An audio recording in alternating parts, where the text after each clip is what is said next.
Yeah, I know this is something I don't typically talk about, but I'm going to blabber about it quite a bit today. I was recently talking about Saudi Arabia after their purchase of EA, going into detail about how they are gluttonously buying up basically everything thanks to their infinite money that they have at their disposal. They're basically playing life on admin mode. Like they've entered this era where they just have so much money and now they're using it to buy everything. And I've talked about my own personal experience seeing that firsthand in the esports space. They fundamentally own esports. They've got the entire industry on nipple clamps right now thanks to the money they pump into it because it's an industry that is deprived of it and they are starving, malnourished when it comes to finances. And then Saudi Arabia has swooped in with that supple teat that they're allowing all the orgs to suckle from. Thus, they now basically have esports in a stranglehold, a fucking full Nelson, really. And this is extending to basically everything in the entertainment and tech sector. And most recently, I'm sure a lot of you saw, there was a Saudi Arabian royal family-backed Riyadh comedy festival where basically every comedian with a pulse got paid a bag to go perform in Riyadh. And pretty much all of them did it with a big old smile on their face, and now that they've finished it, they're doing their best mental gymnastics to justify why it's actually not a big thing and they're not hypocrites for doing it. For those that don't know, Saudi Arabia has a multitude of human rights violations. One of the biggest ones that make the comedians in particular look like hypocrites is their complete disregard for freedom of speech. Like, that doesn't exist there. They execute people for some of the things they say. There are so many notable examples of it. And Dave Chappelle, in particular, has just released a little statement that I think is so laughably delusional that I cannot help but shoot spitballs at it, which is so painful because growing up, Dave Chappelle was such a big part of my childhood, as I'm sure many others. But this is just not the same guy. He has been replaced by a fucking skinwalker. He unironically said that it's easier to talk in Saudi Arabia than it is in America. If that isn't the dumbest fucking thing I've heard of since Hawk Tuacoin. Dave, to even perform there, you signed a contract that expressly forbid you from talking about or joking about things that may be considered to degrade, defame, or bring into public disrepute, contempt, scandal, embarrassment, or ridicule Saudi Arabia, its ruling government, royal family, or any religion or any religious figure, period. This comes from a comedian that was offered to perform, but said no, which is apparently very rare because not many comedians had the wherewithal to say no. They didn't have the strength. So this contract was leaked, revealed to everybody from a comedian named Atsuka Okatsuka. Hopefully I said that name correctly. She got the invitation, the contract to go, and declined. She refused, and then revealed all of the stipulations that were put in the contract in the first place to ensure people were gagged on the things they were allowed to joke and talk about there. So all the comedians preaching about like how free they felt to speak, they literally signed a piece of paper binding them to ensure they wouldn't talk about a lot of things. So these are things that you are literally not allowed to talk about, Dave. You muzzled yourself just to even attend, to even accept that bag of money. It came with the stipulation that you would not talk about these things. It was fucking forbidden, Dave. Yeah, it's so easy to talk there as long as you agree to not talk about this laundry list of shit that they don't want you to talk about. And Dave, maybe you didn't read the contract. In fact, I'm confident you didn't. So what if you did end up talking about things they didn't want you to talk about? What would have happened? Would you have ended up like one of the many people who were sentenced to death for criticizing the government or making like, what they deem to be destabilizing remarks? Because that's something that Saudi Arabia still does pretty often. Like even in 2025, there's been a lot of executions, and one of them was a journalist who had made posts talking about corruption in the Saudi Arabian regime. His name was Turki Al-Jassar, and he recently was put to death on June 14th after being accused of terrorist crimes, including destabilizing the security of society and stability of the state, which, you're not going to believe this, Dave, there was no evidence for those alleged crimes. But don't worry, his family did at least get to visit him before they took his life, but his family wasn't informed that they were going to kill him. That was just a little surprise they sprung up. And they also haven't got his body, by the way, either. Weirdly enough, Dave, it seems like his crime was talking. I don't know, man. There's just so many things there that are just giving me this inkling of a suspicion that it's not exactly as easy to talk there as you like to claim that it is, man.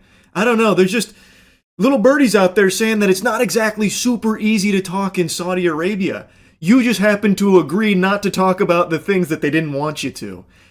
Brother, this is just so fucking see-through. Why don't you just be honest and say that the money they offered was too much to turn down? At least that's honest. At the very least, you're being honest. Like, Bill Burr's trying the same fucking mental gymnastics too, as opposed to just admitting, yep, I took the money, I know it makes me a hypocrite, don't care, it was a lot of money to perform for like a day or two or whatever. Like, you might as well just be honest. You've already fucking done it. There's really nothing you can say to be like, actually, this place fucking rocks. This is like all about, we get to joke about what we want and have a good hoot and holler. Because that's just so blatantly wrong. It is so provably false. There are so many things you can pull from to show all of the ways in which that is just not the case. Like, come on. People have the internet at their fingertips. They can easily just Google Saudi Arabia, like, speech laws or something. And you will find instantly, by the way, Turki Al-Jasser, who was just executed, he has been incarcerated for 7 years because of his crime of talking about things they didn't want discussed. And he was even allegedly tortured before they just recently executed him. Like, people can easily find this information, and yes, it does make you hypocrites. Because Dave Chappelle is someone that's, in this statement here, talking about how hard it is to make jokes in America because you might get canceled. And sure, fair enough, that is something that has been going on in America for a while now, and it super sucks. Unfortunately, it's only becoming more and more common now, too. It's fucking terrible. But, in Saudi Arabia, you don't just get canceled, you get canned. You get sent to meet your maker if you talk about things that they don't want discussed. Here, the worst thing that's gonna happen to Dave fucking Chappelle if he gets, like, canceled is he'll lose, like, a show. But then he'll make up for it with a $50 million Netflix special and 100,000 new fans because people usually will support someone that gets, like, a show taken away because they said a joke that was too raunchy or something. Whereas the worst thing that'll happen to Dave Chappelle in Saudi Arabia if he did decide to go rogue off book and start criticizing like the royal family and talking about corruption and shit, they might have fucking imprisoned him and maybe down the line killed him. Because they have a track record of doing that. Maybe not someone to Dave Chappelle's size, they probably wouldn't do that because they know that would be such an international incident, but to just paint the picture, that is something they do there and actively continue to do, showing no signs of stopping. And yet Dave has the chutzpah to try and claim that it's easier to talk there than here. Fucking crazy, man. I almost feel like part of the contract had to be like brainwashing of these comedians too, like literally just forcing them to spit shit out for them. It's one of the most coveted accomplishments in all of sports. The Demacia Cup is the crucible where boys become men. It feels good to be competing. Why am I so nervous? Yeah. I doubted the shit out of this roster too. I play League of Legends, so that way there's always 4 other people who know that I'm better than them. It's a game of chess, and I've got the butt plug engaged. I have never hated anybody more than these 5 people. No, gout's not contagious.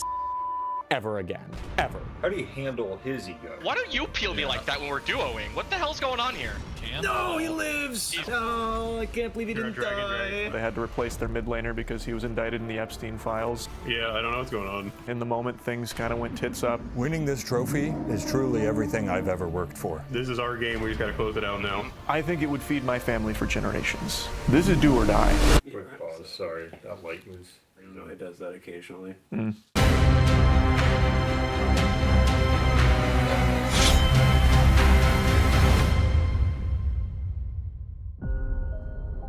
The Demacia Cup is where boys become men. This is the first taste of war. I'm Charles, Dr. Zalost, white top laner for Shopify Rebellion Z Squad.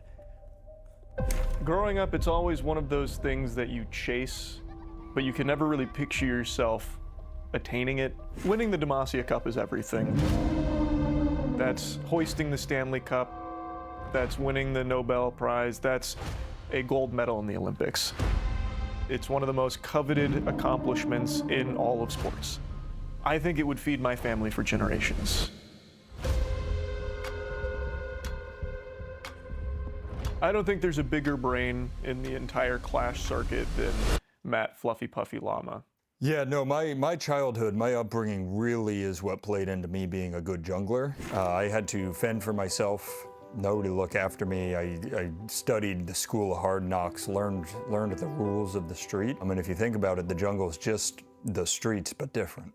The things he's able to see, they go against conventional wisdom. The gold I get from killing the minions reminds me of the money I didn't have growing up. The team I play with reminds me of the family I never had. The team fights remind me of the boys I used to have to beat off just... Danny on support, it's like Mozart writing his symphonies. I play League of Legends, so that way there's always 4 other people who know that I'm better than them. Danny is a true bright spot, like a mime busking in the street because he barely gets to talk. It just feels right, it sounds right, and it always is. I don't think I've ever seen him make a mistake. Yeah, I don't know what's going on. Interestingly enough, another person on the team is notorious for having a big ego thinking they're the best. Yeah, Fakester. Annyeonghaseyo, my name is Andrew E.G. Fakester Losi. I'm the ADC for Shopify Rebellion Z Squad. What's the EG What is for? Erect Gaming. Are you aware we were supposed to do this interview an hour and a half ago? Yeah, you said 11 o'clock. It's 12:30. I don't think that's right. How do you handle his ego? Laning with E.G. Fakester is not the easiest, I just like feeling powerful over other people. He's a hound dog, and he's got to eat. but I think that he knows deep down that I am the reason he is who he is. I don't think it's really an ego. I think it's just the reality of life that I am just better than all of these people. I think it's hard to have an ego when it's just the truth. Oddly enough, for everything I've said, I would say E.G. Fakester is one of the key reasons we win games. The weak link is very clearly Gouthaver, and I would say it is 100% because of his gout. I'm Christian Gouthaver Valaceres, and I'm the mid lane for Shopify.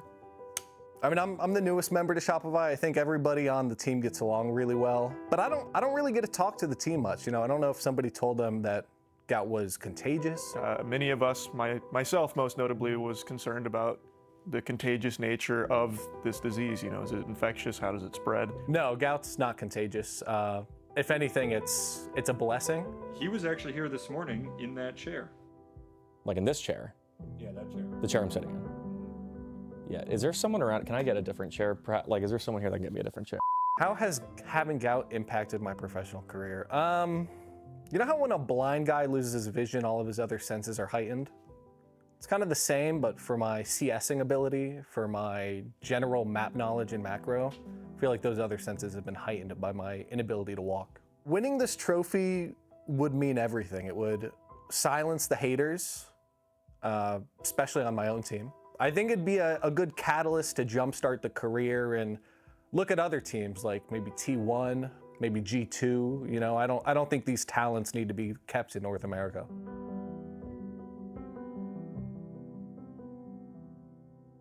I gotta tell you, going into this tournament, I wasn't feeling great. So this is a single elimination tournament? Oh, is it single? Is it? No, I was asking. I mean, I felt in my element. Winning is just natural for me. If you Okay. win all 3 games, you get a trophy and awesome prizes. What? At the end of the day, nothing else mattered. Lock in! Let's Lock in, go! lock in, lock in, lock in. I did everything I could to get picked up by the Phantom Dogs. We're playing Woof. Wolf, the Phantom Dogs. Phantom Dogs! Oh, God, I'm a fan of My deal fell through last second. There was no part of me that wanted to play with E.G. Fakester. Oh, it shows their most we're locked-in scouting right now. characters, Oh, too. Yeah, we're shit. scouting. When you see your opponents in Clash laid before you in the Demacia Cup, and you get the opportunity to scout them, analyze them, These could be Smurfs, though. We have to remember that. Yeah, it's a game of chess. And I've got the butt plug engaged. Damn, inserted would have sounded better. There's a butt plug in my ass right now. I'm gonna look up Puppy October and see if it. I'll take Tropical Q. Puppy October, let's just say if I saw him in my childhood, he'd be dead. It was not his jungle, it was my jungle. I was letting him walk in it for a little bit. Oh, wait, Matt, they just target banned you. That is my most That's played. spoken 'em. That's so funny. When I see that my teammates are being target banned and not me, it just bodes really well. They don't know the champions the same way that I know my champions. I, of course, wanted Yorick. If I don't see a Yorick fan, I'm gonna be insulted. Oh, Yorick! Oh, the York man. Oh no! Unfortunately, the Demacia Cup opponents we played definitely did their homework, so I had to make a quick game time decision to pivot into something that I knew was safe, I knew was certain. Okay, I might just do Garen then. How do we feel about Volley Bear? I watched a YouTube video on how to play Volley Bear about 10 minutes before Champ Select. Doesn't matter where they are, we're gonna. All right, warm up those fingies, boys. Yep. I knew we had that in the bag. Dude, I have never hated anybody more than these 5 people. It feels good to be competing. nervous? Because you're worried about how bad we're gonna beat them. I should have beat, dude. I gotta go BP. I'm more the glue guy. I'm trying to stay aware of what's on the table and what's at stake, reminding us that this is do or die. Okay, he's going in. Nice. Big. Nice, boys. I love what I'm hearing down there, boys. If you could just see how little fun I'm having up here. I just control-clicked my spells. That's how you know I'm playing serious. Oh shit, he's fucking locked. Mechanically, I would say on the Shopify Rebellion Z squad, I am among the most elite, not only on our team, but in the world. Did they change the tempo of this game? Why do I move so fucking slow? God, my CSing is actually unbelievable. Her ult is down, if you're still here, Matt. She's back, she's back. I should I probably killed her. grubs here. God, he's taking so much damage from the minions, he's not respecting them. Come Tells a on. lot about a person when they don't respect the minions. A little high five on the way? Hell yeah. How do I high five? Oh, Lissandra's coming down. Maybe just turn on her. When the big team fights are happening that are going to decide the outcome of the match, Yeah, this is serious business now, boys. that's when time slows down for me. You know, I can see every moving piece of the battlefield. They get There's close, gonna be we a lot turn. here, If there's a we lot get here. close, we turn. We turn. I think we really made a good job with our calls during the team fights. We knew when to keep the pressure on, you know, stay fucking tweaking on their nipples in there, not letting them just disengage. Nice. We are rolling over them. Yeah, this is so good. I did everything I could to just get in there and hit him with the full Garen combo, which, as most people know, isn't the easiest thing to pull off, but with Fakester feeling that type of way, I knew I could do it for him. Yeah, I turned my brain off for that entire encounter. A huge kill top lane, Charles. Thanks, brother. She thought I was going to miss that minion. See you, bub. Oh, very nice. That is smurfing That on is, Volley that Bear. is. He did have a good game on volley. It did shock me. I was making all of the calls. I think he just did a really good job that game of listening to me specifically. Good work, boys. Our macro's just better, too. Oh my gosh. Oh, wow. Wait, what? Is this guy stupid? Is Maybe they weren't Smurfs. that GG? Go, go, go, go, go. Oh, okay. Oh, Oh wait. we're burning out. We're burning out. We're burning out. I can turn turrets off with my ult. Oh, Yeah, what but no the one. I got them both. I got them both. That's GG. End it. The FF. There it is. GG. Holy shit. Bills. Chelsea. That feels good. fucking game? Not gonna lie, my felt biggest fear is we showed up tonight and didn't win a game. Just outclassed in every way. We're playing the Troll Kings next. Oh, shit. Oh shit, they have a Plat 4 player. Instant Trundle ban. Oh, no doubt the Troll Kings specifically were the most terrifying opponents to go up. The Troll Kings are the team I was personally least worried about. Yeah, I have to pee so badly. You got 3 bands, then a pick. Oh, you got me. Targeted. Oh, why does everyone hate me? Yeah, I mean, I'm no stranger to getting target banned when they look up my stats and see just the raw performance, but gameplay speaks for itself. Who should I be playing top? It's just Aurelia is such a pain in the ass. I'm just gonna do Trundle. You're using their Go namesake PP. against them. That's crazy. Trundle, in the game, he is known as the Troll King. So I thought maybe doing that could be dangerous, you know, given the amount of bodies they've piled up. Unfortunately, I know they had to replace their mid laner because he was indicted in the Epstein files. This is gonna be our toughest match yet. Fuck yeah. Do they have enough Oh, teleports? triple And then tele- They're just gonna cheese like Yeah, they're gonna pushes. do Yeah. some crazy cheese. Man, Aurelia is such an annoying champion. The big moments in League of Legends for me is when it's just me and my opponent. In lane, 1v1, just a good old-fashioned pugilistic hootenanny where the better man wins. I think she missed cannon. Fucking idiot! what a pig.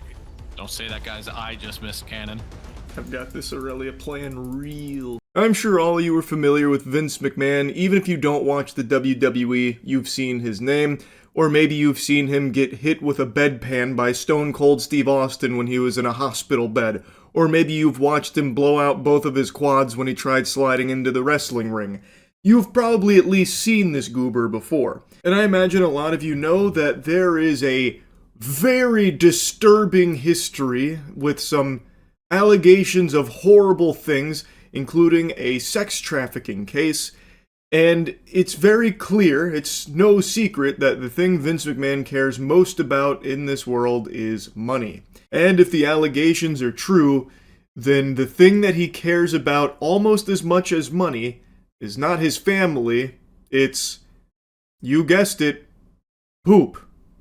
Literal shit from ass. That poop. Seems to be a big fan of it, based on the allegations that are out there. But anyway, outside of those two things, we now have new body cam footage that gives us a little insight into something else that he likes maybe as much as poop and money: reckless driving. A sports car is speeding down the highway with cops in hot pursuit. The Bentley is going over 100 miles an hour with no signs of slowing down. Then, the speeding car slams into another vehicle before smashing into a guardrail. Cops in Westport, Connecticut have some serious questions for the driver. Dude's out here acting like it's Need for Speed Most Wanted, except he's 80 years old, he's literally an octogenarian, and he is just unable to even control his vehicle at these speeds. So he's apparently going over 100 miles per hour, and he crashes into an innocent civilian's vehicle. Then he hits the median, and debris from his car causes an accident on the other side as well. Luckily, no one was injured from this, but it very easily could have been fatal at those speeds. Do you need an ambulance? No, I don't. All right. Why were you driving over 100 miles an hour? It's my granddaughter's birthday. I got to get this the next exit. Right. Did you see me trying to catch up to you behind you? I didn't see that. I saw lights, but it didn't look normal. All right. Yeah, I'm trying to catch up to you, and you keep taking off. He's going with the classic excuse of, "Oh, I didn't see you there. I didn't know I couldn't do that. Huh. You guys were behind me, it all looked normal. I didn't think anything of those flashing lights. What? Color me pink, I can't believe it." But at least he had a good reason to be going over 100 miles per hour on the road. It was an emergency. It was his granddaughter's birthday, for crying out loud, and he can't be late. Her birthday celebration can't start without him. He's gotta kick down that door, fucking pyrotechnics going off, strut on up to her and say, "You're fired!" And then they can open presents and have a good time. So it makes sense that he's going this fast, and honestly, it's Vince McMahon's world, we're just living in it, he's shitting on us. The question we should be asking is, what was that civilian doing on the road when Vince McMahon was driving there anyway? They should have pulled over to the side like they do for police officers. It's Vince fucking McMahon. Oh, no, I'm not trying to outrun you. I know, I understand that, but that's why I was very confused. Right? Because it wasn't like you were running, it was just like you almost hit, I think, 115 miles an hour. All right, and then you just hit someone because you weren't paying attention. Were you looking at your phone? No, trying to drive. No, I'm not looking at my phone. The person was right in front of you. There's got to be a reason you hit him. No, I haven't been driving my car in God knows how long. Right. It was right in front of you. You went straight at it. That is a watertight defense right there. When the officer's pressing him like, "How did you hit that car directly in front of you? You must have been distracted by your phone or something," and Vince is like, No. Well, you see, the reason I hit that car in front of me, I haven't driven this car in a while. Galaxy brain. The chess master has made his move. What a fucking wacky excuse that should have been used against him in court as evidence of him going senile and probably shouldn't be having his license in the first place if he can't remember how a steering wheel works because he hasn't driven that car in a while. At 100 miles an hour.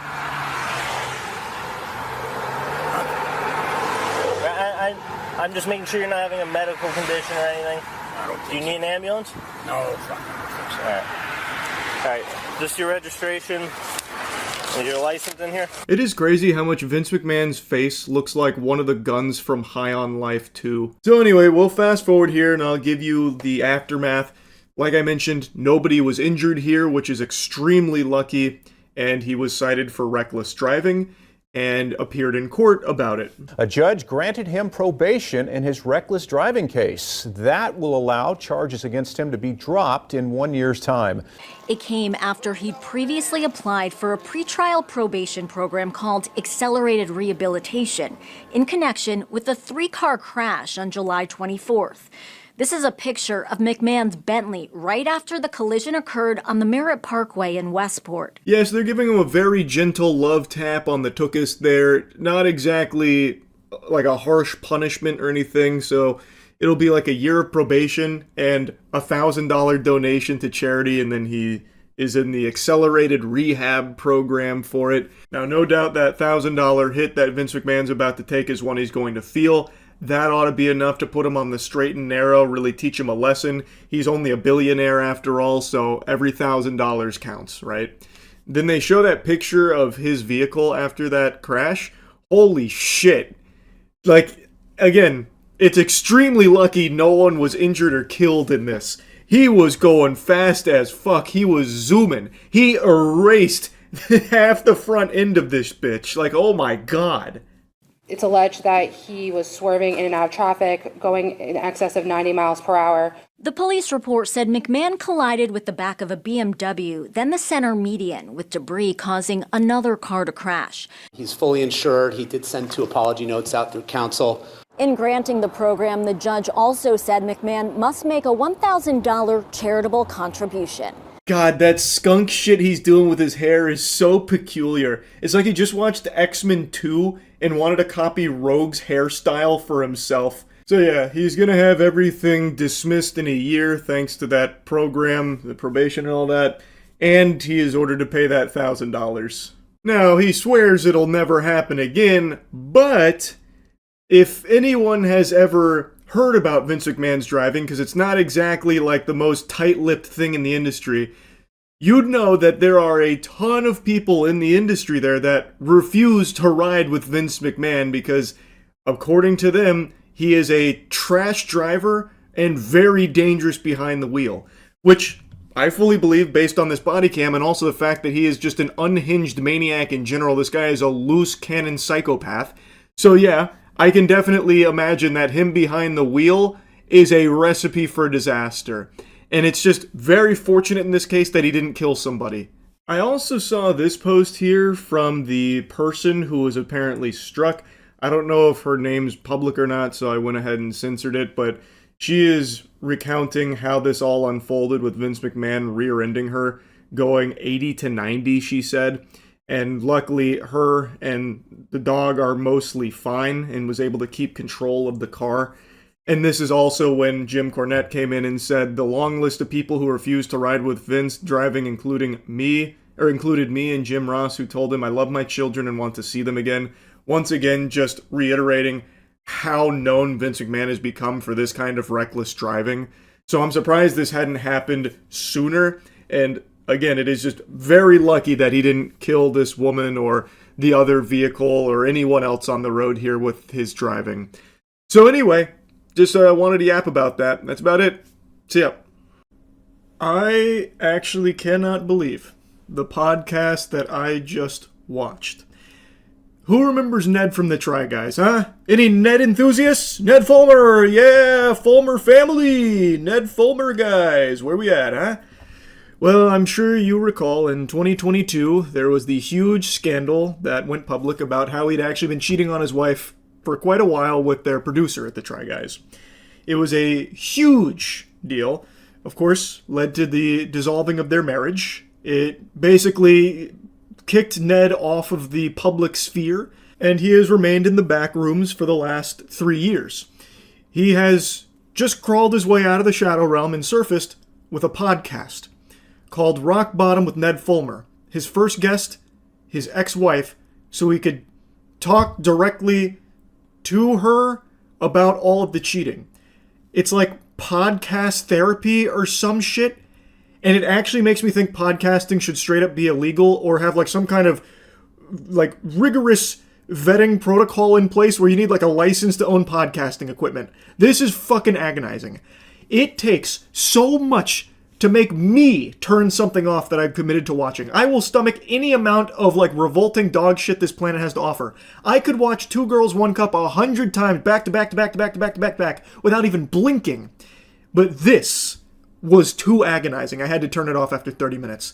It is brutal to sit through. I can only imagine what she was feeling with this, because he kind of like talks about himself as if he's like some kind of a victim, like a survivor of his own cheating scandal. It's weird. You have to see this. Strange to think that people are watching this and listening to it rather than just being in like a therapy setting. Oh heck yeah. It's terrifying. Yeah. It's absolutely, yeah. I mean, I'm on the verge of like standing up and walking out of this room. Absolutely. Understandable. And no one on the planet would blame her if she did. I think that is a totally reasonable response. It is still so baffling to me that this even got made in the first place, to be honest. Now, Ned did give like a pre-game speech here, but I just wanted to show you that he did actually sit down with his ex-wife and have an hour-long discussion with her about him cheating and him like prodding her, poking her like, and how did you feel about that? Yeah? Wasn't good, was it? Thought not. It's so fucking weird. Hi, I'm Ned Fulmer. 3 years ago, I cheated on my wife with my producer. It became a massive public scandal that caused a lot of pain to a lot of people. I know that I represented myself as a kind of wife guy who talked about his relationship and put that out there for public consumption.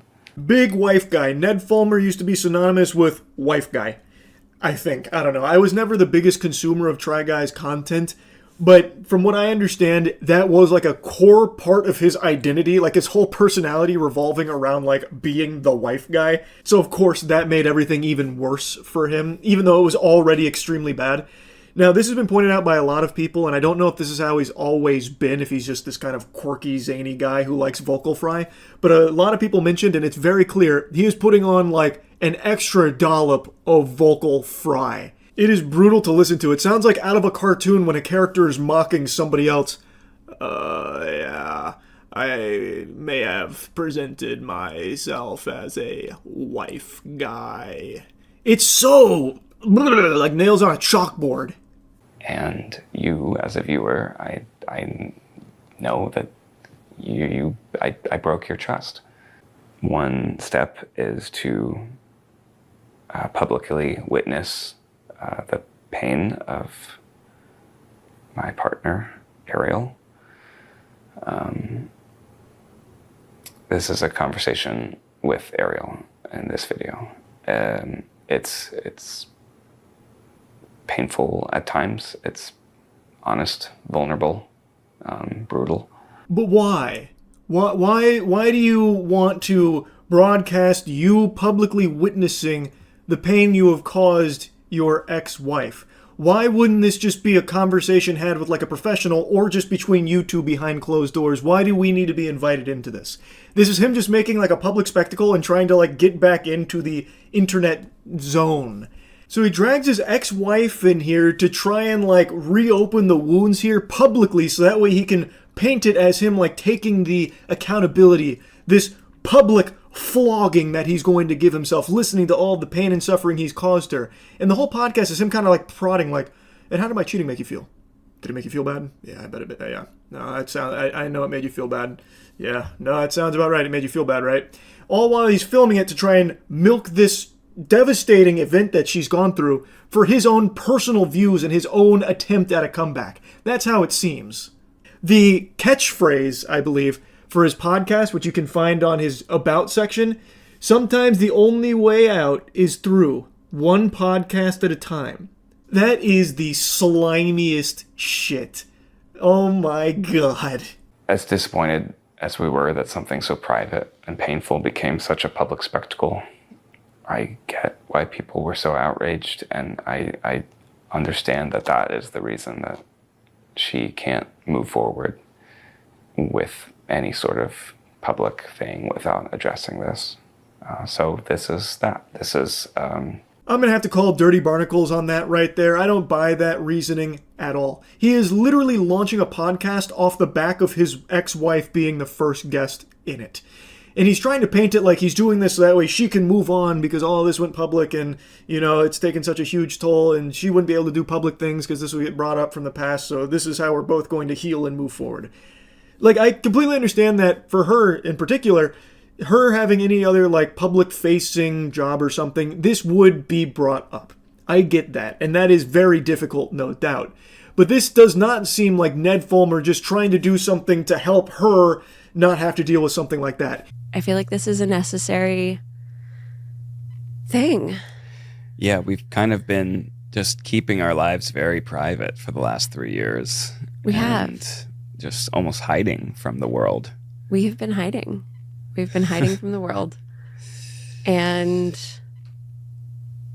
I'm not going to lie, it's been kind of great. Now, I felt I needed to include this section in here because she is saying that she believes it was also somewhat necessary to publicly discuss this finally after so long, but that the time they spent away she's felt is kind of great. But since this was a public thing, it seems like she agrees that there needed to be some kind of like public resolution to it to move on. Now, I'm going to go against the grain a little bit here. I don't think it's necessary. You do not owe strangers online an explanation to how private matters were handled. Yes, this did happen in the public eye with the scandal, you know, blowing up and the cup runneth over on Ned's unfaithfulness, but that doesn't mean that you need to do anything further publicly just for the internet to bear witness to. But if you do feel like there is like some kind of obligation to have some kind of like public, you know, closure to it, is this really the best way to do it? Because to me, it really feels like Ned is using this as a self-serving thing. This is the kickoff to his podcast, and this is obviously something he knew would get a lot of views. To me, it feels more like a calculated business call as opposed to something to try and help both of them like heal and move forward. Myself to strangers. It's like, oh, let's exchange Instagrams. I'm like, well, right? Here's mine, but couple of caveats. One, I have a lot more followers than you might expect. Two, all of this is pretty outdated. And three, don't Google me. Don't Google me. Don't Google me. You Just probably don't want to get Google to know me first. Yeah. Oh my goodness. You don't want to be just sort of seen as the sum of your mistakes for me or the sum of your past for you. I cut a lot of this section out here, but Ariel mentioned how like making friends has been a little weird because of all of this, because they'll come into it with some kind of like preconception based on what they've seen from the public and such. And Ned immediately is like, well, actually, me too. I'm going through something similar. I'll try and make a friend, introduce myself, and they like ask for my Instagram. I'm like, whoa, bump the brakes, buddy. Instagram, I don't know about that. Whatever you do, don't Google Ned Fulmer. Definitely don't do that. You know, you don't want to be viewed with some of your mistakes, or I guess in your case, Ariel, the sum of the past. Am I right? Yeah, we're kind of like two peas in a pod when it comes to this problem we're both experiencing. And he's like trying to like meet her in the middle there, like relate to her. But Ariel did nothing wrong. Ariel is completely a victim in all of this, who is now sharing like how it has affected her, even like socially making friends. And Ned's like, oh, me too. I'm super victimized by it as well. Like they Google Ned Fulmer, they see I fucking cheated on my wife, and they don't want to be my friend. It's so weird, right? Like you and I were going through like the same thing on this. Am I right? Like this is what I'm talking about, where I feel like Ned's not actually trying to like help, you know, move forward here. It really feels like this is just his springboard for the podcast. We are still friends. We have children together. We go on trips together. Right. Like, you know, there's a spectrum of being together, not together. Right. Like there's ways in which we're together, but it's like the way that everyone wants to know, like, are you guys still like an item? Are you guys still a couple? Like, no. We really haven't been at all this last 3 years. No, we haven't. So I've been saying ex-wife this whole time, but now that I'm rewatching this section, that's not the case. Apparently they are still technically married, but they are separated. They are not like dating. They're not a couple anymore, but they're not divorced either. And I think that might have been covered later in the podcast, but like I said, I could not stomach this whole thing. It's actual misery. It is literally like this miasma of like sadness. So I didn't finish the episode where that might have been addressed, but this whole time I've been saying ex-wife. But that, I guess, is not the case. What is for sure, though, is that they are not together, and she has not forgiven Ned for what he's done. People ask me, like, do you forgive Ned for what he did? And I mean, the answer is no. Absolutely not. How can you forgive somebody for lying to you, for cheating on you? No. Fuck no. Like,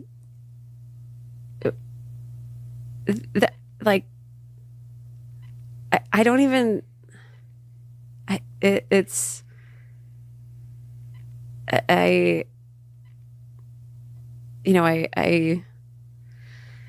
sorry, I saw red for a minute. It's like, no, the answer is no. Yeah, that checks out. You should not forgive somebody that has done what Ned Fulmer has done to you. Absolutely not. And I'm really happy to see her just come down with the iron fist like, fuck no. Absolutely not. And Ned just sits there, hitting one of these. It's hard to hear you saying like, fuck no, I don't forgive you. But of course I get it. I mean, you're still, as much progress as we've had, you're still very angry. Yeah, of course I'm angry. You know, we're talking about like, this is where I started getting like a little wiggle worm-esque, where I was like kind of squirming in my seat a little bit, because now it's getting much more into the meat and potatoes of like the cheating itself, which Ned is spearheading the conversation of.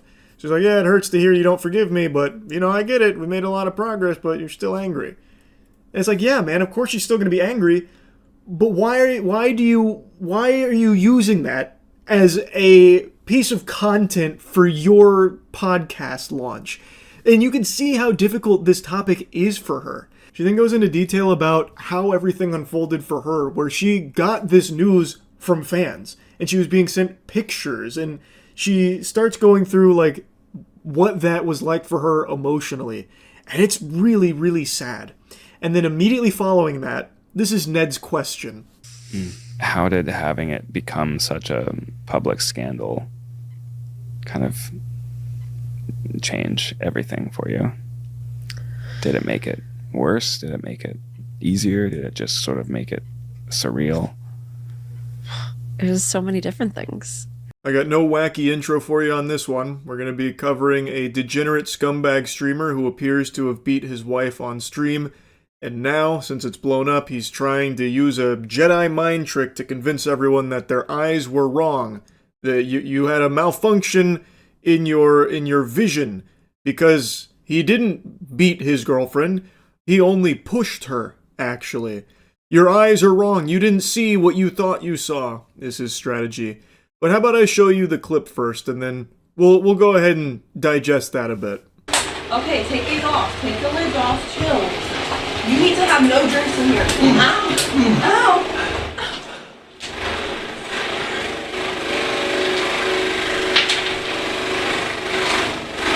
What is drinking? It was in here. It was on this. I don't even know how. I turned around and... Calm down. I don't know what to do. I don't know what to do. I don't know what to do.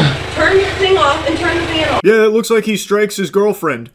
Who pushes someone with a closed fist? You can see on that first time he brings his arm back, he has it balled up. You can very briefly see like a frame of what looks like a closed fist. Who is pushing someone like that? And also, she responds to the very loud noise that sounds like a hit by saying ow. She says ow twice, both times after he thrusts his arm forward towards her. So if it wasn't a punch, it was a slap. Either way, he is striking his wife. Like, he's trying to claim that it was just a push, which, by the way, is also a really fucking weird defense too. So like, no, I don't hit my wife, but I push the fuck out of her, actually. I push her so hard that she says ow multiple times. Whoa, guys. let's pump the brakes, hold your horses. I don't hit my pregnant wife. That's uncivilized. I just push the fuck out of her until it hurts. I cause her physical pain through pushing, not through punching. I use open hand palm strikes in a pushing fashion like a monk. That's what I do. And that's normal. You guys, you're blowing this way out of proportion. It's fucking disgusting, this freak. And now all of this is over him spilling a drink on his setup and him like panicking and throwing a temper tantrum over it. His wife came in to like try and help, and then she's over in the corner, and then you can see him lunge at her twice, throwing his arm at her twice in what appears to be a punch or a slap. Either way, it is a strike. That is not him pushing her, and even if it is him pushing her, it clearly hurt. He caused her pain. You can hear the impact. Like, you can't talk your way out of that. You can see and hear this through the clips. But here, let's do a little zoomed in version where you can really more clearly see and hear everything. Okay, take it off. Take the lid off. Chill. You need to have no drinks in here. Ow. Ow.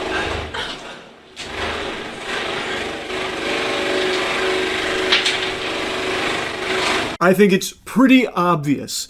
Now, I'll go ahead and show you his response to it, where he tries his best to convince everyone that they're wrong and he doesn't hit his wife in the face, specifically, is what he clarified. He doesn't hit her in the face. And that what actually happened is that he pushed her.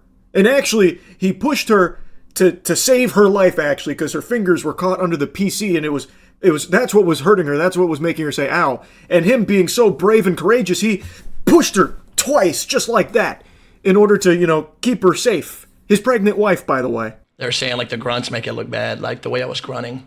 Brother, I promise you, brother, I don't know what else to say. Like, it's literally like, no, I grunted in that. I mean, I grunted, but I wasn't hitting her, bro. I pushed her. That's the only thing that I did. I didn't fucking hit her. I would never hit her on her face, bro. That's fucking crazy. She was not crying afterwards. What the hell, bro? She literally was like, she was not crying. She just literally said, turn the fucking thing off. Bro, what I was saying is, if I hit her, she would have been like, yo, what the fuck? Why'd you do that for? What'd you hit me for? It wasn't one push. It was one push, bro. It was literally like... It's so fucking ridiculous. Like, what he's trying to pull here, it relies solely on people being dumb enough, delusional enough, or just genuinely not caring enough to form their own thoughts on what they can see and hear in the clip, and will instead just take his word for it. The word of an embarrassing cringe fungus that can't stop raging anytime anything happens to him in his goddamn Call of Duty game. This guy flips out constantly, and then he starts becoming Donnie from the Wild Thornberries, and then like going crazy and just like punching and throwing and destroying things around his room. He has so many fucking rage moments, and in one of them, he even like charges at his wife again. But in that instance, he doesn't appear to hit her. Instead, he just like body bumps her, or going for like some kind of like chest bump on her as she tries to check on him to make sure that he's still okay and hasn't given himself some kind of fucking aneurysm or blown a gasket. You fucking stupid! Oh my god, you just got me banned! You just got me banned! You just got me banned! You just got me banned! You just got me banned! You just got me banned! You got me banned! You just got me banned! You just got me banned!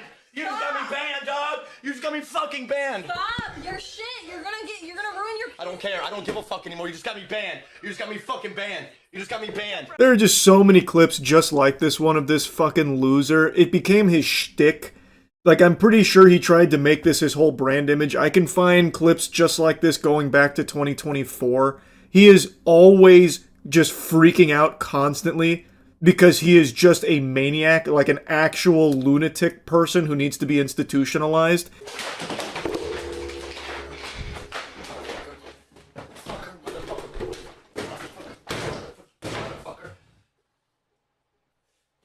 Ooh, I swear to fucking God. You think I'm not? You think I'm not? You think I'm not? You think I'm... And I just spilled it. Of course, the 5 seconds I gotta clean up. There's a... Please, on God. I don't know where my remote went. I don't know where my remote went.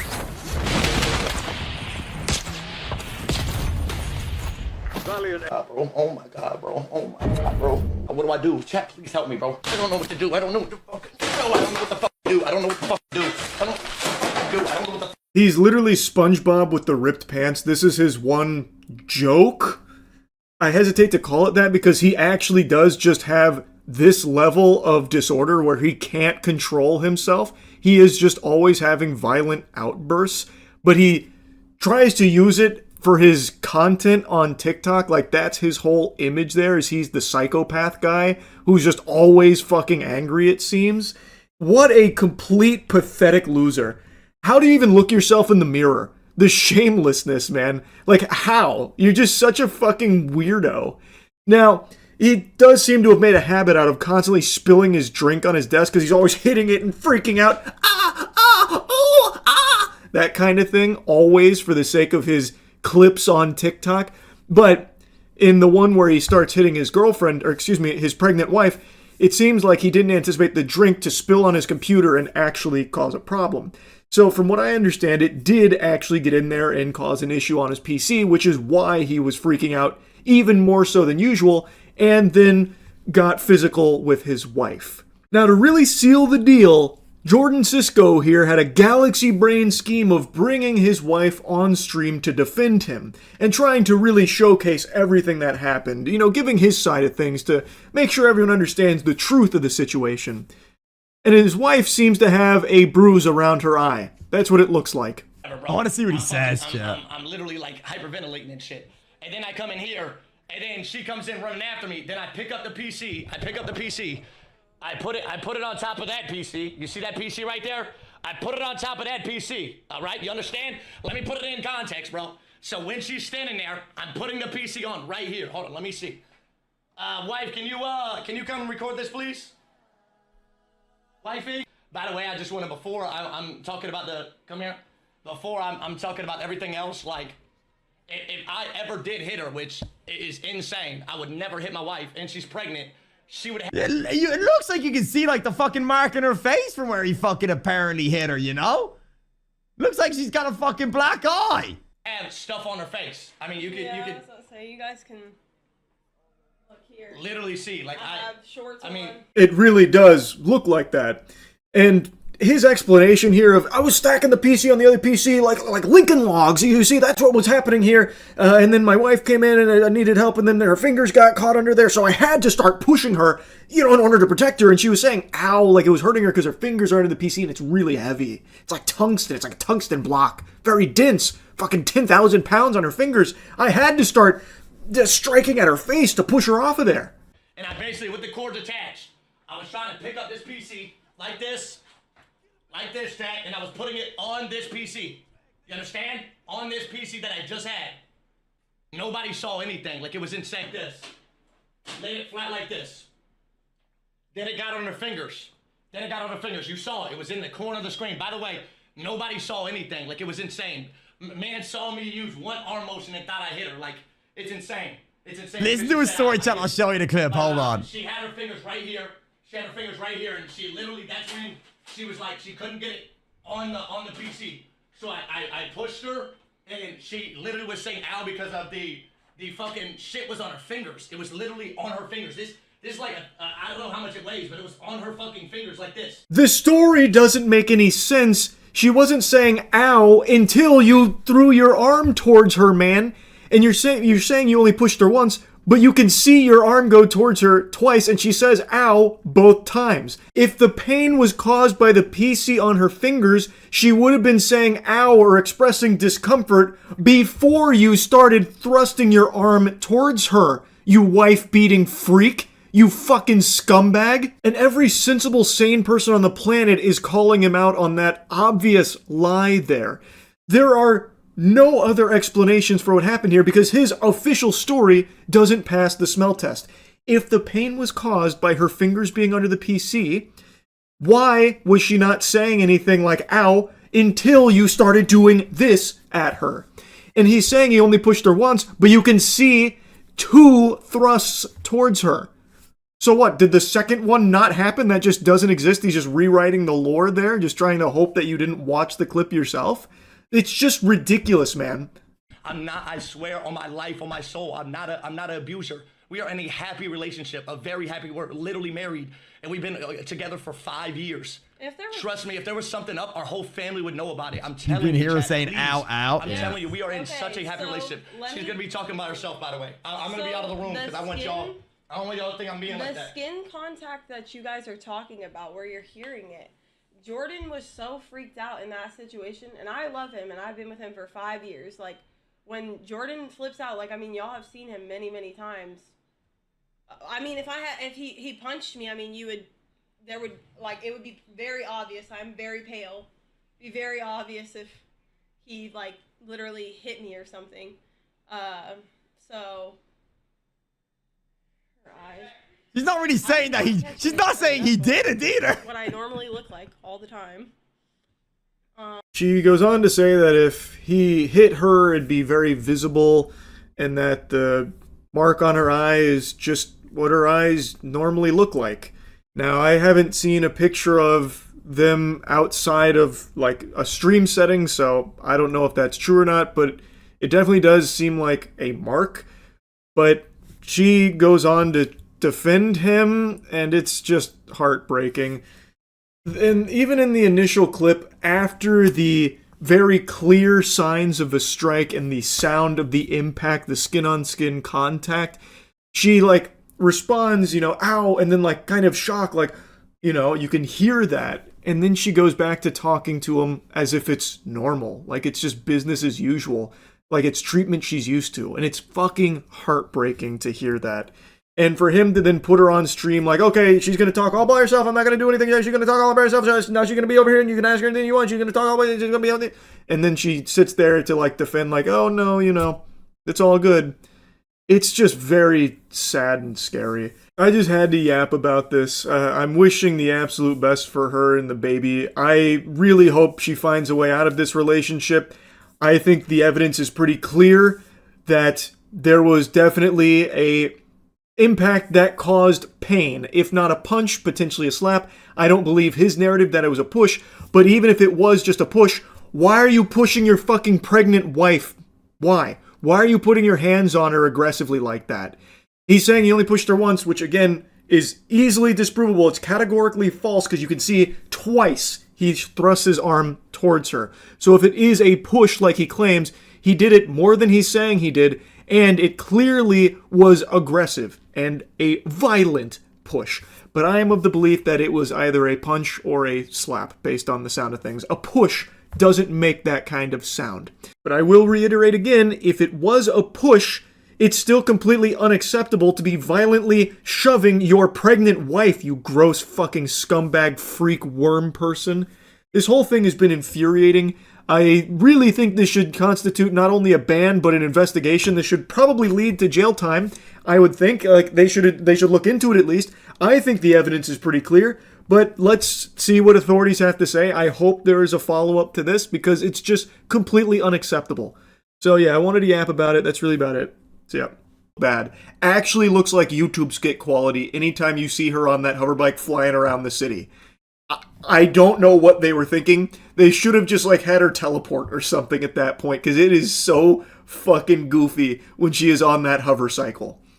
But anyway, so he's sending her on those like odd jobs to try and like interview people or try and like search crime scenes for certain things, this and that. And through this, we learn that his wife was privy to a scheme at her business where one of her workers was stealing product and maybe using it to distribute drugs, something like that, to make money on top of all this very shady dealings. He uncovers this big conspiracy, this big plot. I'm fast forwarding through a lot here, but trust me, it's very good. Chris also eventually admits to being an alcoholic, and he had a huge argument with his wife the day she was murdered, and also a whole year leading up to this murder. Their relationship had soured. There was even talk of a divorce. Chris was very aggressive, even like slamming a knife one time, grabbing stuff out of her hand. And on the day she was murdered, Chris went to work and then inexplicably drove back home, broke the Ring doorbell in a fit of rage because he found out his wife took away his secret booze stash in his car. So then he closes the door, goes in, they argue for 26 minutes. He leaves, his daughter comes home, finds that her mother has been murdered. And the last words from the mother, which is on body cam when they're asking, as she's like fading away, shedding the mortal coil. They're like, who did this? Who did this? She says, Chris. Which is never addressed again. I want you to keep that in mind. That is never addressed again. When asked, as she is dying, who is responsible, she answers the question saying, Chris, and then she kicks the bucket. But Chris didn't kill her.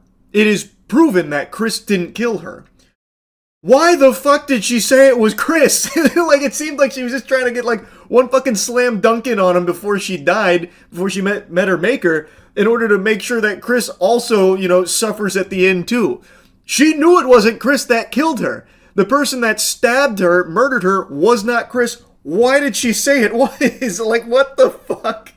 Like, I tried to be, like, very charitable, like, oh, maybe she was about to try and say, like, it wasn't Chris, but she didn't get the first part out, or she was trying to, like, you know, say, Chris, I love you, or something on the way out, but none of that comes up. It is actually never addressed again why she would say it was Chris when it just wasn't. Like, that is crazy. I won't bore you too much with, like, the middle stuff and all that, but when we find out who the real killer is, we learn that the killer was one of her work associates, the one that was stealing the product to maybe distribute drugs, and decided to murder his wife, Nicole, because she found out, wasn't really willing to play ball, and also there's a very close personal connection to Chris from the real killer. The real killer was able to pull off this kill by going to Chris's barbecue 2 days prior to the murder and hiding in the basement for 2 days, and then sprung out and stabbed and killed his wife. Now, the close personal connection is that picture I mentioned. Well, that kid with the 3 fingers was actually the brother of the real killer, and that brother was someone Chris sentenced to the mercy program where he was found guilty and wrongfully executed. And he never forgave Chris for it, so he got close to Chris for 2 years, and then eventually killed his wife, built a bomb with all of the material he was stealing from their workplace, and was going to crash the bomb into the mercy headquarters, killing Chris and the AI with him, in order to prove his brother's innocence. And he framed Chris for this. That was his master plan. Now, I want you to really think hard here. He planned this for 2 years. But his plan boiled down to just getting extremely fucking lucky that Chris, when he went to work, decided to come back home that same day. Because if he didn't come home that day and argue with his wife, then this would have never fucking worked. He would have not gotten away with the murder initially. Like, Chris would have never even been a suspect. So his plan that he planned for 2 years boiled down to just something that he could have never possibly foreseen. And he didn't even know Chris left for work, by the way, while hiding in the basement. He just guessed lucky.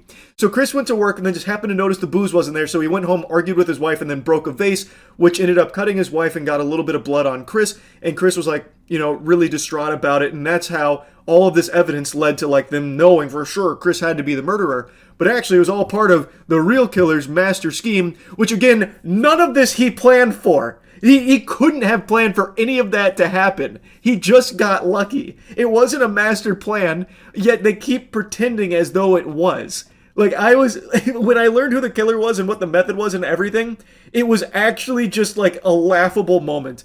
And then the entire third act, he's got this big semi with a bomb in the back that he's gonna blow up the fucking city with, like the Joker.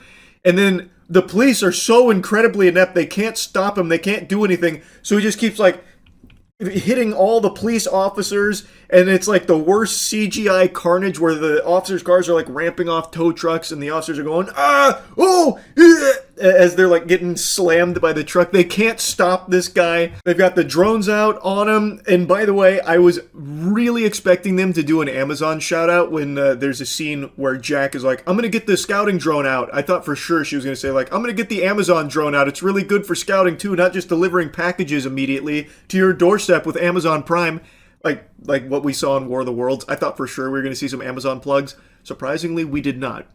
But anyway, they got the drones out and shit. They still can't fucking stop this guy when all he has is the semi-truck, and then he eventually makes it into the Mercy headquarters. Chris has already proven his innocence now. They clearly know it's Rob. They have him dead to rights now. He is the murderer. And he also kidnapped Chris's daughter and brought her there because he wants to ruin Chris's life just like he ruined his by killing his brother. Well, by having his brother go to mercy, which ended up killing him. He then argues with the AI judge that his brother was innocent, which is where another shocking twist comes into play, where he's arguing about how his brother was innocent, and it turns out Chris's partner, Jack, was actually the one who didn't process the phone from that guy's brother in his murder case, because his brother was said to have murdered a woman. Turns out he didn't murder that woman, and the phone that would have proven his innocence had been thrown off the side of a bridge by Chris's partner because she wanted to ensure that the Mercy program was a success so they could stop crime together. So they just framed a completely random dude for the murder of this woman, which Chris and the AI judge reveal at the very end there. So it's another big, like, twist moment. I'm serious, the entire third act is actually, like, very, very silly in, like, a fun, bad way. I probably don't need to yap any longer about it. It's not a good movie, but I will tell you, I had fun watching it. And I do think it is objectively a huge step up from War of the Worlds, so we're on an upward trajectory right now from this director-producer. So perhaps the next one's a fucking home run. Anyway, though, that's really about it. So, yeah. Staying on theme of horrible drivers making terrible decisions, yesterday I talked about the lady who wouldn't stop texting and driving and then crashed the rented vehicle. Today I want to talk about Jeffrey, the boy wonder who won't stop drinking and driving. Did you just get into an accident? No, I need to stay over here. No, you can't go back in your car right now. Because it's not safe for you to go in your car. Nope, you can't go in your car. Oh, I can't. Nope. No, you can't. Oh, I can't. No, you can't. You're just in an accident. Oh, it wasn't. Nope. When I saw this Midwest safety clip for the first, 2 seconds, I thought for a second that it was Jokic. I thought he went from buckets to brewskis here. It turns out it is a gentle sir named Jeffrey. And the way he is holding that case of beer, it's like a precious artifact to him. He's holding it like a running back holds a football. Now, Jeffrey's already been in one accident here. His car is smoking, and now he's got a brand new case of beer because he's ready to really get this farty sharded. He very much already seems sloshed, and an officer's like, "Don't get into the car, Jeffrey. You've been in an accident. You can't do that." And he's like, "No, I'm good. I'm getting in the car. You can't stop me. This is my beer and this is my car. You do the math." I can't go. Nope. Do not go. Do not go. Get out of your car. Get out of your car, sir. Get out of your car. You're being detained. I need you to get out of your car. Get out of your car. Get out of your car. Because you ran into a different car. Stop recording. The suspect is able to turn the officer's body camera off. When the officer is able to reactivate her body camera, the suspect has violently backed up and then takes off, prompting the officer to initiate a pursuit. I don't know if this was a calculated move from Jeffrey here. Maybe he's a high-tech hacker and just went into the mainframe here, scrubbing the body camera footage, getting rid of the evidence. Or if he was just, fighting back and just started, poking at the body camera and happened to turn it off. But regardless, the footage is gone from the archives here, and he was able to punch it in reverse and then just peel out. So then it was time for a moderate speed pursuit. Just 1 minute before this interaction, another officer in the area is interviewing the victim, whose vehicle was hit by the same suspect just minutes earlier.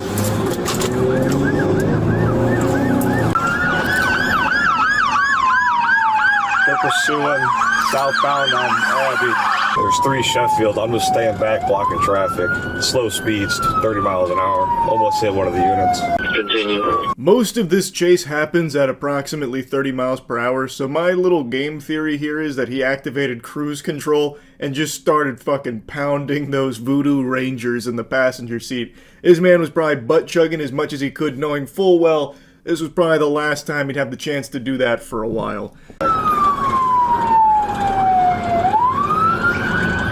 Possibly .19, speeds are 32.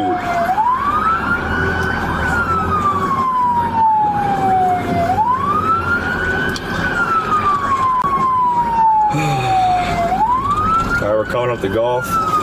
A big sigh from the officer here. So you can see Jeffrey's not exactly staying in the lane. He is swerving all over the place, dreadfully. The man is hammered. And he is only continuing to get more and more inebriated, because you'll see here towards the end, he is actively drinking during the chase. I don't even think he recognizes that he's being chased. I really think in his world, he's right now in the fucking battle bus partying. Golf. Speed's 32, coming up to Antoinette.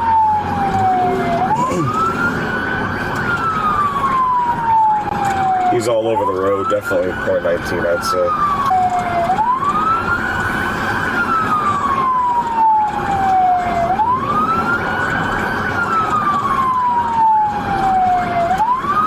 He comes dangerously close to head-on collisions with cars multiple times.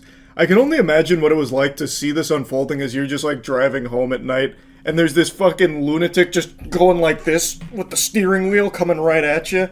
That must be terrifying. Also, I tell you what, those mailbox must have been sweating seeing this douchebag coming through. The amount of times he gets close to kissing those mailboxes is astounding. He is like right next to them, shaving them with his car so many times on this chase here. Still northbound, passing Hemlock.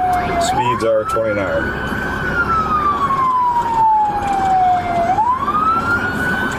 We're passing Hemlock, speeds are 30. Alright, he's getting on, going the wrong way on 90 here. We're going the wrong way.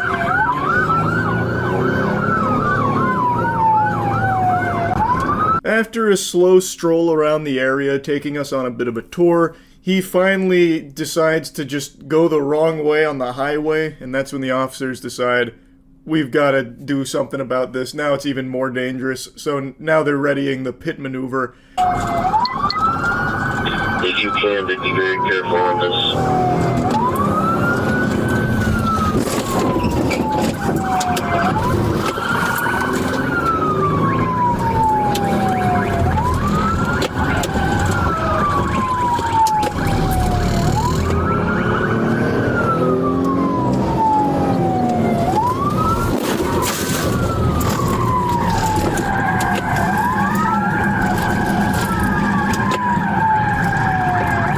After some bumping and grinding, they do get him to drive into a ditch. I guess it's not really a pit maneuver. They're looking more just to like bump him off the road to get him away from the cars, it seems, and get like a, I don't know, maybe like box him in or something.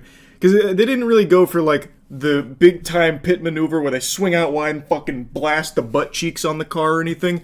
It was more so like they were almost kind of like shielding the road from this car, like trying to just like grind him off to the side, which eventually does work. I already EMS is in a ditch, and I'm gonna need sugar for my car. Get on the ground now! Put your hands behind your back right now, you're gonna get tased again! Don't f***ing move, you understand? I can't stand up! Stand up. I can't! Why not? With your legs. Stand the f*** up. I cannot stand up! Slim Shady goes on about how he can't stand up here after they've tased him, so he crashes his car into the ditch, and then he immediately tries to run through the forest there. He does not get far. I don't think he knows where he is, so this man was probably just like running into like a tree like an NPC stuck on a wall. He actually only made it like maybe a foot or two, despite bailing out of his car pretty early. Okay, so they caught you, you're driving, you drove down the ditch? What the f*** up, you motherfuckers? Come on, brother. Nah, bro. Nah. Listen, you guys are nothing. Listen, we've dealt with each other before, man. I live in America. I live in America. So do we. Well, so do we, yeah, right? So do we. I live in America, You gotta stop drinking, Jeff. No, I live in America just as you do. You gotta stop drinking. Just as you do. What if I leave this goddamn forsaken country, bro? Best of luck to you. Wish you nothing but the best. Now that was hard from Jeffrey right there. I live in America. What if I left this country, huh? I don't know what he was expecting the response to be like. No, wait, Jeff, don't make that threat. Don't leave. America needs you, Jeff. You're a hero. You're a real patriot. But no, Jeff, you can't leave. Don't say things you're gonna regret. We can't lose you, Jeff. Who's gonna drink all our Voodoo Rangers? I recognize Jeffrey is completely gone right now, but I find it fascinating how common this dialogue option is with drunk drivers. I have seen this exact statement from so many other drunk drivers in these body cams and shit, where they all go like, I live in America! I'm an American, goddammit! You're infringing on my rights! Wait, I thought this was a free country! Since when can I not drink beer while driving the wrong way on the highway? What? This country's gone to the birds! This is ridiculous! Hey, sit back, man. man. Do you want to go to the hospital or do you want to go to jail? Hospital. That's where we're going. But if you act like this, you go to jail. You go to jail. Jeff, stop. Relax. We'll be there in approximately 10 minutes. An officer finds open alcohol cans in the suspect's vehicle. 2 open Voodoo Rangers. This happens to be the exact same brand of beer the suspect was holding a case of at the beginning of this incident, indicating he was likely drinking multiple cans of beer during the vehicle pursuit. In the ambulance, he kept, like, lunging forward as if he was trying to jump scare officers or something, like it was Five Nights at Freddy's. And then eventually they concluded with, like, a little high five. He's like, okay, high five. Give me some skin. So anyway, they find some open Voodoo Rangers in his car, which is the same case he had in the very beginning of the video. I think we've got some real strong evidence to prove that he was probably drunk driving here, I would say. I think that one's kind of locked in. He's been charged with quite a few things. I don't think he's been sentenced or anything yet. But yeah, Jeffrey, not good, man. A big frown from me on this one, brother. Drunk driving, little PSA. Don't do it. Not good. That's about it. So, yeah, like, blows it up a little bit. So we just assumed that was that, but clearly watching it back on the footage, that hole was already there. What it actually hit was the metal stand and ricocheted off. So in the slow-mo I played there, you can see it hit the stand, I'm pretty sure, and bounce. Obviously, we couldn't track that at the time in the thick of it there in the fucking Thunderdome. So that was the first shot ever out of that gun. Yeah. Wow. And I've never, you know, I just rough set the sights, so I mean, I have to take it to the to a range and set it up, and then adjust the sights on it. But Charlie will zero it in for you. Yeah. Hey, I was lucky to even hit the friggin' target. So. That was good. And this is how much powder? 50? This is, yeah, 50 grams. Perfect. A little pause, I thought he was going to be like, this is 140. This is 5,000 grams. It's going to knock Charlie backwards. Well, you could put 120 in that thing. No, we don't need to do that. This is my first flintlock. I don't need to fall over. It's going to be like the R2-D2 scene. The screen as he shoots backwards. Pioneers used to ride these babies for miles. Okay. Now just pull back on the front trigger, because the front run? Yeah. Right here? Okay. Yeah. Now you have to pull back a ways on it. Wait a minute, let me get out of your way. I don't want to stand there, but the side. All right, here we go. Did I hit it?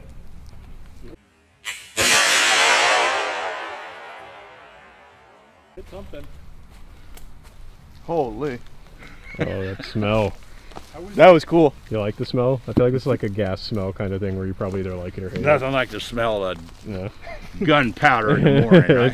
That smells kind of good. How was the kick on it? There was no kick. No kick at all. You can one-hand it, come on. Oh, yeah.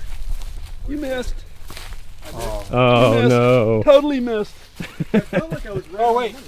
Wait. Oh, yeah, you got it right there. Oh, You're bullseye. Yeah, on the little target. I never. That's what I was aiming for. He was trying to scare him, go over his shoulder, you know? Right there, look, Danny. Right there. Yeah. Hello. Right there. You got a bullseye on the little target right there. Yeah, I zeroed it for you. What were you aiming at? Literally anything in this direction. The tree. Is that really where you were aiming for? Absolutely not. Where were you aiming? Genuinely anywhere in that vicinity. Have you not heard of aim small, miss small? All right, I'm gonna shoot in that 30 square feet. If I can get somewhere in this direction. I just want to. Sailor's log, just want to make a note. That is exactly where I was aiming. All right, you have to tell us before where you're aiming. Yeah. Okay. I will. I'll tell you exactly You where don't I'm get the Charlie specialty. I can't believe you hit the bullseye in that little target. Well, you best start believing it. Yeah, well, sorry, bud. Guy's incredible. Yeah.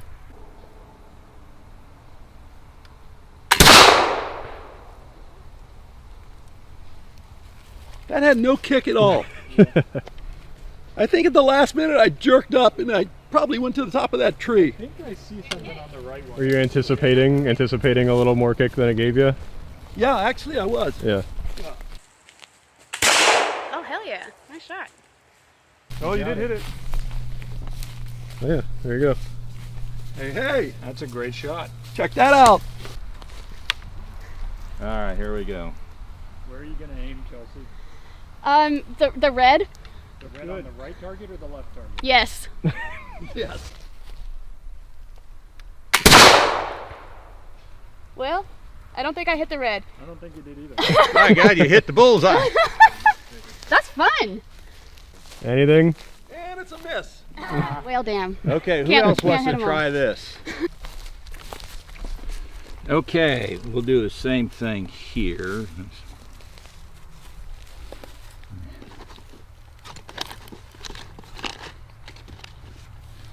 That is insane. That you built that by him. It's incredible. It is so nice. Yeah. Okay.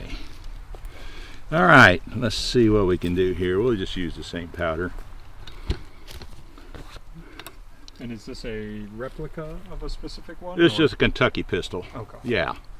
It's not a replica of any particular one.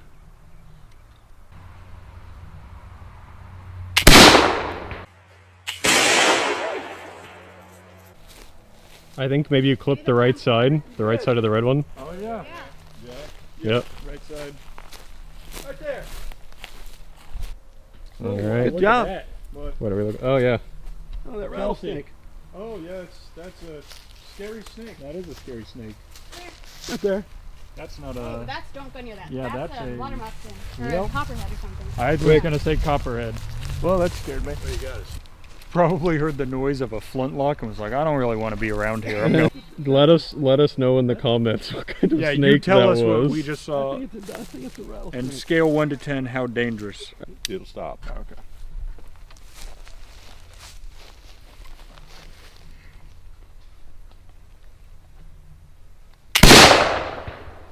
That was a miss. I think I saw the leaf go flying off. I saw the... Really? It looked cool though. I thought really cool. I thought I was right on the money, to be honest. I saw the patch fly out. Keep an eye out over there. Yeah, be careful of the snake. It's insulting to think that I'd ever missed the target. Never happened, never will. You could see it on the camera there. The precision was magnificent. It was a little off target, but I gotta hone in a little bit. I haven't used flintlocks before. They're unusual instruments in my hands right now, so I gotta get more reps in there. But not a bad shot. It's about where I was looking. That's about where I was aiming. You know, that Dark Tower shit. He who aims with his hand. You know, that kind of vibe. Hey, look right there. Isn't it weird Yeah. how every time the camera turns away, Charlie magically Yeah. just... Yeah, how Wait, about it's that? oddly like finger hole Yeah, shaped. look like. Big thanks to Dave. Yeah, I really appreciate it, man. Thank you so much for bringing Hey, them out. This was fun. This It a lot was of fun. great. I'm glad to see you guys take advantage of it. Now you see what it was like about 200 years ago. Yeah. How guys had to fight. Can you believe that? Because each one of them had to do the same thing. So It was so fun, man. His work really is just so impressive with these homemade flintlocks, his home brew here. So yeah, anyway, thanks to Dave again. If you're watching this, Dave. Anyway, that's really about it. So, yeah. Like, this is... I don't even understand the point he's making. People know that big subreddits or big Twitter communities or whatever do have a lot of influence. But that happens with or without this guy as the top moderator of the subreddit. That is just the result of a ton of people all in a similar space, in a similar vertical, that are sharing things back and forth. Like, his point is one that everybody knows. I was one of your most passionate users. I was in the Reddit partnership program from the start. I took advantage of every opportunity that I could. I had meetings with kind of the Reddit community managers. I begged them for help and kind of partnership opportunities at every chance that I could. And I was blown off every single time. You already said at the beginning of the video that the sole reason you pursued this moderator status is because of the power that it afforded.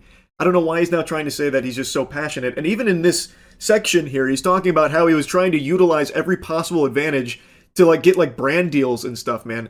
That's self-enrichment through this position. This doesn't really seem like it's coming from a place of a guy who's trying to like better communities or improve subreddits or make things better for others. This feels like you were chasing power and trying to use it to continue to climb that Reddit ladder, whatever that may be. I was one of the only moderators out there who tried to grow my community, who had any ambition, who tried to work with the company or help other subreddits or help the company that whole, and it didn't matter. I failed, and it failed because of how mismanaged and how little support Reddit, the company, gives to moderators. None of this would have happened if I had gotten support from Reddit. Do you think that I want to be the guy like going out, like messaging random people in Discords and LinkedIn's and trying to figure out kind of these partnerships? I don't. Then don't fucking do it, buddy! Chalamet! I'm gonna drop an Adam Sandler impression on you here. You are a moderator in a subreddit. Why are you chasing down brand partnerships and collaborations, buddy? The whole point of subreddits is just for a community to come together and talk about certain things, share certain things. And your job as a moderator, and I use job very loosey-goosey because it should never be misconstrued as a job. It's supposed to be filled by very passionate fans of similar mind in the same space that would then just enforce like certain rules about like, you know, making sure someone doesn't get like doxxed or something sensitive being shared like that. Like that is supposed to be all it is. Why are you trying to even find partnerships and deals like that? That doesn't seem, in my eyes, to ever benefit the community. It only feels like it would benefit the mods that are chasing it down. You like to use examples, so I'll use one for you. Let's say you chased down this partnership with $1 Million Fan Show, and it wasn't going super well, and the organizers and you, well, you like to exchange back and forth, and they're like, look, we really need a favor here. Can you only post some of the positive stuff from $1 Million Fan Show and get rid of like the pesky, you know, maybe clips that are negative about it? That would really help us. And let's say you object to that and they're like, okay, well then we're not going to work with you in an official capacity anymore if you don't do this. You see the conflict that this creates? It leads to, I can't believe I'm going to use this word when talking about fucking subreddits and mods, but it leads to very blatant corruption, where you are now in bed with some of these organizations or someone that could benefit from you gamifying your subreddit to cater it more towards them. Maybe it wasn't financial in this case, maybe you weren't paid for it, but extend this thought process to another type of subreddit where maybe there is someone paying for it. Like, let's say I'm a music artist and I want to be featured on like the hard rock subreddit, and I want to make sure my single gets out there, so I reach out to a mod and like, hey, look, I'll pay you some money if you can try and like boost this up a little bit. And this is something that I've read reports of happening in the past, and I think you would agree that that's a problem, right? Now imagine if those mods are also chasing down other artists like, hey, I see your Spotify streams are a little low, if you toss us a little money here, we can use our subreddit and the influence of it to try and boost it up a little bit higher. That's not a good thing. If Reddit had offered me partnerships, if Reddit had pipelines to connect with kind of major companies, if Reddit had lawyers that were helping me, like reading over these contracts, reading over these agreements, none of these very real mistakes that I made would have happened. Reddit needs to be professionalized, and it starts with the mods. This is going to be controversial, but the people who are running your multi-billion-dollar website are unqualified nobodies like me. That doesn't mean it's my fault or their fault. It's your fault, Spez. Damn, what a mic drop. Brother, there are no qualifications to be a Reddit mod. That is a position that the community is supposed to like decide upon, like, hey, here's our rules, and here's who we would like to enforce them, and that's it. It should never be this deep. I just don't understand why he can't grasp, and maybe he can, and he's just pretending not to, the concept that if you have mods that are financially incentivized to work with brands in collaboration with them to use the community for their collaborators' purpose, you now have a very disingenuous subreddit that is very easily influenced based on who is paying for it. That should be a very clear conflict, a very obvious issue. It should be pretty obvious why Reddit wouldn't want to invest in a suite of resources like lawyers and brand ambassadors for Reddit mods to look over contracts and shit for Reddit mods securing deals to sell out their subreddit. That's not a good thing. That means access to anything that like a talent manager would give an actual celebrity. So an access to a bounty board or ad deals or lawyers or event organizers or professionals or anything that actually matters. To you, personally, actually matters to just you. The guy who is benefiting from the ad deals and brand partnerships and shit. That does nothing for the community you are supposed to be moderating for, brother. What are you not understanding there? Like, he is only arguing to help himself under the guise of it being to grow his subreddit. It only grows you, man. To summarize, Reddit moderators should be treated like celebrities or influencers, not because they deserve respect or anything, but because they actually have real power and influence. I mean, if not for the world, at least over your $50 billion company, maybe if you gave them actual support, it could go from 50 billion to 100 billion. I mean, it certainly deserves to be that high up for how much traffic Reddit gets. Yes, a high-level financial growth strategy here. The way to double your company is by spending resources to connect your subreddit moderators with talent managers that will chase down brand deals for them. So that way they can feel like a celebrity and I guess cash in on their mod status. Yeah, I'm really seeing the line now. The pieces of the puzzle are coming together nicely. I get it. To the community, Spez and Reddit, they're almost certainly not going to fix any of this. All of this is up to us to solve. He then tries to address the community about like this problem, and I really don't even understand the problem he's trying to portray here, because all he keeps hammering home is that he is a top moderator, wasn't given enough resources like lawyers, and he wasn't treated like a celebrity enough, and he didn't have the ability to chase down brand deals, which led to him making a poor decision here with the $1 Million fan show. How is that a problem that the community, like, would rally behind, man? You just shouldn't have done it in the first place. Reddit shouldn't be a platform where mods are selling out big communities for the sake of brand deals. I don't see a whole lot of community support coming for that kind of message. He keeps presenting it as a problem, but actually I think this video demonstrates exactly why Reddit made the right call removing him from his position. Like, I don't know how he's not seeing that. To solve all of the problems that I have laid out, we will create tools and resources so good, so useful, that everybody will have to work with us. Think talent agency, but for subreddits. You have the big ideas, you have the vision, you have the crazy cool things that you want to do, and we handle the logistics. Materially, that means connections to major companies, partnerships, doing AMAs, running events, doing mod recruitment, cross-collaboration with other relevant subreddits, that kind of stuff. He then pitches his new thing here, which a talent agency for subreddit mods, I guess. I don't want to get into it. I've been yapping about this for so long. It's just, this video blew my mind that he would actually post something like this. Again, I do actually feel bad for him because this is clearly a position that meant a lot to him, and I'm wishing him the best going forward now without his, sheriff badge of LSF. But I do not think a talent agency for mods is the right path. But, I'm not his dad. He can do what he wants. It's just, this was a mind-boggling adventure watching this one. Anyway, that's really about it. See ya.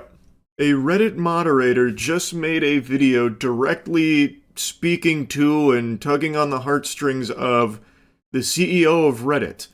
He's making a big call to action after he had been stripped of his position as top mod on r/livestream fail. I'm kind of at a loss for words here. I can't believe what I just watched was genuine and not a skit. But this seems authentic. What you picture in your head when you hear the term Reddit mod is exactly what you are about to see unfold in the flesh. The reason this mod just lost his position is because he was promoting a scam on the subreddit that he was the top mod for, Livestream Fail. I made 2 videos covering this. It was the $1 Million fan show, which was paraded around as a $20 million reality television show for streamers' fans to sign up and even paid entry into it to compete for, $20 million prize purse. Turns out the whole thing was a load of baloney, as it appears everything has been wiped off the face of the planet. So some viewers paid money for actually nothing. They flushed it down the shitter, and agencies that brought this to streamers were left embarrassed. Most notably, Mythic Talent was the one that was named by some of the streamers as their agency that took them this deal, where seemingly no due diligence was done on behalf of Mythic to confirm whether or not this was even legitimate in the first place as a paid promotion. It was supposed to be an Amazon production, but clearly it was not an Amazon production, and it took 2 seconds of going to the website to deduce that this was fraudulent, but they took this deal before the website even existed. It's a whole mess. I've already covered all this, but Livestream Fail gets roped in because there was this inexplicable partnership that no one fully understood, where $1 Million Fan was in bed with Livestream Fail, and the top mod of Livestream Fail made a post on the subreddit pinning it to try and get more suckers into it. And now this is his response after being fundamentally fired from his free position of Reddit janitor. Hello, Spez, Mr. CEO of Reddit.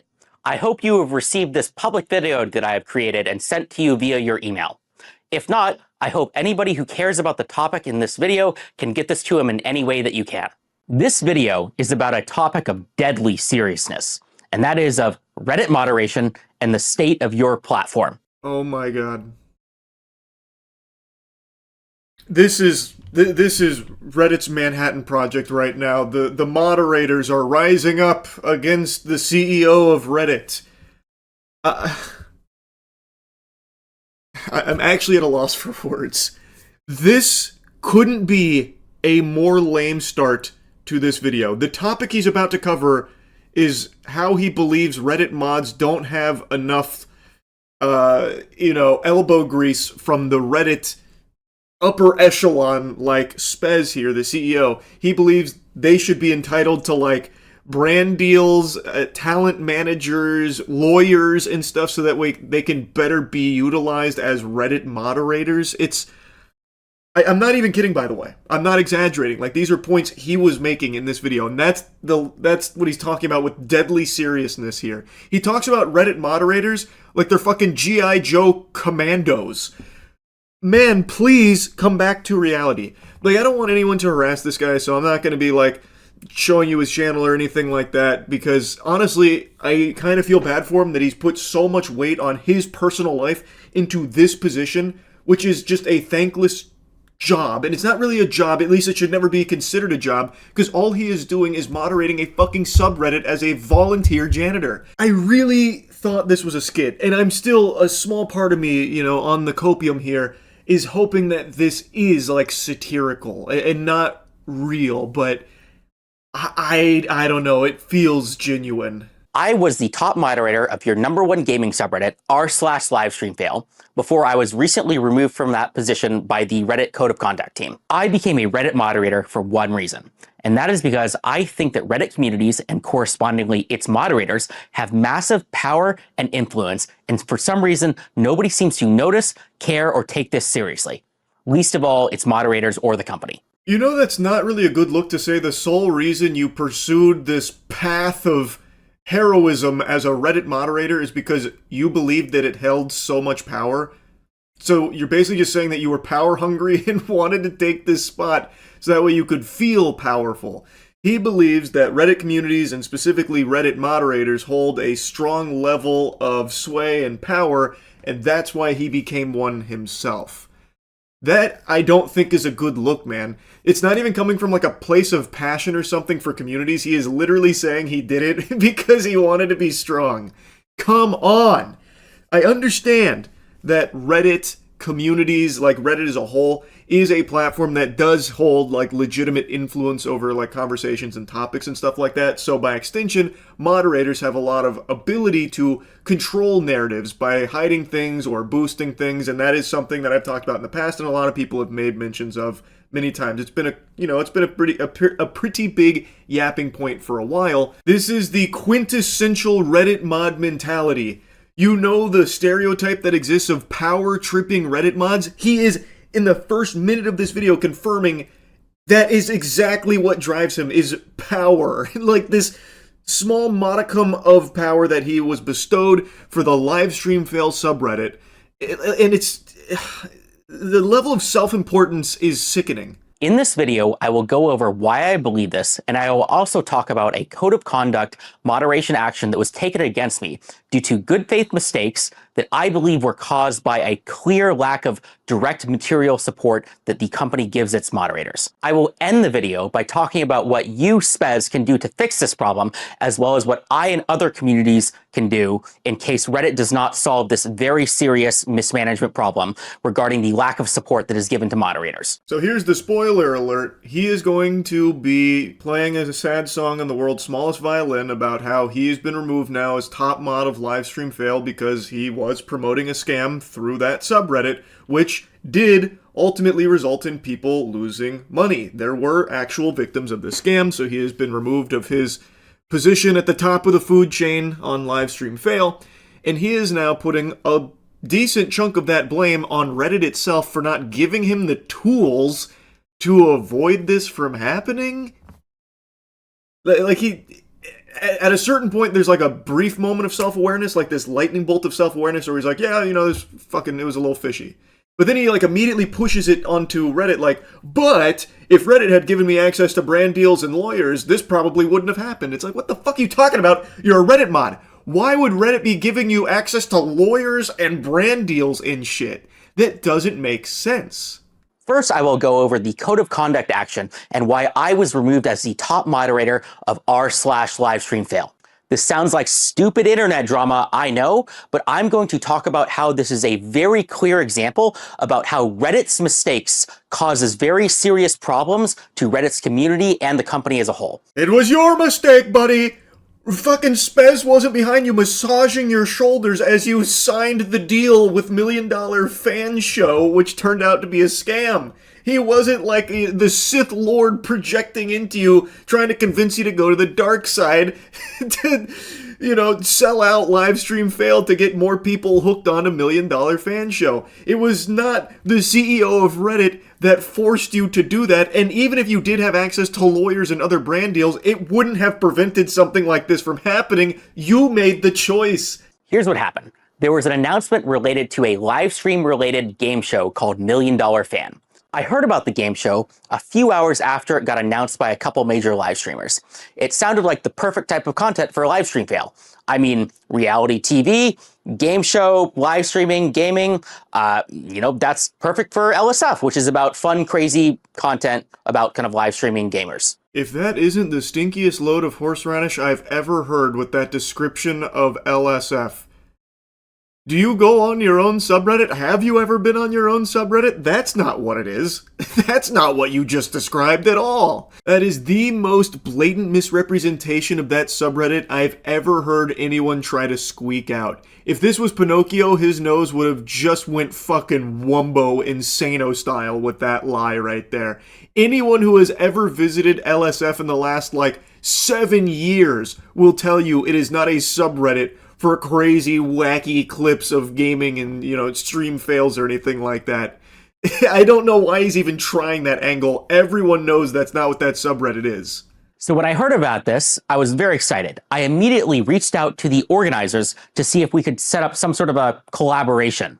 This collaboration would just be to get cool content on the subreddit. No, financial incentives, no moderators being paid, basically none of anything like that, just fun, cool stuff for the community in the subreddit. For collaborations, the first obvious thing that came to mind was, how do we get their content? Find any proof of that? I would love to see where he found that.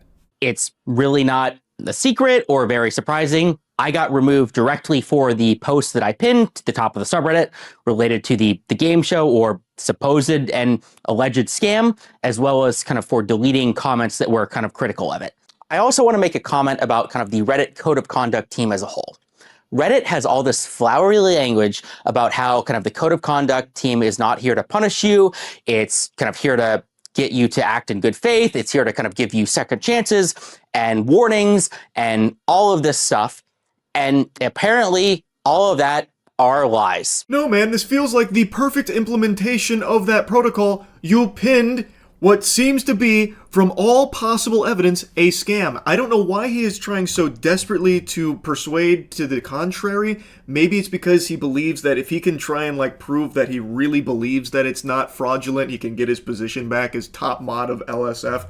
I don't know. Or maybe like getting really conspiratorial, maybe he worked with the organizers in a deeper capacity than he's letting on. But that's just a possible game theory. It's just extremely peculiar how hard he is fighting to try and convince himself and others that maybe this wasn't a scam when all available evidence points towards this being fraudulent. And if this video is him trying to make a case for himself why he should be reinstated and get that power coursing through his veins again as a moderator on Reddit, then this is a terrible job. Because what he is doing now is showing that he is willing to even defend what seems to be, by all possible accounts, a scam that he was directly associated with, maybe unknowingly, and now he is doubling down on it. That is a terrible look, and that makes you look like an unhinged moderator who, even when proven to be incorrect, will not see that, will not take the accountability there. And now he's getting mad at the Code of Conduct team for enforcing their rules. He deleted comments that were critical of his decision to promote this sketchy game show, and promoted a sketchy game show that resulted in people spending money on something that didn't exist, doesn't exist. So I feel like it's a pretty justified termination of his moderator status. Now, here's the most important part of the video, Spez. This is a direct message to you and only you. I want to talk about how this whole situation is a direct result of the lack of support that Reddit, the company, gives to its moderators. Yeah, I did the partnership. Yeah, I didn't look into this as much as I should, and I trusted kind of agencies and live streamers when I should not have. And I did delete comments, which I thought would have been borderline defamatory if the situation wasn't, I guess, a scam, even though it technically hasn't been proven to be a scam yet. But despite all of that, there is still massive kind of like problems at Reddit, the company, due to the lack of support that caused this. Now, this message may have been only for Spez, but I've intercepted the broadcast here. Now, I've put my ear into it, and I'm taking a listen, and what I'm hearing is fucking wild. He almost gets into a level of accountability where he's like, yeah, I did the partnership. Yeah, I didn't look into it. I didn't do any research on it. And then he immediately falls back into, but it hasn't really been fully proven to be a scam. And also, it's actually, in a large part, Reddit's fault that this happened in the first place because I wasn't given enough tools at my disposal to avoid making stupid decisions. Reddit moderators have power. They have influence. If you are one of the people who is joking about like internet janitor duties or whatever, I'm sorry to tell you, it's funny jokes, but you are wrong.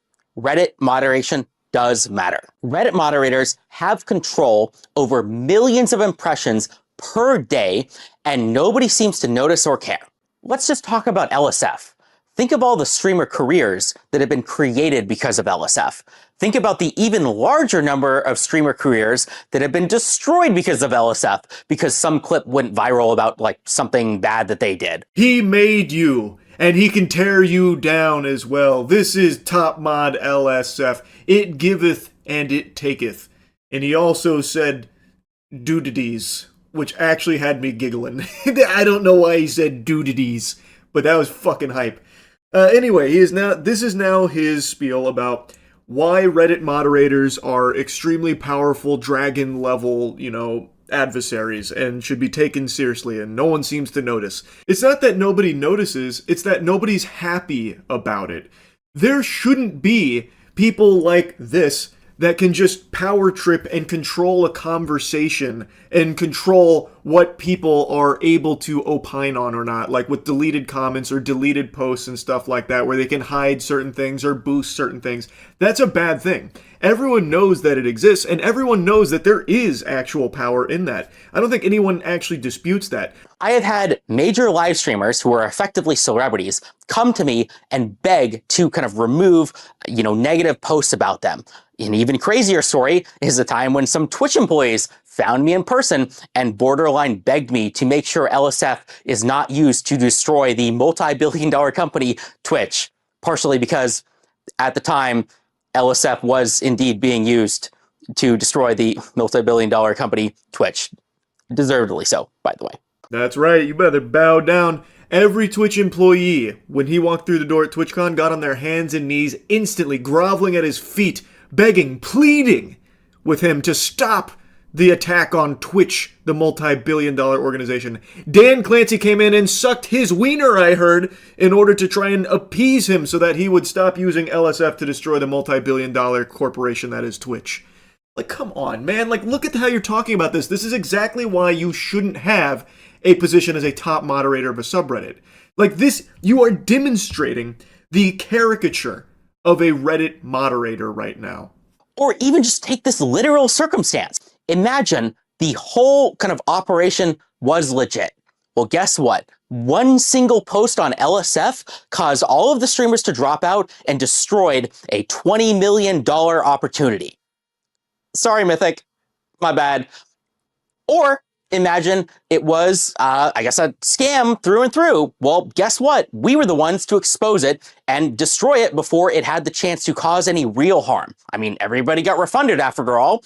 Guess things ended up okay. Why do you keep saying that? Where are you finding that information about everyone getting refunded? Are the organizers telling you that? Like, I really don't know where you're seeing that. But again, man, yes, it is a big subreddit, which means things like this information about a $20 million potential scam will have naturally blossomed there. As it would anywhere else on like a big Twitter community or a different subreddit. LSF just happens to be the biggest one. It has nothing to do with you. This is just natural when there is a big community. This would happen on another platform or another subreddit. It is not your achievement for creating the LSF ecosystem that shares clips about a potential scam. And in fact, you could even make an argument that you have actually been a hindrance in some cases in the past with certain things that weren't allowed to blossom there. Like, this is... I don't even understand the point he's making. People know that big subreddits or big Twitter communities or whatever do have a lot of influence. But that happens with or without this guy as the top moderator of the subreddit. That is just the result of a ton of people all in a similar space, in a similar vertical, that are sharing things back and forth. Like, his point is one that everybody knows. I was one of your most passionate users. I was in the Reddit partnership program from the start. I took advantage of every opportunity that I could. I had meetings with kind of the Reddit community managers. I begged them for help and kind of partnership opportunities at every chance that I could. And I was blown off every single time. You already said at the beginning of the video that the sole reason you pursued this moderator status is because of the power that it afforded. I don't know why he's now trying to say that he's just so passionate. And even in this section here, he's talking about how he was trying to utilize every possible advantage to like get like brand deals and stuff, man.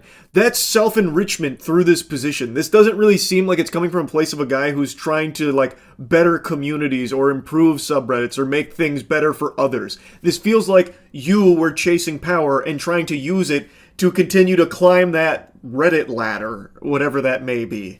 I was one of the only moderators out there who tried to grow my community, who had any ambition, who tried to work with the company or help other subreddits or help the kind of the company that hell, and it didn't matter. I failed, and it failed because of how mismanaged and how little support Reddit, the company, gives to moderators. None of this would have happened if I had gotten support from Reddit. Do you think that I want to be the guy like going out, like messaging random people in Discords and LinkedIn's and trying to figure out kind of these partnerships? I don't. Then don't fucking do it, buddy! Chalamet! I'm gonna drop an Adam Sandler impression on you here.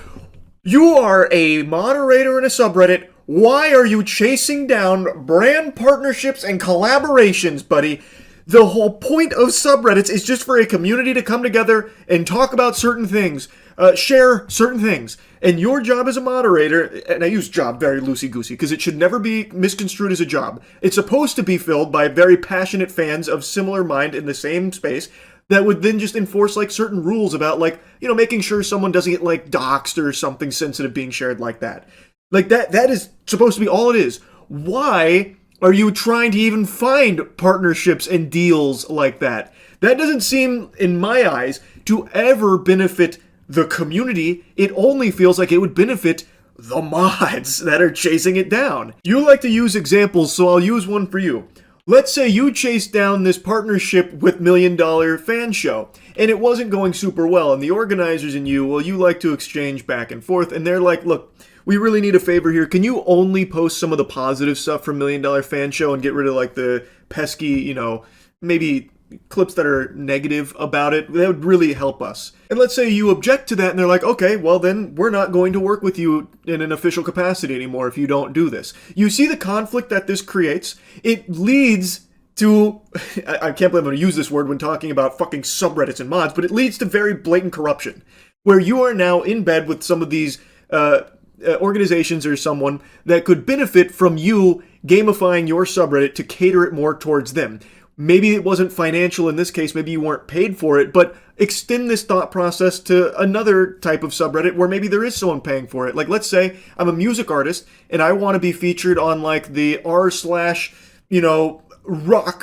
hard rock subreddit, and I want to make sure my single gets out there, so I reach out to a mod and like, hey, look, I'll pay you some money if you can try and like boost this up a little bit. And this is something that I've read reports of happening in the past, and I think you would agree that that's a problem, right? Now imagine if those mods are also chasing down other artists, like, hey, I see your Spotify streams are a little low, if you toss us a little money here, we can use our subreddit and the influence of it to try and boost it up a little bit higher. That's not a good thing. If Reddit had offered me partnerships, if Reddit had pipelines to connect with kind of major companies, if Reddit had lawyers that were helping me, like reading over these contracts, reading over these agreements, none of these very real mistakes that I made would have happened. Reddit needs to be professionalized, and it starts with the mods. This is going to be controversial, but the people who are running your multi-billion-dollar website are unqualified nobodies like me. That doesn't mean it's my fault or their fault. It's your fault, Spez. Damn, what a mic drop. Brother, there are no qualifications to be a Reddit mod. That is a position that the community is supposed to like decide upon, like, hey, here's our rules, and here's who we would like to enforce them, and that's it. It should never be this deep. I just don't understand why he can't grasp, and maybe he can, and he's just pretending not to, the concept that if you have mods that are financially incentivized to work with brands in collaboration with them, to use the community for their collaborators' purpose, you now have a very disingenuous subreddit that is very easily influenced based on who is paying for it. That should be a very clear conflict, a very obvious issue. It should be pretty obvious why Reddit wouldn't want to invest in a suite of resources like lawyers and brand ambassadors for Reddit mods to look over contracts and shit for Reddit mods securing deals to sell out their subreddit. That's not a good thing.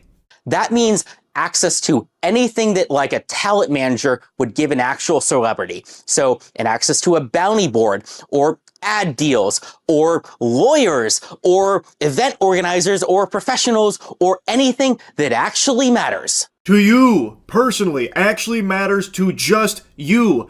The guy who is benefiting from the ad deals and brand partnerships and shit. That does nothing for the community you are supposed to be moderating for, brother.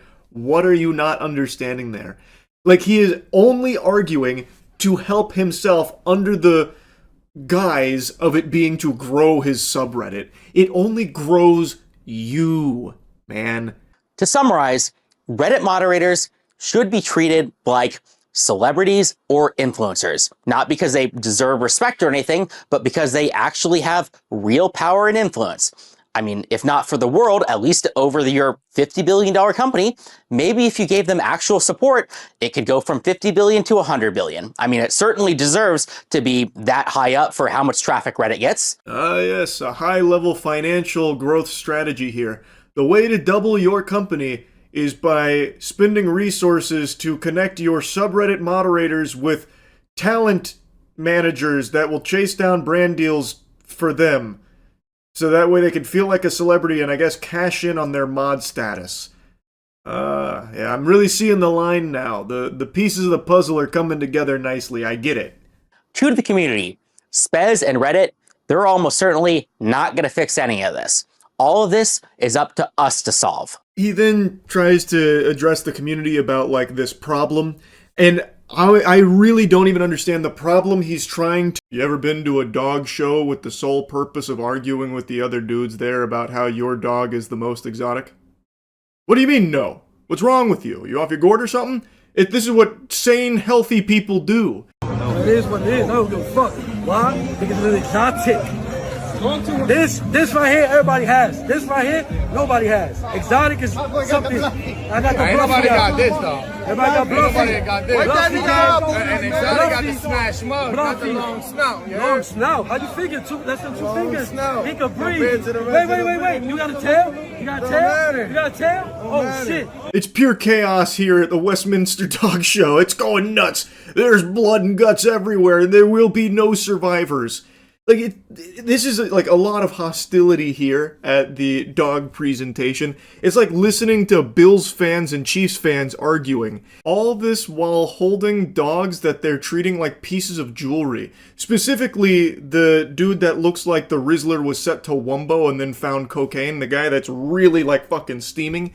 He just keeps going on about how exotic his dog is and how no one has it, as he's like showing it off like a luxury car. No high rear though. This ain't high rear. Stand them You up. crazy? Stand that You dog up. standing Stop pulling up. that rear back. Not putting no rear, Pulling baby. that Come rear on. back. Let's do a side shot. Pulling that rear Side shot. back. Let's do a side shot. Let's do a side shot. Let's do a side shot. Buddy tries to call him out for high rear, looking to throw a flag on the play, like, nah, it's disqualification, rear too high. And then he's like, high rear, that's the most outrageous thing I've ever seen. I do say, my good chap, that is outlandish. This whole thing is so absurd. And I feel horrible for the dogs here. They all look like they have been bred for the sole purpose of being in these kind of shows from these fucking weirdos. So I imagine they probably have like a lot of health problems. Like, it's no secret, this kind of garbage can cause a lot of like genetic issues in them. And it's very sad. Especially the one that the protagonist here, the main character, is really liking to show off. That poor dog looks like one of the fucking guardians from Ghostbusters when the main villain shows up. In the way that they're handling the dogs, it's like they don't even view them as a living, breathing creature. They are truly just an accessory that they are trying to win a competition with, and that's all. It's so fucking weird. Now, you may have heard the guy in a coke-fueled frenzy throw down the gauntlet saying, side shot. He is now challenging his heckler here to a side profile showdown. And in the dog world, that's like saying parlay to a pirate. It must be honored. So now they're about to do a side profile 1v1 here on Rust to see whose dog is the most exotic. Pull him to the side. Let's go. Side shot. Put that motherfucker to the side, bro. Wait for... Let's see that shit. Fuck Hold what on, the judge saying. You talking that shit. I'm gonna talk what that the judge shit. saying. You talking that shit. Let's see that shit. Let's see What that happened? She got that chihuahua face. That shit ain't got a bully face. She got a chihuahua face. That's a fluffy chihuahua, nigga. It is. Fuck out of here. It is. Get talking that shit. Get that fake. Look at that You know what I'm Rico. saying? Oh shit. Talking that Come on, shit. baby. Wrong ass bus. Get that fucking bus out of here. This is high-level dog management right here from the owners. Did you see that technique? He turns his dog to the side and immediately hits the Ric Flair woos, woo, over and over again. Like, did you see that? What happened? This is some impressively pathetic stuff here. I don't know how these dudes go home and look themselves in the mirror without tears in their eyes, crying at the fact that they're such huge fucking losers. That is shocking to me. Even the dogs look embarrassed to be there with them. Get that bus out of here, baby. Come on, man. Get that bus out of here. Your dog's scared, fam. Your dog is scared. Man, be scared. Your dog is scared. He's still more man. exotic than yours, though. You wish. He's still more exotic than Long yours. hair don't though. make it exotic, bro. That's a So chow what the chow. fuck? What it makes That's it a chow then? chow. What it makes it then? That's a chow What it makes chow. it then? Do you have it? That's No. a hairy Do you mud. have Show it? the pedigree. Do you have it? Show the pedigree. Ant-Man, baby. Ain't no fucking Ant-Man. fluffy Ant-Man, billies, baby. I can't believe a fight didn't break out right there between those two. The second he called for the pedigree check, oh man, I thought there was going to be some haymakers swinging there. I thought that was about to get real pugilistic real quick. Ant-Man all day. Yeah, show the Ant-Man all pedigree, day. show the I pedigree, can show the pedigree. bloodline. I show There's the somewhere down the Ant-Man. line, there's some fucking fluffy down there. Babe, baby. Ain't no babe. Ain't nothing babe look like that. Nothing like babe look like that, bro. Nothing like babe look like that. I know what I did. I know Hey, what I did. it don't look like it. It don't have to look like it. Don't You know what worry. I'm saying? Get ready for what's coming, though. Get ready for what's coming. Oh, I'm Get ready. Man's out here talking like he's in the NBA championship game. Get ready for what's coming. I'm dunking from the free throw line like Air Jordan, I swear to God. brother, calm down. You're at a dog show. Get ready for what's coming. Mayan calendar predicted end of the world's 2012. Guess what? It's 2025. I'm shutting the world down with my dog right here. You're not ready for this. They're waiting. They're ready. There won't be no long snout shit. This ain't what snout? What snout? What snout? That shit more Yorkie than bully. Let's see who can run and come back without breathing. That shit more Yorkie than bully. Let's see who can run and come back. You know what I'm saying? Let's see who can My run dog and come fully back. functional. He's functional as fuck. You know what I'm saying? None of Fully that functional. bullshit. That's good, baby. Get that clout off of Bluffy. Get that clout off of the Bluffy, my clout. dog. I don't need clout. Sure. I don't need clout. Real bulls back in style. And that ain't no fucking bull. Yeah. That ain't no fucking bull. Yeah, hell yeah, it ain't no bull, baby. Fuck out of here. That shit mutt. These owners are getting so feral there for a second. I thought they were about to start eating their dogs there for a moment. Just like actually like, oh yeah, not functional. Well, he can run there and back. And he also tastes great. And then just takes like a bite out of him or something. Shit was going like actually Insano style. This guy's now bubbling over with rage. That ain't no fucking bull! And the other guy's like trying to get on his ass for clout chasing off of his, I think he calls it a bluffy, is what he was saying. I don't really know. But man, they are like actually foaming at the mouth here. Hell yeah. Let it be a month. Let it be a month. This is a new month. This is the new wave. Look at that front. Come on, baby. Look at that front. I see cameras on this. What about that? Fuck out of here. Get that shit off the table. Fuck out of here. They're looking at that shit because they don't know what the fuck it is. That's why. They're looking at it That's like, why. hey, They don't know what it is, bro. This is the new They wave. don't know what it is. Trust me. They don't know what it is. Trust me when I tell you. The new wave. There's just no way it can be this serious. Like, what's on the line? What do you win? A year-long subscription to Chewy or something? Like, I cannot imagine it's worth all of this fuss. These two goofballs are about to blow a gasket. They're arguing like it's an Xbox Live lobby. All over this weird dog show that they're at. Also, apparently this isn't that unusual. 4 years ago, there was an actual brawl at one of these kind of things. This was at something called a bully takeover, which I think is probably like the same competition that we're watching this argument at, since the whole thing they were talking about was like bullies and shit there too. So like, it feels as though like this is less of a dog competition and more of like a place where you can bring your dogs and eat some knuckle sandwiches. It's just such an unlikely event to imagine such a heated argument to arise at, or a violent brawl. And it is a violent brawl. Like, it's like a hockey fight. I can't show you any clips because I think the video would probably get taken down or flagged by YouTube. But like, it's an actual like hockey fight where one guy's grabbing the other guy and they're just fucking exchanging blows. And apparently it was a full brawl. It wasn't just those two, but in that video right there, they were like kind of the centerpiece to all of it. So it's just so weird that these dog shows apparently are so incredibly hostile. Like, maybe all the guys who show up are the ones that are actually neutered, not the dogs, so they just go there with a chip on their shoulder or something. I have no fucking clue. But it is wacky to watch. Anyway, I saw this today and I just had to yap about it a little bit. I don't know what animal there won the competition, but really, there are no winners there. And again, I feel so fucking terrible for those dogs. Not only are the owners just loose cannon, unhinged lunatics, but the way that they have been bred, I think no doubt has led to them having health issues, most likely. And that's just super sad. Anyway, that's about it. So, I cannot believe it. I thought this was impossible, like a growth spurt in my 30s. I didn't think this was something that would ever happen here.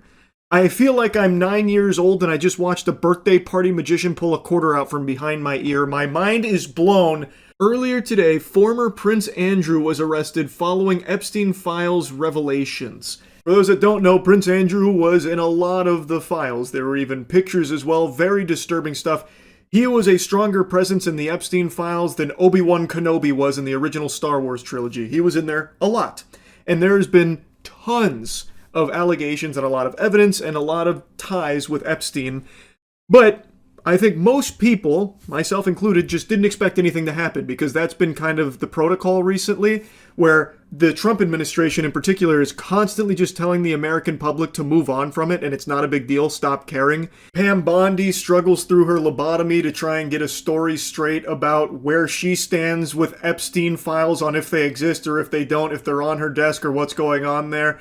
It seems like everyone kind of plugs their ears when Pam Bondi's around and they don't fill her in on the talking points, so her story's never cohesive. The only thing she sticks to is that Epstein files are all out there and we're done. and there's nothing more to be done about it. Justice has been served with 0 arrests outside of Maxwell. And of course, Perjury Patel loves to lie about it. Todd Blanche also takes a special kind of joy in letting people know that, yeah, most likely nothing's ever coming from this. It's not a crime to party with Epstein. Is there any chance that any of these individuals who partied with Epstein and engaged in, relations with minors will be prosecuted? Any chance? I'll never say no, and we will always investigate any evidence of misconduct. But as you know, it is not a crime to party with Mr. Epstein. And so as horrible as it's not a crime to email with Mr. Epstein. And some of these men may have done horrible things. And if we have evidence that allows us to prosecute them, you better believe we will. But it's also the kind of thing that the American people need to understand, that it isn't a crime to party with Mr. Epstein. It isn't a crime to have Didn't look like that's all that was going on some of those photos. I mean, if the photos could speak, some of them look pretty bad. That's right. And unfortunately, photos can't speak. And so we need witnesses and we need Are there videotapes that you all have? Yeah, there's a lot of videotapes, actually. But according to Todd Blanche and this administration, that's not like actionable evidence. Yeah, there's nothing here. Everyone's making a mountain out of a molehill. But interestingly enough, it seems like other places in the world are taking it more seriously than America is here, this administration. Internationally, there have been a lot of powerful figures that have come under intense scrutiny and have stepped down or been relieved of their position. And now we're seeing Prince Andrew be arrested in the UK for his involvement here in the Epstein files. And they're investigating that, seeing what's going on there. That's more than this administration has done. The Trump administration, still 0 fucking arrests outside of Maxwell, whom they're doing everything in their power to ensure has the most luxurious time in prison possible. Now, normal, sensible people with a functioning frontal lobe are all celebrating that it's an arrest in regards to the Epstein files. Finally, hallelujah! That's a pump your fist moment. That's a certified finger-wiggling situation here. But weirdly enough, there's one person who's real tore up about it here. I'm telling you, this guy looks like he's got the suds right now, like fucking SpongeBob. Trump's extremely sad that Prince Andrew got arrested. I got a question about something big overseas today. The former Prince Andrew arrested by the police there, related to something with Jeffrey Epstein. Do you think people in this country at some point, associates of Jeffrey Epstein, will wind up in handcuffs too? Well, you know, I'm the expert in a way because I've been totally exonerated. That's very nice. I can actually speak about it very nicely. I think it's a shame. I think it's very sad. I think it's so bad for the royal family. It's a very, very sad. To me, it's a very sad thing. When I see that, it's a very sad thing. To see it and to see what's going on with his brother, who's obviously coming to our country very soon, and he's a fantastic man, the king. So I think it's a very sad thing. What a fucking odd response. It's sad that someone has been arrested in relation to the Epstein files. Why? Why shouldn't they be investigated? Why is this sad? Why is this cause for tears? Like, he looks like he just watched the ending to Marley and Me. He's looking emotional as shit right now over Prince Andrew's arrest. Why is this something sad?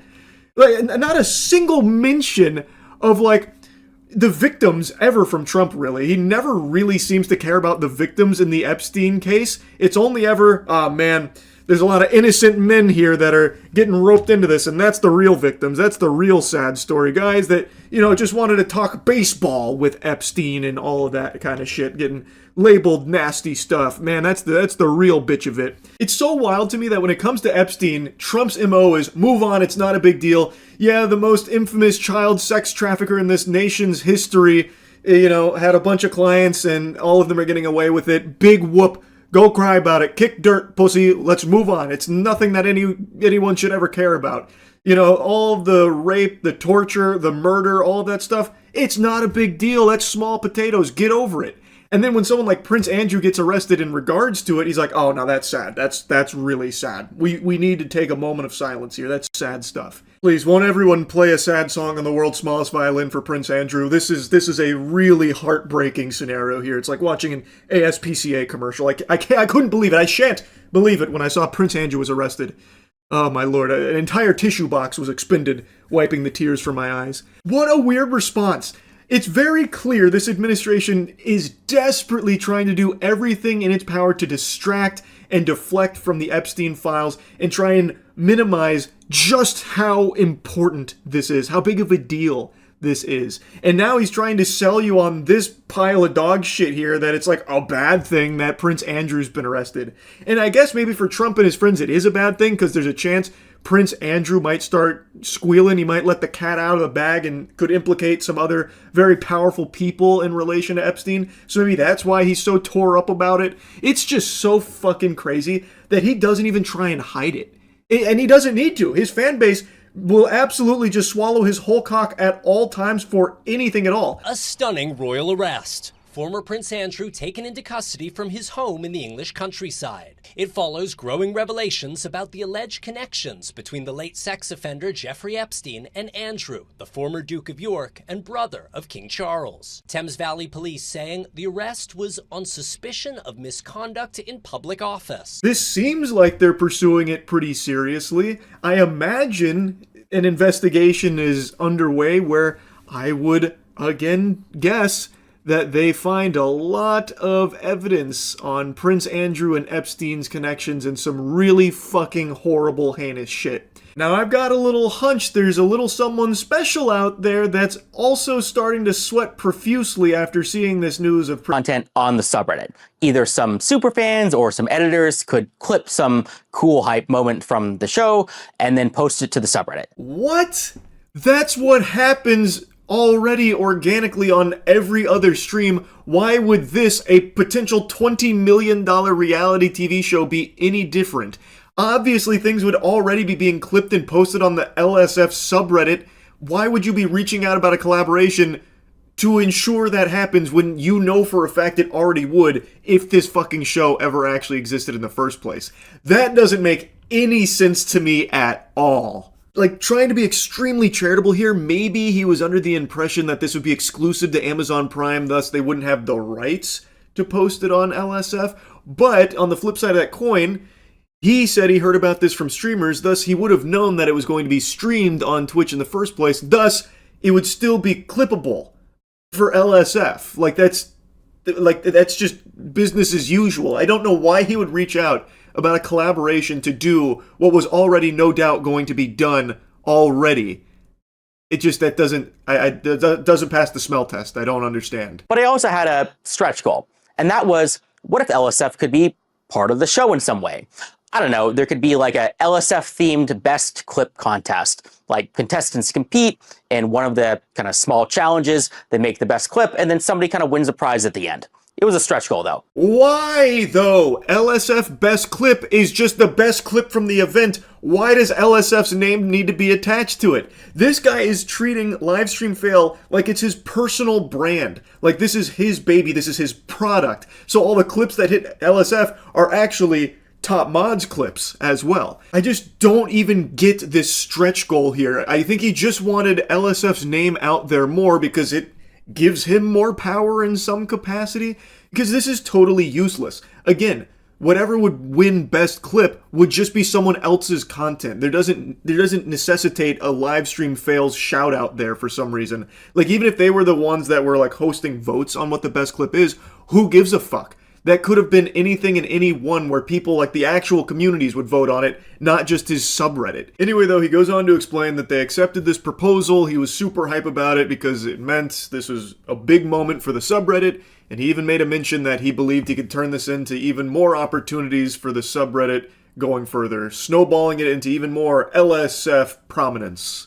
So we quickly worked to make an announcement together, and I posted it the next day. When I posted it, everybody in the comment section immediately yelled, scam, scam, scam, scam, scam. I mean, think about it. Amazon Prime has spent lots of money on tons of shows, and, you know, I didn't necessarily think that the show was worth $20 million, but, you know, that doesn't mean that Amazon Prime wouldn't fund it. And, you know, if LSF was involved, maybe it would actually succeed. You know, maybe my involvement alone could make the $20 million kind of investment worth it. Who knows? At least that's what I thought. It sounds like you weren't thinking at all, though. Why would Amazon be spending $20 million on like 8 streamers and their fans on Twitch and only a $5 million grand prize for Mr. fucking Beast? What sense does that make, man? That isn't really checking out either.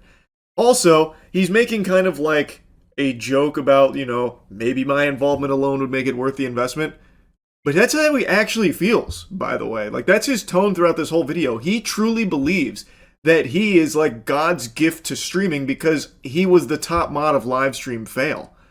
Like, it is a very like scary mentality to have, and I do genuinely feel bad for him that he has like poisoned his own brain to this level, deluded himself into thinking that him being a top mod on a subreddit was like something of significance and like something of like grand importance. I'm a highly paid software engineer working in San Francisco. I do not need to take a couple $1,000 bribes from, random internet scams, okay? I was doing this because I legitimately, care about the subreddit, and that's why I spend my time on it. So he debunks rumors that he was paid to promote $1 Million Show from the organizers, saying that he doesn't need to be taking bribes, he's financially well off. He then goes on to say that he was addressing like some of the deleted comments because that was a specific mention in why Reddit canned him, because it potentially showed malice because he was involved in this promotion that ended up being a scam. And so he wanted to address like the deleted comments. He then has a section dedicated to me where I talked about the scam, and then the organizers were talking to him like, well, since Charlie talked about the scam, 5 streamers dropped out, so we're no longer doing this anymore. Pack your bags, take down the post. And then he says I didn't do enough research on it because I didn't reach out to him or the organizers. But beyond that, it doesn't seem like he did much research. I don't think that he reached out to any of the organizers. He certainly didn't reach out to me. And I don't know if he reached out to Mythic Talent or any of the streamers. And that important point is that nothing in this situation has yet to be definitively proven as a scam. I repeat, there is no definitive, at least public information yet, that anything fraudulent, malicious, or illegal has happened in the situation. Brother, your level of research was cold calling the organization dick in hand, begging to be associated with them, and then that was the extent of it, because apparently you heard one of the streamers promote it. And yet he's going to be causing a hubbub because I didn't reach out to him for his perspective. Brother, I didn't even really talk about you in my video, just that you were associated with this shit, roped into the same scam that they were.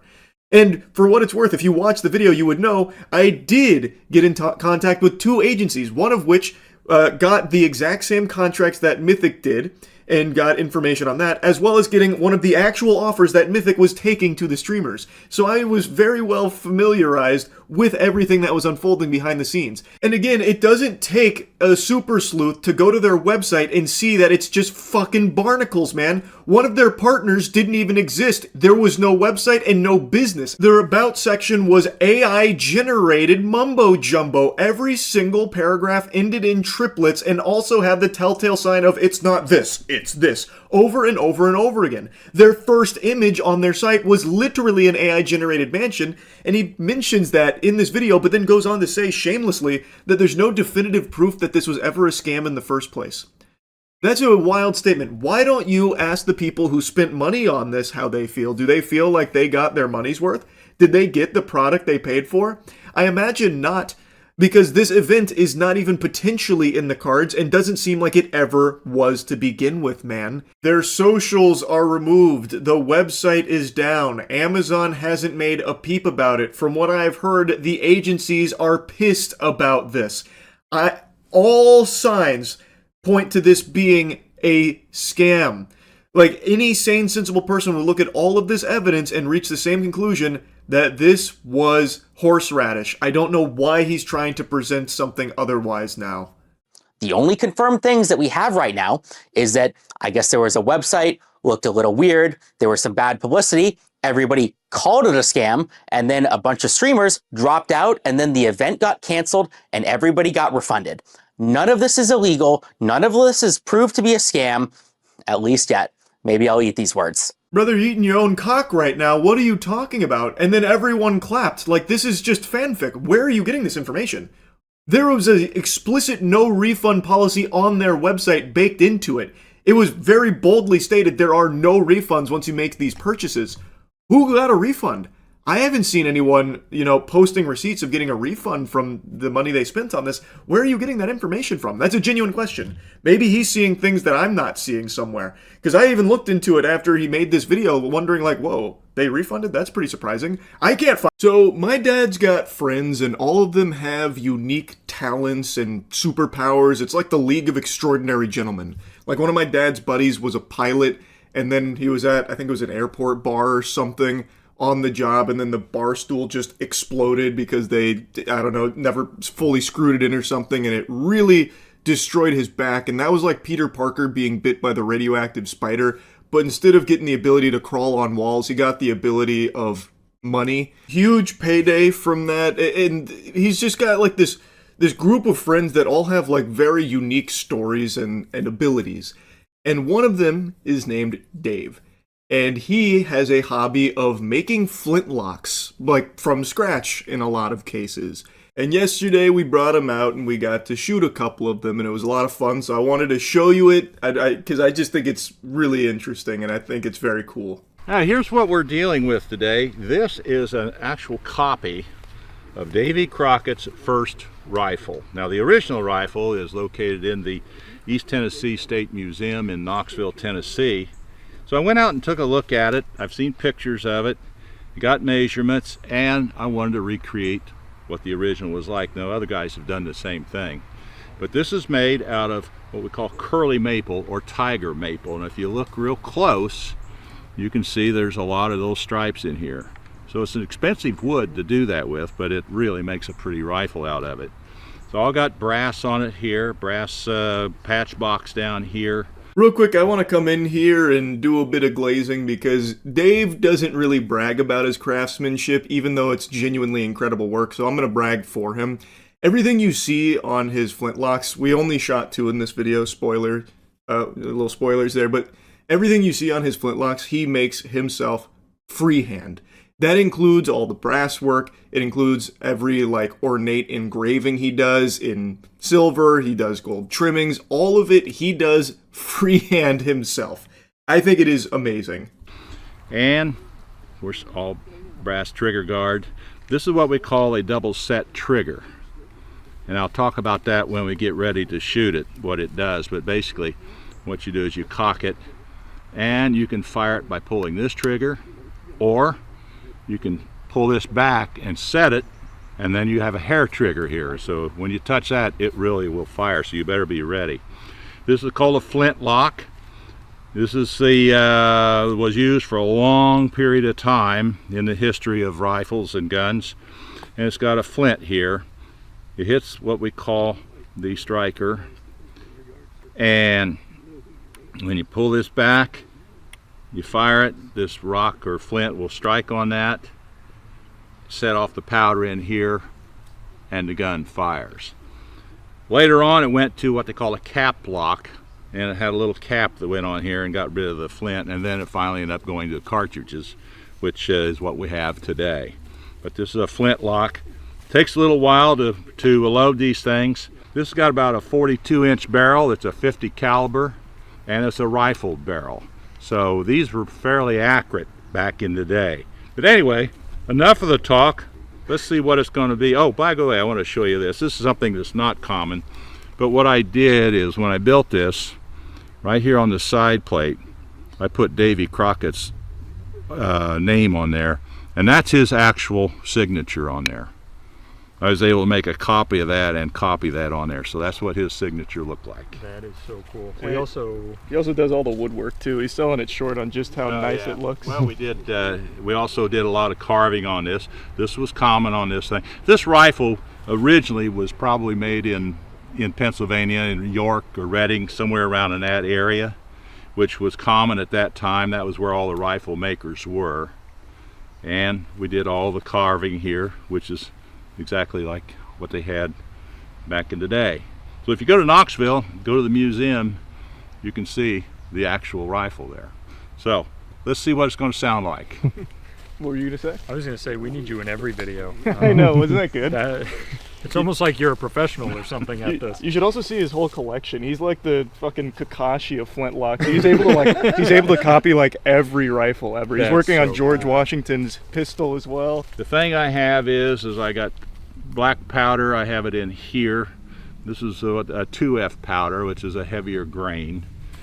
And to be safe, I always measure it out like this. And the rule is always remember powder patch ball. And the reason for that is if you get it confused, then you got a problem. So you put in your powder. Okay. Now you take your patch,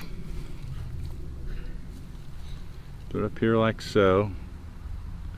And then you take your ball. This is a 50 caliber ball, lead ball. You lay it right on top like so. Try to get it as centered as you can.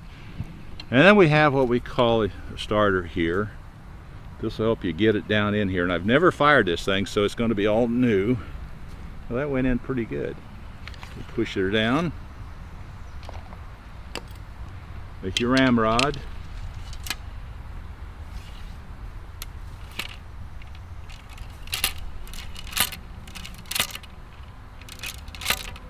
Okay. You want to do that, make sure it bounces, that way you know you got it on the bottom. Put it back in. Now we got to prime it. So put some primer, this is gunpowder again, in the pan. Put that down. All right.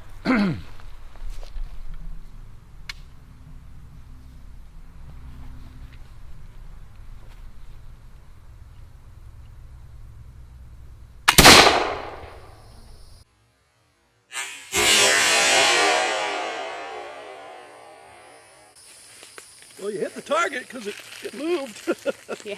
Didn't blow the tree in half. That's a good start. Yeah, that's great. Straighten that target. So at the time, we thought that Dave's shot was that like super clean, precise hole at the top, and just assumed, man, that fucking ball must have traveled at the speed of light there to have a perfect hole like that go through it without like the normal things you see when you shoot a paper target, where of course it's scared. How are you feeling about this, Charlie? We can fight it. I actually think I'm pretty confident. That early gank that I led the charge on with Matt. I'm coming up. Ari might be there first, but I'm coming. We came in there with plans. We had studied the tape. Oh, I didn't think you'd hit that. And unfortunately, in the moment, things kind of went tits up. Finish it. I think you can kill. No shot. She lives.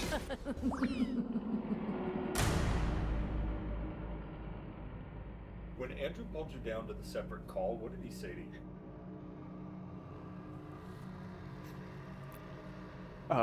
Is there a way we can do this one without the cameras rolling?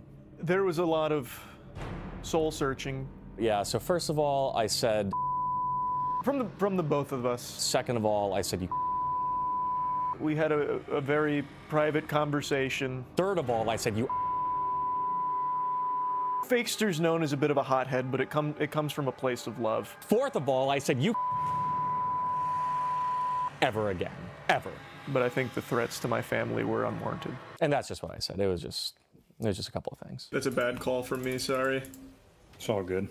What's our vibe captain up to? Can we get some words? Dude, vibe captain, he's here. I was worried, but given my over a decade of experience in the Rift, and I knew I could find something that would work, and by golly, I did. Yeah, fuck you, Aurelia. I'm too good. I'm too good. Oh my god, the vibes are amazing. The whole reason I picked a Nivea, worst case scenario, is sit under tower with egg and just don't interact with her. It seems you were in egg form over 60% of the game. Correct, yeah. 62%. Uh-oh, guys. Oh shit, it's happening. No, the you prophecy. live and you come up and you... Oh no. Turret time! He was an egg the entire time, just trying to see the gray screen. And I think a lot of that comes from the gout that he's suffering with. You can have more of an impact on Summoner's Rift in an egg or in the gray screen than you can alive a lot of the time. Really more of a macro mind game than focusing on getting kills in KDA players. That's just not my style. Ooh, Danny, that was nice. Did we turn on this? I'm coming. I'm coming as well. Oh my god, my heroes. Oh, I got he eaten. got 8. God. He got 8 the last second. All right, we should go That's drag. It's fine. We crazy. should go drag. We should drag. Good job. Luckily, they were absolutely pathetic when it came down to crunch time. Hey Matt, if Aurelia's still here, just come with me. Yeah, she's still here. I'm gonna start this. Oh, she fell right into your trap. God, Trundle pushes turrets so fast. I'm gonna grab their tier 2 for this. I grabbed their mid. That's fine, I'm gonna just grab their turret. Oh, time's already here. Holy I got shit. tier 2, huge. I got their inhib. Big. Trundle things. I'm gonna be honest, I forgot you were in the game. They were all over the place. Not buttoned up at all. If you hold them there, I can get their Nexus turrets. There is no way they just let you do that. You could tell when the big moments hit, they really floundered. That's All right, guys, GG. I'll push this. You guys win the game. Yeah, Hey guys, I got the. Yeah, Nexus down. Take bot. Good work, boys. Boys, we're in the championship. Let's go. 2-0. That one I thought was kind of a free game, and I was ready to just go next. Wow. Wait, championship, we get a trophy if we win this one? Going into game 3, we were the favorites by a landslide. The third game, there were starting to be some flutters. I could feel the team was getting a little bit nervous. It was the best team we were going to play all day.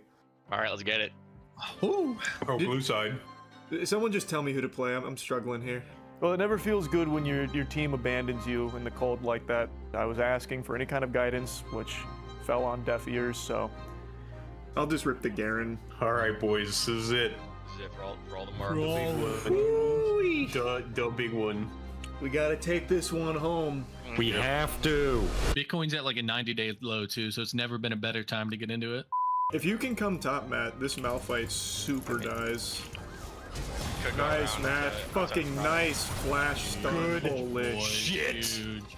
This Malphite is one of the most embarrassing CS opponents I think I've ever had. Like, it's clear he understands the basic concept of CSing, but he just can't do it. You want to see something really scathing? Watch your kill screen in just a watching second. right now. No, he lives! No, I can't believe he died. Oh, I can't believe he didn't die. yeah, I could hear the fans let out a collective gasp of shock and disgust, and you could feel the tide shift. I thought that would kill. Walk me through in game 3, Dragon Pit. They're looking to drag. They're looking to drag. Things go south fast. Yeah. I gotta get out. Holy shit. That dragon was a tough spot. No way! I'm outside of that. That's so stupid. I think what happened was Discord went down or something. I was telling Andrew things to do, and he was just not listening. Oh my lord, that CC. Holy. That's... Damn. That was unfortunate. That's tough. That's all right. I shouldn't have gone back in there. It was deflating. It was. But the beauty of being the glue guy is no matter what the situation is, you gotta stay solid. You gotta stay adhesive. I knew if we could just stay together, stay huddled together, we could overcome this adversity. We could get out the other side. We've won harder games. Yeah, no, this is winnable. Everybody started thinking we were losing. I knew at that moment I had to be the vibes guy. This is about sending a message. She's on Rift.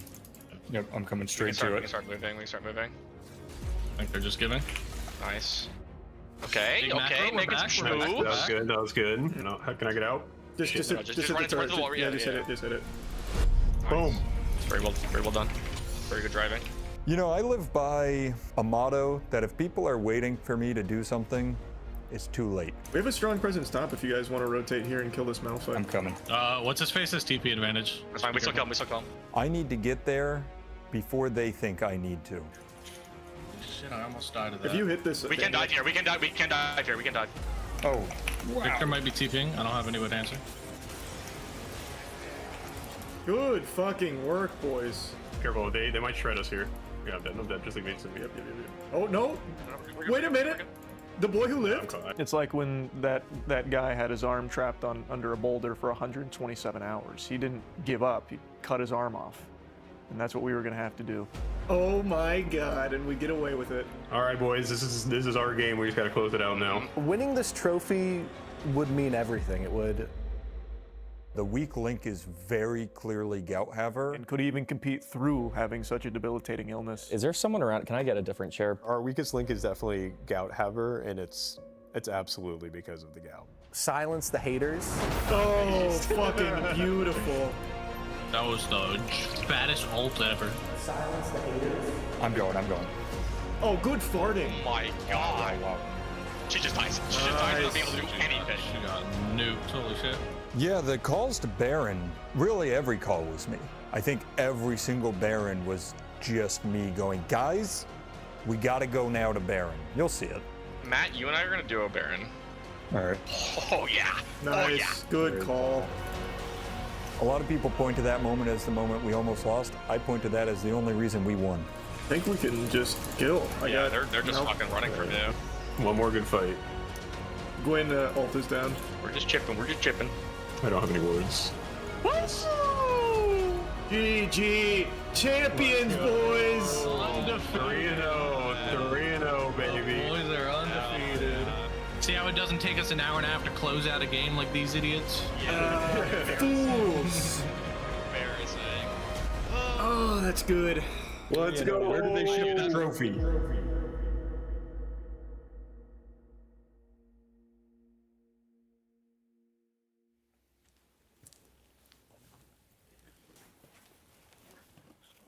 Oh my god.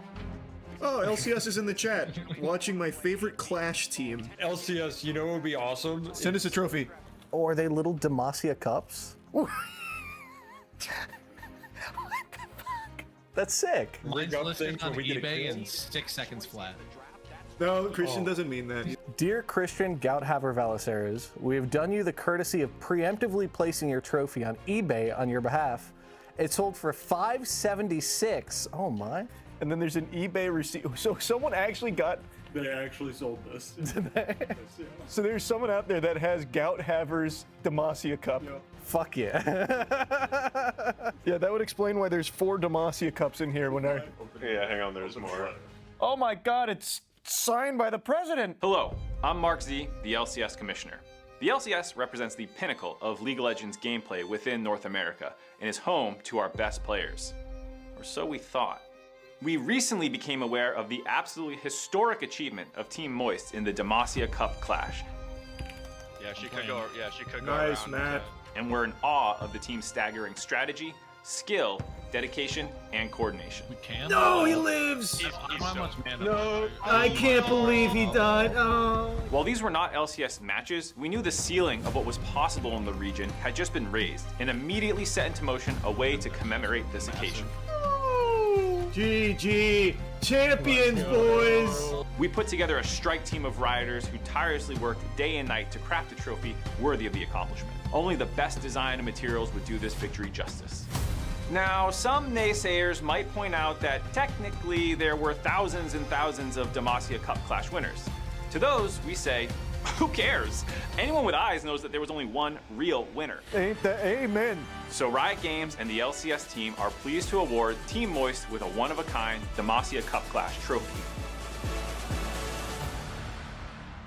If that isn't the best goddamn thing I've ever seen in my life. If I went right now and witnessed the birth of my first child, that would still be better. This is us planting our flag on the moon, boys. Truly, I still can't believe that I am sitting here in this seat, winning these games. Now that we've done this, what's next? Yeah, if there's one thing I could say that I didn't get to say is if you need an ADC for a team, please just let me know. Find me on Discord. I know they're all talking about running it back. Well, it'll be the same roster, right? So I'll still be on the... I sent a message to the Phantom Dogs asking if they'd still want to talk about a deal. Do you think this team could win again?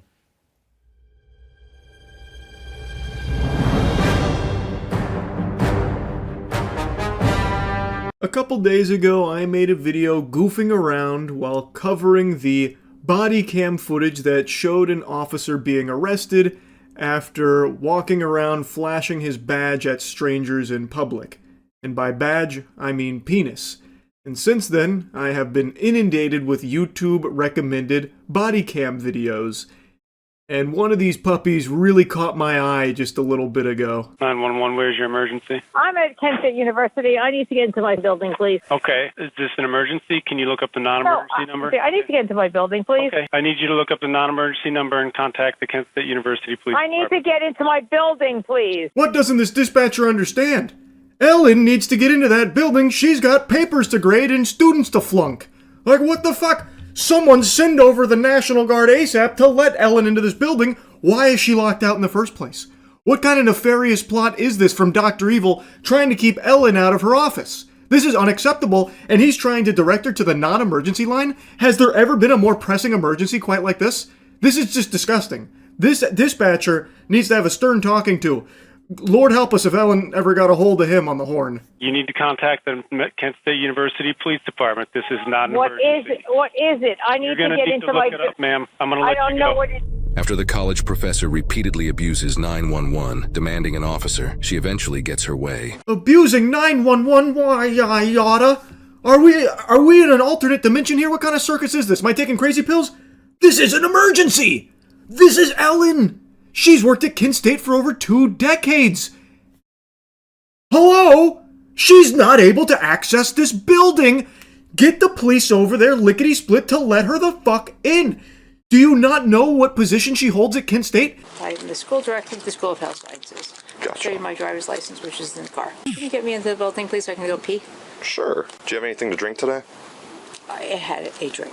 You had a drink? A drink. Okay. Because I can smell a little bit of alcohol on you. I can smell a little bit of alcohol. That's fine. You can. Okay. Is that a problem, officer? What's the crime? What's the charge? Enjoying a drink? A succulent after-hours beverage? For the Kent State Health School Director, Prime Minister, Turbo Ruler Empress? I had a drink in my colleague's office. That's fine. In your colleague's office? Where was that at? In the annex. Okay. How'd you get over here? I walked. You walked over here? Okay. I'd like to give you a couple tests just to make sure you're good to go because I don't want you driving if you've been drinking. Sir, I'm fine. Okay. Well, I can smell it on you, and you're not able to use a card to swipe into the door. So it's Sir, a little. this is not working. This is not working. Can I go pee, please? Well, here's what I'm saying. You're trying to swipe 2 cards at the same time, which kind of shows me that you're lacking some motor functions. Yeah, well, you're lacking manners. How about that? Put that in your pipe and smoke it. This is Ellen. She has worked at Kent State for over 2 decades. She is the Kent State Health Director, Health Rock and Roll Specialist or something. Yeah, maybe she was relentlessly calling 911 all because she couldn't quite figure out how to scan her card because she was a little too hammered. Who hasn't been there, huh? We've all been there. That door's tricky. That could fool even the most sober of us. All of us would be scanning 2 cards, even without alcohol. I'm sure it's a mistake that happens often. And she just, given her position of power, perhaps a bit of entitlement. Like, hey, I'm gonna need to start using police resources here to get this door open for me. It's fucking absurd, man. I gotta drop the sarcasm. So she's had a little bit to drink, apparently. And she's trying to scan 2 cards at the same time, which is obviously not working. The door's not opening. So then she immediately resorts to calling 911 numerous times here as if it's an actual emergency, diverting resources away from what could legitimately be real possible emergencies out there that now have to deal with this shit. It is a little wacky. I'll tell you what, Ellen. Not great. I wouldn't want you to... Can I go pee? Can I pee, please? Yeah, here, I'll let you in to pee real quick and then we'll talk, okay? Do you have someone you could call? My husband. Okay. Do you want to go pee first and start working on calling him? No, I don't. This is not okay. What's not okay? That you're going to call my husband. No, you're going to call him. I'm fine. I don't think you're okay to drive. I think I'm okay to drive. I have a Tesla. Checkmate, she has a Tesla. She can be extremely drunk and the car will get her home, no worries. What's the big deal? She has to pee. This officer just must not know who she is. This is Ellen. She's the health director. If she says she's okay to drive, she's okay to drive. She's the health director. She directs health, for crying out loud. Come on, she knows health better than all of us here. And if she just needs to tinkle a little bit, then hop in the old Tesla and get herself home while being, I guess, a little too inebriated to figure out how to open a door that I imagine she's opened thousands of times in the past, then we just need to forget about it and trust her better judgment. Sir, I'm going to call your captain in a minute. That's fine. You're not going to drive out of here. You're not going to be okay. Is there a bathroom back here you're using? I'm sorry? Is there a bathroom in this office you're using? I'm going to go over there. I'm the school director of the School of Health Sciences, and I'm going to be okay. Okay. I'm fine. Okay. I just need you to call somebody for me before I go. I'll be fine. She's too far. Okay. So she said she walked here though? So it doesn't seem like it's an emergency here. She doesn't need to hit the urination station urgently. She takes a small detour here to complete a side quest where she takes off the cap and gown in her office, and then also just stays in the office for quite a while to the point where the officers were concerned. She crawled out the window to get to her vehicle and drive home. So then they go around the outside to check if she's still there, and they're about to get a big surprise. Out to the parking lot that way. Yeah, she's trying to swipe like 2 cards at the same time to get in. No, you're not driving home. Okay. Unless she's calling up a window. I mean, the window, there's definitely windows right there.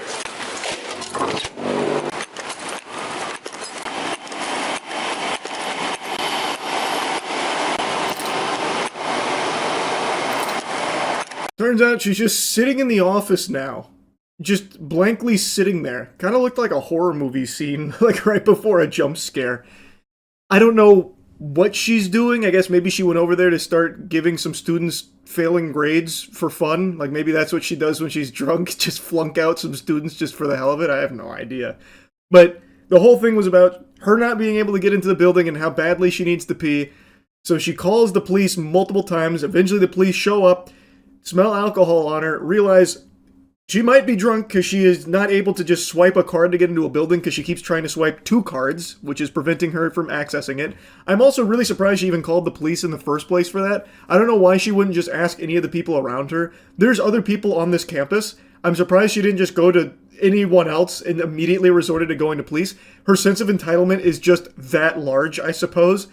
So anyway, now she's in there, just sitting there. Maybe she's peeing in the seat. I doubt it. But she's just sitting there and still refusing to call someone to drive her home or get an Uber or anything, and still insists she's going to drive. You're harassing me right now. I don't appreciate it. No, I'm just making sure you get home okay. I'm going to be okay. Okay. Well, I just need to make sure you call somebody here because I don't want you driving home. I'm going to call Captain Getman from Kent. Who's that? The captain of Kent, if you don't leave me alone. What's his name? Captain Getman of Kent. I'm going to go to the bathroom, and you're going to leave me alone. Captain Gitman of Kent. Sounds like the name of a character from Game of Thrones. Seems like the officers don't know who that is. I don't know if that's actually their captain or not. But apparently she's got a direct line to him. So, I guess, be ready. I'm missing a best card that's out there. It fell down out there? Yeah. He's going to leave me alone, and I'm going to go home and go pee, and you're going to leave me alone. Okay, but you're not going to drive. I'm going to drive home. Okay, ma'am, you're not going to drive. I'm driving home, and you're going to leave me alone. I'm fine. And you're going to leave. I have water in my car. I'm fine. I don't care if you have water in your car. If she's not actually drunk, then it's just a pretty impressive aggression and sense of entitlement. Like, even the officers kind of chalk it up to her, under the influence. But if she actually is just sober, man, what a bad attitude. Like, she seems very miserable to be around. And also, this is entirely of her own doing. She called the cops multiple times to try and get them out there. They showed up exactly like she was asking for. So, like, she brought all of it on herself. No, you're going to leave me alone. My husband just had surgery, and I'm driving Okay. home. Sir, you're going to leave me alone? Do you want me to take a breathalyzer? I'll do that for you. Nope, don't have one. What? I don't have one. Sir, you're going to leave me alone? I'm fine. I would have been super curious to see the breathalyzer here, because she's saying she'd take one, but the officer, I guess, doesn't have one, which was pretty surprising. I will. I have worked. You can leave me alone. Look, I could not get in the building because you locked my building. We didn't lock your building. It locks automatically. Okay. So we did you a service by letting you in here. Okay, I could have driven home with my cap and gown. So Okay. Can I go pee, please? Because I never told you you couldn't. Go ahead. Not quite the checkmate maneuver. You thought I was sleeping. Nope. That's called acting. I learned that little maneuver from Patrick Stewart himself. It's 8:15 a.m. Got a full night's rest, a good quality slumber, and I'm up bright and early, baby. Nope. That was also acting. I was simply playing a character that had gotten a full night's rest. But me, Charles White, have still not slept yet. Insomnia has really been beating my ass, I'll tell you what. It's been rough. I've been going through waves where I'll have like, maybe 2 weeks of like good, high quality sleep, and then 2 weeks where I sleep every other day, maybe. I don't love that. I'll be honest with you, sports fans. Anyway, though, not here just to whine and complain about not being able to sleep. I'm here to whine and complain about AI, which I've been doing pretty often, because holy shit, it is totally out of control. Now, this one's going to be a little bit different here from my typical bitching on AI, where typically I've been focusing on, like, the new stuff coming out with it and how it's fucking all of us in the face, or exploiting people, just all kinds of degeneracy. Instead of focusing on that, I instead want to talk about just how cringe the people that use it and try and pretend like what they're doing is hard are. The sleep deprivation's making my grammar awful. I'm going like actual Cro-Magnon brain. Point is, what I want to do is shoot spitballs at these fucking dweebs, these unlovable twerps that are making these AI videos and pretending like what they're doing is back-breaking labor.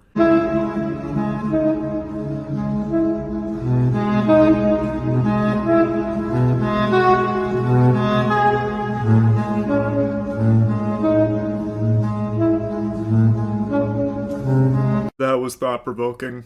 That one penetrates the very soul, sending viewers through an existential dread crisis. Gives you a lot to chew on, doesn't it? An AI designer went through painstaking effort typing that sentence into Grok to generate that, where fucking homunculus is folding pizza dough looking like my nutsack to try and show what overthinking is like. Yeah, well, no one would know that better than an AI designer, which I guess is now the new nomenclature they're trying to go by to make it sound like what they do is a real job. Prompt engineer kind of flopped for them and became a laughingstock, so I guess they're trying AI designer now. Loser. That's the word you're looking for. Loser. Not AI designer. So, all I want to do is just make fun of these people that are posting AI videos going like, they call it slop, but look at this, checkmate, or an AI designer shows what overthinking is like. Like, come on. Have some shame. If you're gonna generate AI videos for whatever fucking reason, for Twitter updates, can you at least not be fucking cringe about it? Like, you're not doing anything at all besides just being a goddamn nuisance. Can you at least have the decency to not be an insufferable dweeb about it? A fucking fungus that likes to pretend that generating AI videos means something and takes some level of creativity. It doesn't. Stop pretending. This shit is so lame. It's so pathetic, the ego that they get because they'll type a couple sentences into a fucking AI video generator. So I saw this one floating around. Never do this. Passing off someone else's work as your own. This Grok image effect with the day to night transition was created by me, and I'm pretty sure that person knows it. Goofball, you didn't create anything. Oh my god. When I read this at first, I thought it was satire. I thought this had to be a joke. He's just taking the piss.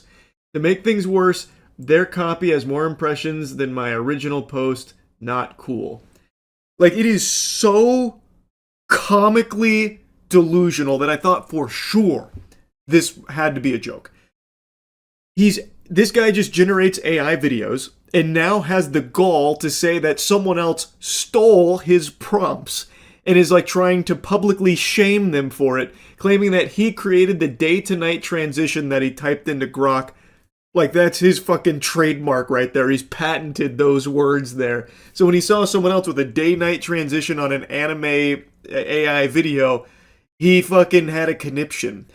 And it seems genuine because in the comments, he is fighting with people about why he's in the right and that this person is like scum, a criminal basically stealing his prompt. Like here, someone even commented, I'm a big fan of yours and have been for a while. I normally agree with pretty much everything you say, but I'm a little confused with this. What exactly was stolen? The actual artwork is different. The transition animation is different.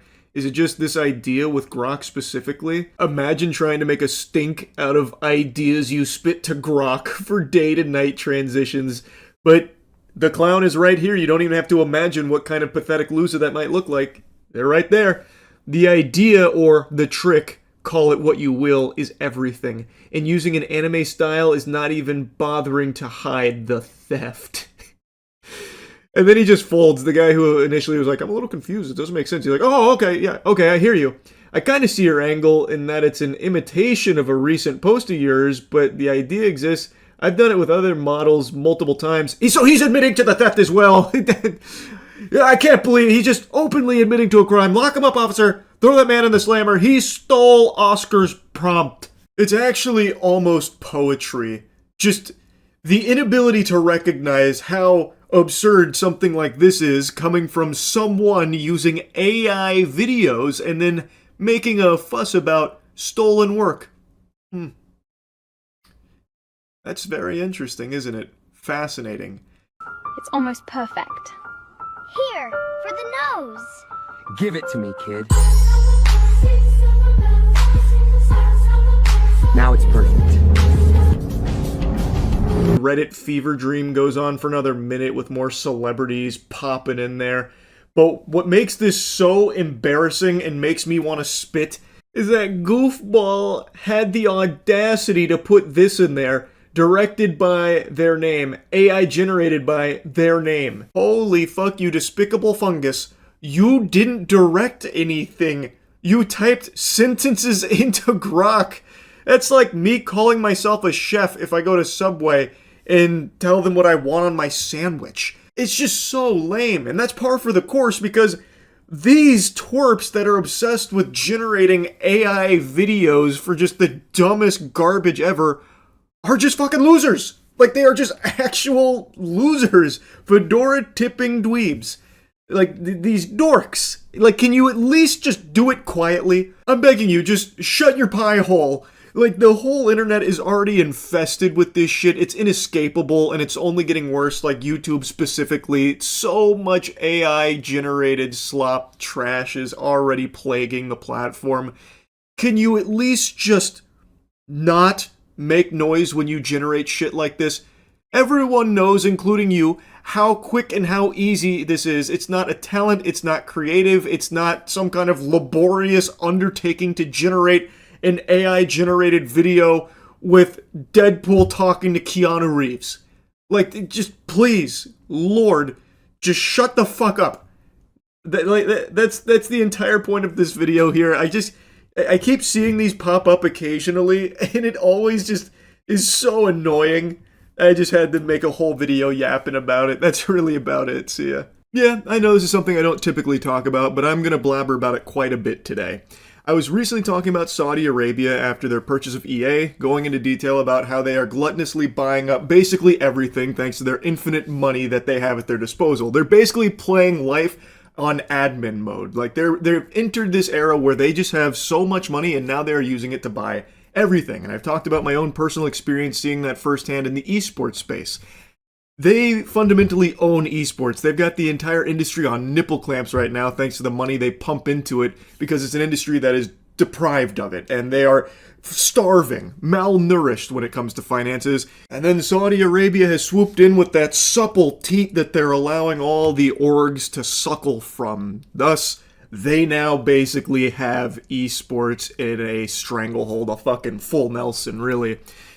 And this is extending to basically everything in the entertainment and tech sector. And most recently, I'm sure a lot of you saw, there was a Saudi Arabian royal family-backed Riyadh comedy festival where basically every comedian with a pulse got paid a bag to go perform in Riyadh, and pretty much all of them did it with a big old smile on their face, and now that they've finished it, they're doing their best mental gymnastics to justify why it's actually not a big thing and they're not hypocrites for doing it. For those that don't know, Saudi Arabia has a multitude of human rights violations. One of the biggest ones that make the comedians in particular look like hypocrites is their complete disregard for freedom of speech. Like, that doesn't exist there. They execute people for some of the things they say.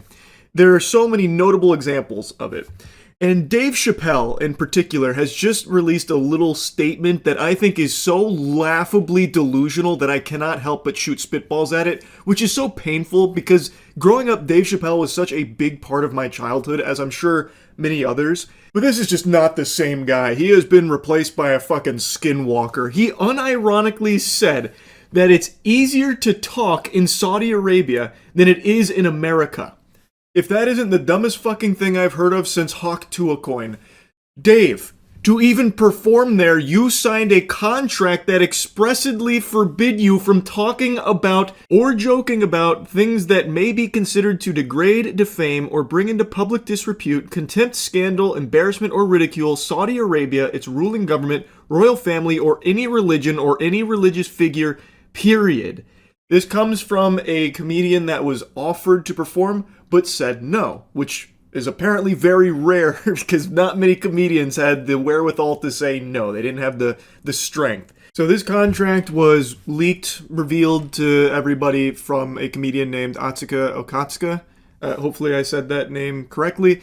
She got the invitation, the contract to go, and declined. She refused, and then revealed all of the stipulations that were put in the contract in the first place to ensure people were gagged on the things they were allowed to joke and talk about there. So all the comedians preaching about like how free they felt to speak, they literally signed a piece of paper binding them to ensure they wouldn't talk about a lot of things.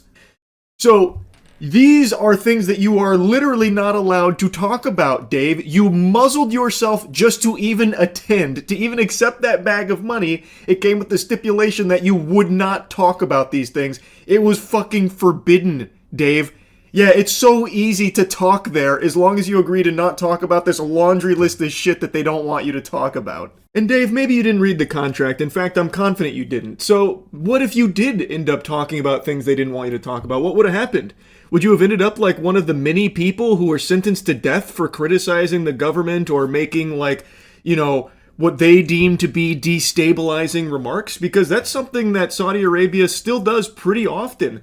Like even in 2025, there's been a lot of executions, and one of them was a journalist who had made posts talking about corruption in the Saudi Arabian regime. His name was Turki Al-Jassar, and he recently was put to death on June 14th after being accused of terrorist crimes, including destabilizing the security of society and stability of the state, which, you're not going to believe this, Dave, there was no evidence for those alleged crimes.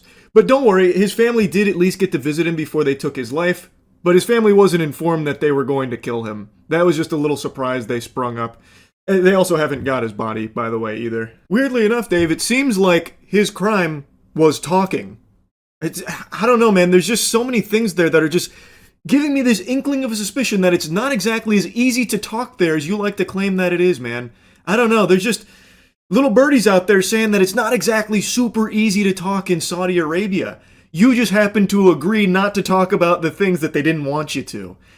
Brother, this is just so fucking see-through. Why don't you just be honest and say that the money they offered was too much to turn down? At least that's honest. At the very least, you're being honest. Like, Bill Burr's trying the same fucking mental gymnastics too, as opposed to just admitting, yep, I took the money, I know it makes me a hypocrite, don't care, it was a lot of money to perform for like a day or two or whatever. Like, you might as well just be honest. You've already fucking done it. There's really nothing you can say to be like, actually, this place fucking rocks. This is like all about, you know, we get to joke about what we want and have a good hoot and holler. Because that's just so blatantly wrong. It is so provably false. There are so many things you can pull from to show all of the ways in which that is just not the case. Like, come on. People have the internet at their fingertips. They can easily just Google Saudi Arabia, like, speech laws or something. And you will find instantly, by the way, Turki Al-Jassar, who was just executed, he has been incarcerated for 7 years because of his crime of talking about things they didn't want discussed. And he was even allegedly tortured before they just recently executed him. Like, people can easily find this information, and yes, it does make you hypocrites. Because Dave Chappelle is someone that's, in this statement here, talking about how hard it is to make jokes in America because you might get canceled. And sure, fair enough, that is something that has been going on in America for a while now, and it super sucks. Unfortunately, it's only becoming more and more common now, too. It's fucking terrible. But, in Saudi Arabia, you don't just get canceled, you get canned. You get sent to meet your maker if you talk about things that they don't want discussed. Here, the worst thing that's gonna happen to Dave fucking Chappelle if he gets, like, canceled is he'll lose, like, a show. But then he'll make up for it with a $50 million Netflix special and 100,000 new fans because people usually will support someone that gets, like, a show taken away because they said a joke that was too raunchy or something. Whereas the worst thing that'll happen to Dave Chappelle in Saudi Arabia if he did decide to go rogue off book and start criticizing, like, the royal family and talking about corruption and shit, they might have fucking, imprisoned him and maybe down the line killed him. Because they have a track record of doing that. Maybe not someone to Dave Chappelle's size. They probably wouldn't do that because they know that would be such an international incident. But to just paint the picture, that is something they do there and actively continue to do, showing no signs of stopping. And yet Dave has the chutzpah to try and claim that it's easier to talk there than here. Fucking crazy, man. I almost feel like part of the contract had to be, like, brainwashing of these comedians, too. Like, literally just forcing them to spit shit out for them. Just vomit, like, tourism brochures. Because Bill Burr, after coming back, is like, oh my god, this was life-changing. Calling it a top 3 experience he's had. It was a great experience, that part of the world, and to be part of the first comedy festival over there in Saudi Arabia. The Royals loved the show. You don't say. They loved it? Damn, Bill, that's crazy that they happened to love it. Everyone was happy. The people that were doing the festival were thrilled. Great news, man. I'm super happy to hear that it went really well for the Saudi Arabian royals there. I was worried. I was a little nervous that the sets might kind of not go over really well there, but I'm happy to hear it was a home run with the royals. God, Bill Burr's defense of it is almost as fucking stupid as Dave Chappelle's. You think everyone's going to be screaming death to America and they're going to have, like, fucking machetes and want to chop my head off because this is what I've been fed about that part of the world. Who are you even talking to? Like, addressing with this? A ghost? Like, what? Who is actually expecting you to go over there and be met with machetes and people screaming death to America? They paid you unfathomable money to be there for a day, Bill. They're probably not going to be trying to chop your head off screaming death to America. You are there as a helpful, useful puppet on their strings that they are feeding money to dance because it is supposed to help them with tourism. This is put on by their fucking, like, tourism arm here. And also to help obfuscate a lot of the bad stuff going on over there. Of course they're not going to make you have a horrible time, Bill, by waving machetes around. What are you talking about? What a crazy unhinged statement. So Bill, before getting there, thought he was going to be met with machetes and people screaming death to America? Really? That was the impression you were under? Also, the way he talks about Saudi Arabia, like what he describes, I think is just, like, extremely fucking weird. Is that a Starbucks next to a Pizza Hut, next to a Burger King, next to a McDonald's? They got a fucking Chili's over here. I had to stop a couple times during the show and say, I'll be honest with you guys, I cannot fucking believe any of you have any idea who I am. It was just this great exchange of energy. They know their reputation, so they were extra friendly. How is that anything beyond, like, a full-blown insult? Is Bill just a big fucking idiot or something? Like, how oblivious is he to the world around him? He's talking about Saudi Arabia like he's talking to children, like, I cannot believe you guys even know who I am over here. He expected them to not have, like, electricity or internet or something? Like, why wouldn't they know who you are, Bill? You're one of the biggest names in the world. Why would you think they wouldn't know who you were? He talks about this, like, it's just, I'm not taking crazy pills, right? Like, this is a super odd thing to say.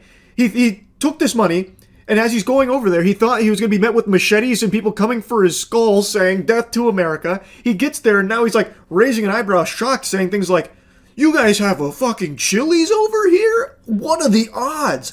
Over here, in this part of the world, you have a Chili's? It's just so weird.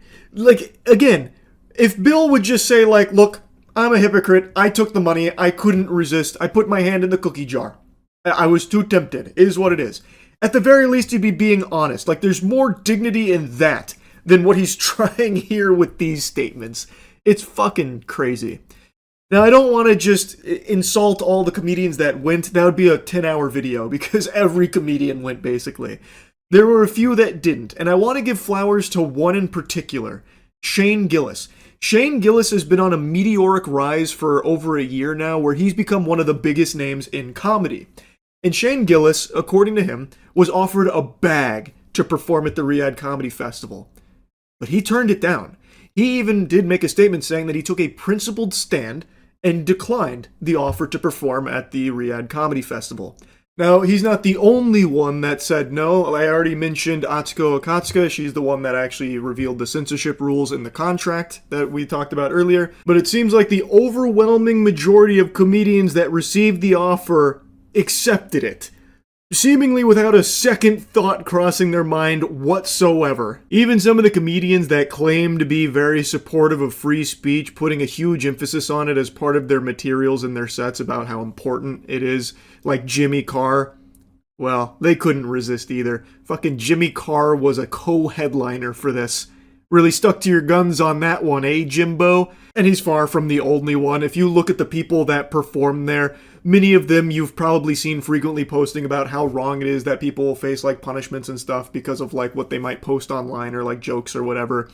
But they're totally fine taking money from Saudi Arabia, a place that literally has executed people for their opinions and things that they say online. Doesn't make a whole lot of sense, does it? Until you realize that those comedians, they don't actually believe any of this shit, it seems. They're more than willing to fold on all of this as long as they get paid enough money. It was pretty uncommon to see people say no. And Shane Gillis is right now at like the height of popularity for comedians. And he, I have to imagine, got a crazy offer to go, but still said no. And I just find that to be amazing. I'm really happy to have learned that Shane Gillis wasn't there, but I was very disappointed to see many of those that were. All of the comedians that turned down the offer, I think, deserve like a very strong round of applause because they actually do practice what they preach when it comes to free speech and the importance of it. Meanwhile, all the comedians that love to yap about principles and all that for their sets and then still went to Riyadh Comedy Festival, seems pretty clear that it's all a bunch of fucking horseradish from them. To me, at least, it seems pretty clear that they're just fucking sellouts that don't actually believe in the things they pump their fist about and joke about on stage or anything. It's all just phony baloney performative, and as long as you give them enough money, it's not like a principle they're gonna stand by. They'll just go take the money instead.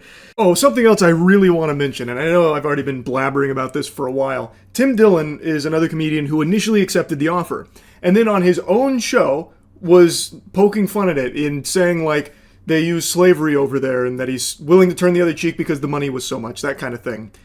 And they fired him for it. So the implication is when you accept the deal from Saudi Arabia, you then also have to censor yourself in America too and just constantly promote Saudi Arabia and the regime. So even on your own show in America, you were still needing to be a full-blown Saudi Arabian shill. So everyone that went is just so fake, such hypocrites, and they are now just fully shills for Saudi Arabia. They're just so fucking fake, man. It's crazy. I'll stop blabbering about it. I know it's been a little bit already, but it's so sad. It's pathetic. It really is. Anyway, that's really about it. So yeah. I'm gonna tell you all something I know you don't want to hear, so take a seat by this fireplace and get ready to get somber. I have completely lost faith that we will ever see a Titanfall 3. Not only that, I also don't think we'll see anything Titanfall adjacent. Now, why am I talking about this today? Well, like, this seems to be coming out of nowhere. Plus, I'm, like, really tardy to the party after the announcement a couple months ago where they just point blank said that they canceled a Titanfall project, which was apparently an extraction shooter. Which, to be fair, that is a stinky idea. That sounds like something Bobby Kotick would have just shat out to try and please the investors looking to capitalize off trends. I don't know why you would try and use the incredible Titanfall gameplay in an extraction shooter genre. That'd be like taking a beautiful steak and turning it into anchovies. And they did also announce they canceled a Star Wars project Respawn was working on, and they posted this statement. Point is, they are not in a stage of like making a ton of new things. It's more so developing the things they already have in their breadbasket. And unfortunately, Titanfall's not in there. The mother kangaroo has not invited Titanfall into the pouch. It is left to fend for itself and wither or rot in the rain. And it makes me really sad, and the reason I'm talking about this today is because I've been glued to the Titanfall 2 multiplayer again. So, a couple weeks ago, for my new gaming channel, I replayed the Titanfall 2 campaign because I wanted to, you know, go down memory lane, and I remembered it being fun, but it is even more fun than I remember. The campaign for Titanfall 2 is slept on. This shit slaps. It is criminally underrated. So I loved the campaign, and then it got me hooked on the gameplay again, so now I've been playing the multiplayer again, and there is just nothing else like it. It is probably the most satisfying shooter still to this day, like, available to play. It is so fucking fun.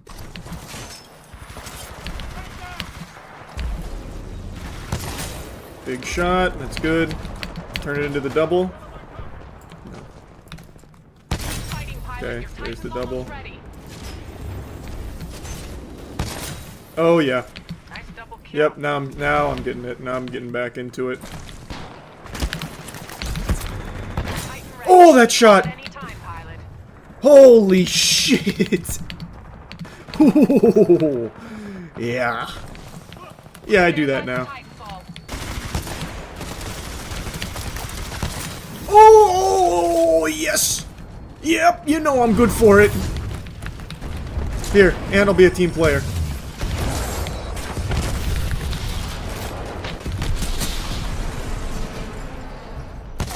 Oh, yeah! God, that felt good. Ooh! Yeah! I was looking at the guy in the back, but then he came through and said, "No, Charles, please, my butt. Don't leave it alone. Kill it." These are just a couple random montage moments from me playing it this morning. I didn't stream it or anything. I've been playing off-stream. I've been doing so much off-stream gaming for my new gaming channel now. I'll just go ahead and plug the channel again because I'm having so much fun playing through a ton of old games and just so many games in general. I have become the ultimate gamer again. I am like ascending into Dr. Manhattan status when it comes to gaming. So I was playing, like, I think I did like 3 or 4 matches this morning, which was like an hour or so. I'll just probably start uploading like my multiplayer gaming as well to the channel. And these are just a few moments that I thought were kind of hype. But I'd like to show you just like some highlights from the Titanfall 2 campaign to try and sell you on just how good that campaign is and why it should be talked about more often in terms of some of the best FPS campaigns. Its one major downside is that it is really short. It's like a 3-hour campaign. But it doesn't matter because that's 3 glorious hours. The star that burns brightest burns out quickest, as they say. But yeah, I just wanted to talk about Titanfall broadly today because of how much I am enjoying it and how sad it is to know that there will most likely never be a Titanfall 3 or a Titanfall adjacent game that will capture this same gameplay formula. I feel like there's a chance they might do another like Apex Legends type spin-off of Titanfall, and I like Apex, that's fine, but it's not to the level of Titanfall gameplay, you know what I mean? I would love to see this explored more, but I've completely lost faith that it will. Because clearly the focus of Respawn is not on trying to pursue anything Titanfall related. At least not in the way that a lot of people would be super happy about. I guess they tinkered around with the extraction idea for it, which doesn't sound great on paper, but who knows, I suppose. But to make something positive out of this, it is very nice that I can still go and play the Titanfall 2 multiplayer. And hopefully that continues. I hope that doesn't get shut down anytime soon. I know Anthem just announced that it's shutting down in January of 2026. I don't know if Titanfall 2 is like on the chopping block to just get axed. I certainly hope not, because this is an all-time multiplayer experience that everyone should be able to experience anytime they want, fucking forever. It is so good, and I think it is the last of its kind. Like I said, I really don't see them making a Titanfall 3. But anyway, enjoy some campaign highlights here. I don't remember a single thing from the campaign of Titanfall 2. Those are the loot boxes from Apex. I recognize those. That he just Goomba stomped? I know those. Yet devastating. It's still so hype. Fint! No, not Fint! No, no, God, no, I'm addicted. Ah! Don't worry, guys. I'm on Fent now. On my way. Shit! Friendly fire!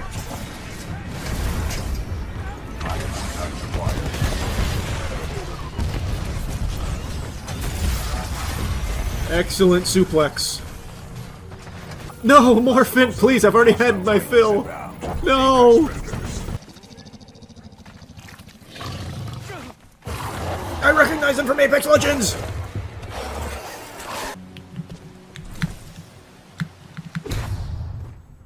You hate to see that. You really do. Captain, there was nothing that could be done about that. Ha! Pussy. Wait, how did they hear me? It was a stealth takedown. Was it not? That's unbelievable. They're cheating. How do I... Hold on, I'm coming in to hack one of you. Just ignore me? Okay.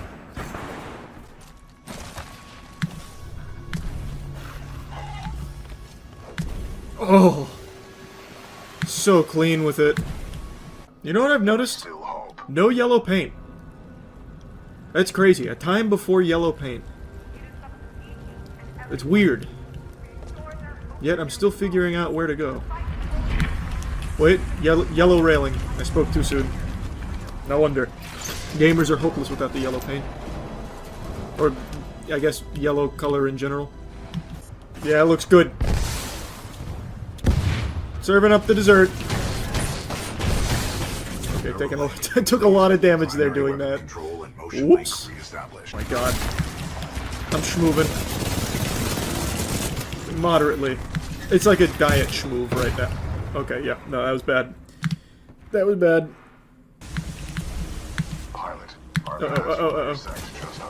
No, it was just a worker bot. Ah, maybe I'm the monster.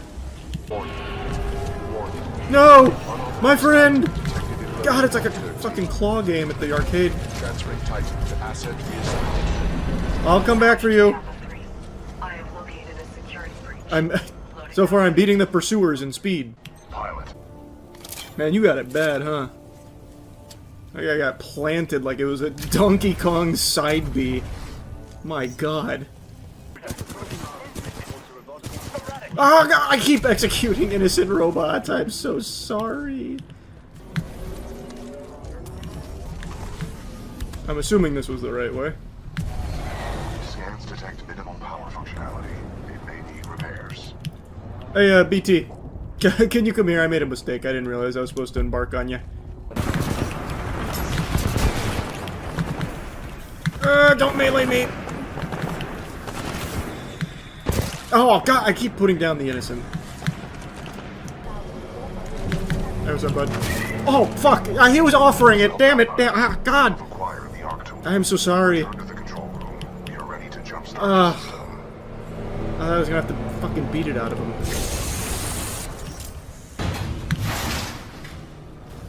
Oh, that feels good! Oh, that's nice. Our only option here. I can throw you across the gap. Okay, well, I'm ready. Are you sure about this? That's so hype. Man, I don't remember this part either. Wind, 3 knots, heading 274. Range, 95 meters. Projectile mass, 89 kilograms. Like Hulk and Wolverine, baby, do it! Trust me.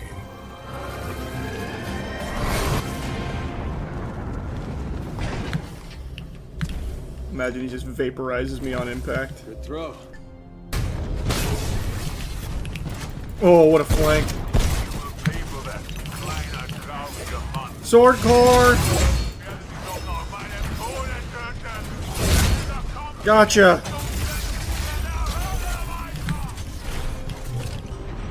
Take this! Oh, way to eat it, Captain Cole. That's my boy. 274. Your data recorder says your original pilot was KIA. Yep. Correct.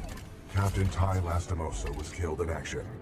I am now linked to an acting pilot, Rifleman Jack Cooper. I get court-martialed. Lastimosa linked you to a rifleman? Yes. You don't have an appropriate rank to pilot this. We'll get you You're going to jail. Fully qualified pilot. Objection.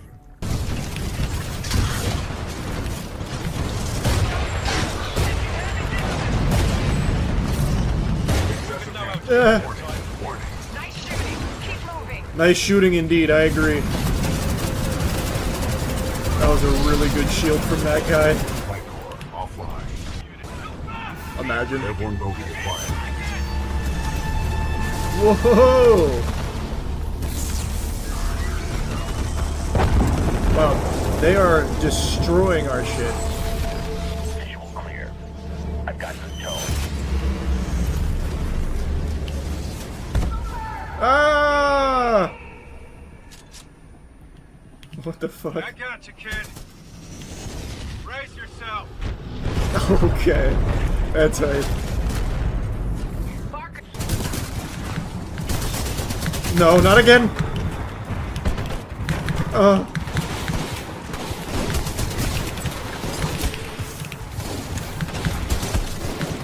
Oh, fuck, that was huge.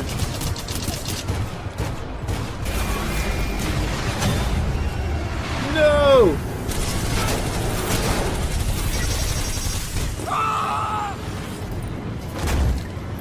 BT!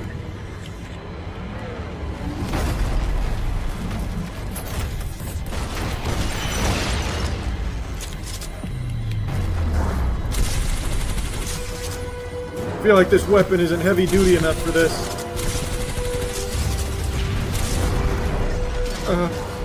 I've lost the hatch. Need cover, need cover. Aim for the cockpit. I got it.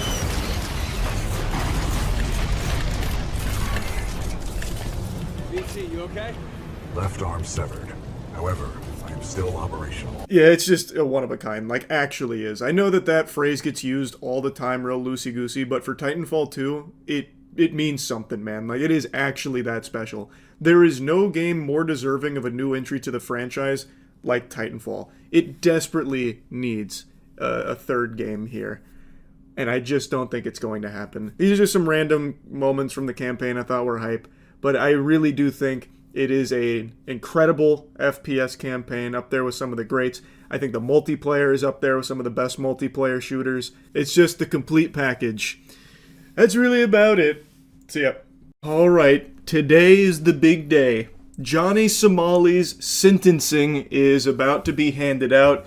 T-minus 1 hour as of me making this video, so I don't even know what the outcome is right now. So you're seeing me all kind of bubbly and excited because he could be facing many years in jail, which he rightfully deserves.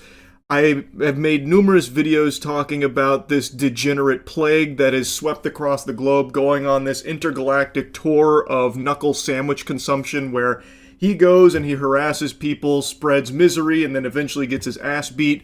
When he was in South Korea, things got a little more out of control than normal. He went full-blown fucking Insano style. He went Cro-Magnon brain and just committing crimes, and then even doubling down to commit further crimes after being shown leniency and insulting them for being nice about it and not instantly throwing them in the slammer. He then repaid that generosity by doing more crimes and more unforgivable degeneracy. And all this for the sake of his dog shit content. He's a live streamer and his whole thing is just go around and be a nuisance. In South Korea, they weren't having it after he was terrorizing them for quite some time.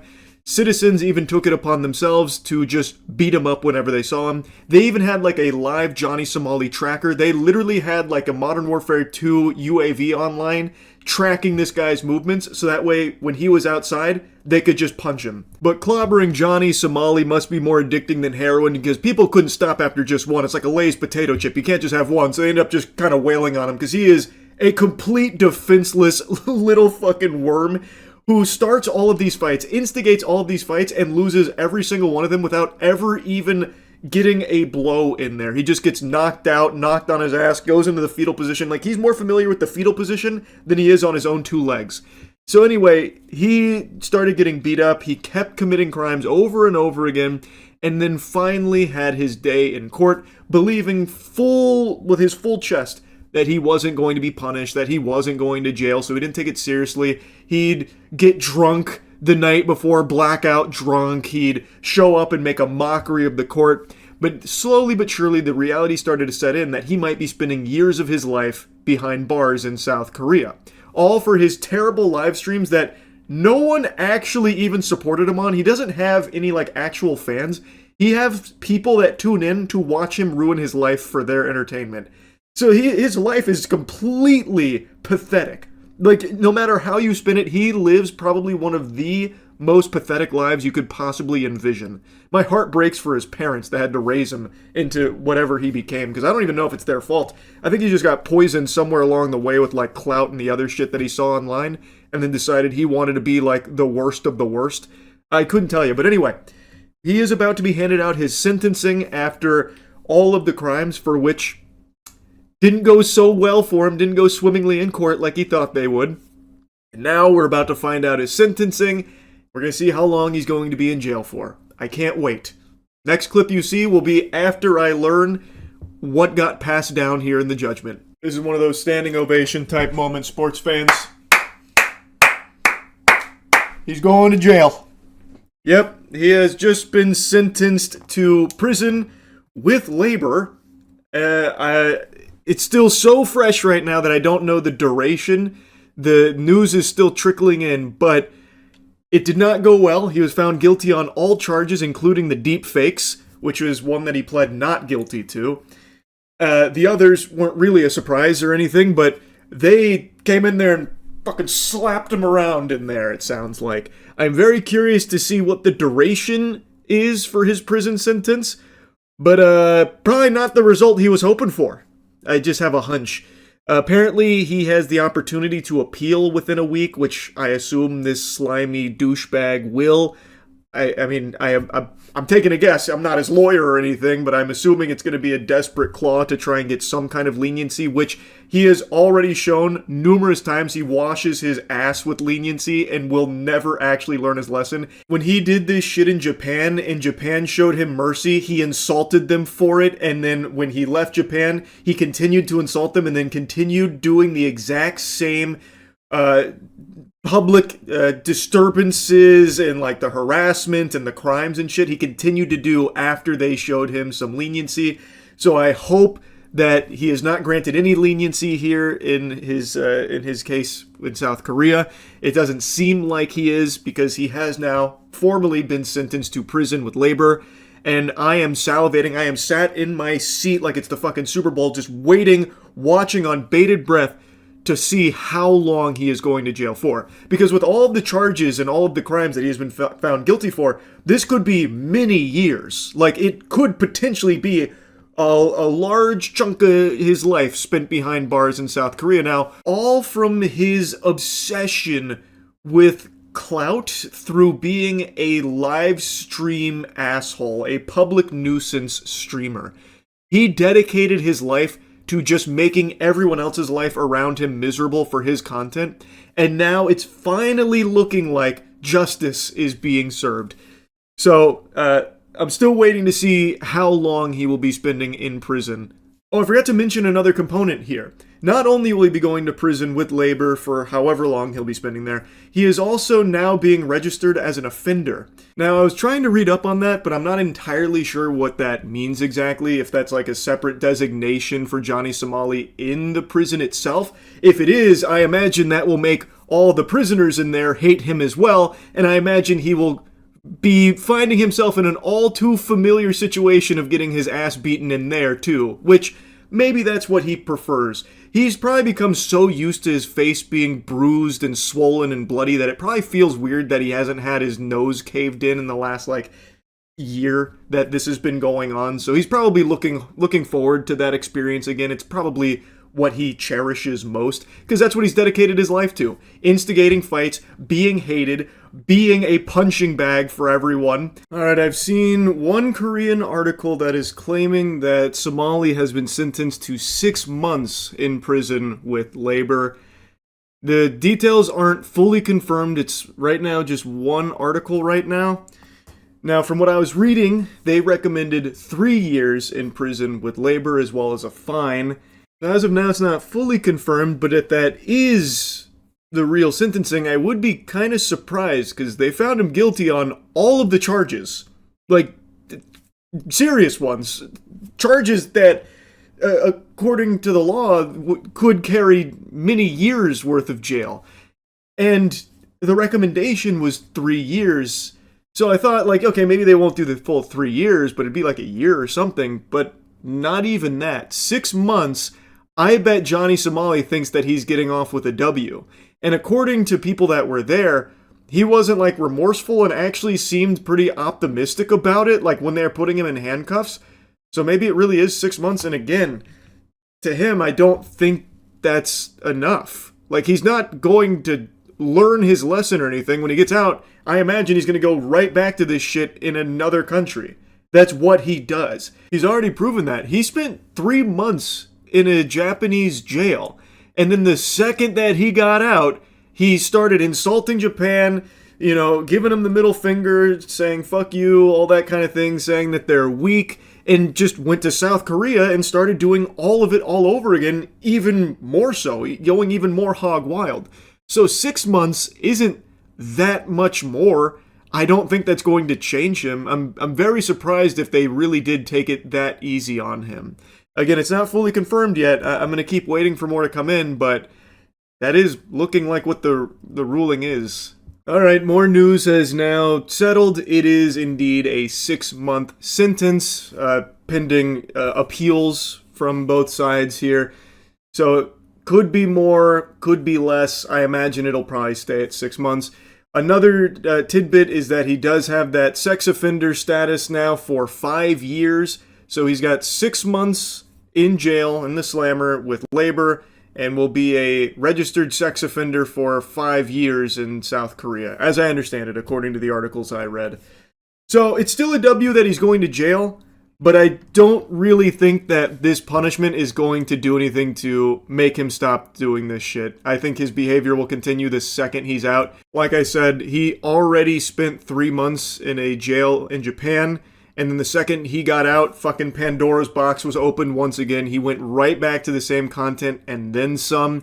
6 months, it's not the biggest difference, so I really do think that he is probably cheering. He is probably pumping his fist, celebrating that they went so far under the recommended sentencing of 3 years. But it is what it is. It is still, at the end of the day, good that Johnny Somali is going to jail at all. That's great news. So that'll be 6 months with Johnny Somali in the slammer. Anyway, that's really about it. So yeah, Prince Andrew's arrest. Victoria Hervey. Victoria Hervey had a relationship with Prince Andrew quite a while ago, and she's got a very interesting take on Epstein. That was very powerful. So, like, if you were on the scene and you were powerful, like, to be honest, like, if you're not in those files, it would be an insult, because it just means that you were a bit of a loser. Right, so the people who aren't in the files are losers? Yes. Okay. Are you in the files? Well, of course I am, because it's any journalist that wrote about it. That's an astonishing attitude, isn't it? You're the loser because you're not in this. I find that jaw-dropping. They're just so brazen now. With her whole chest, she says it would be an insult if you weren't invited to party with Epstein. You're a loser if you didn't party with Epstein.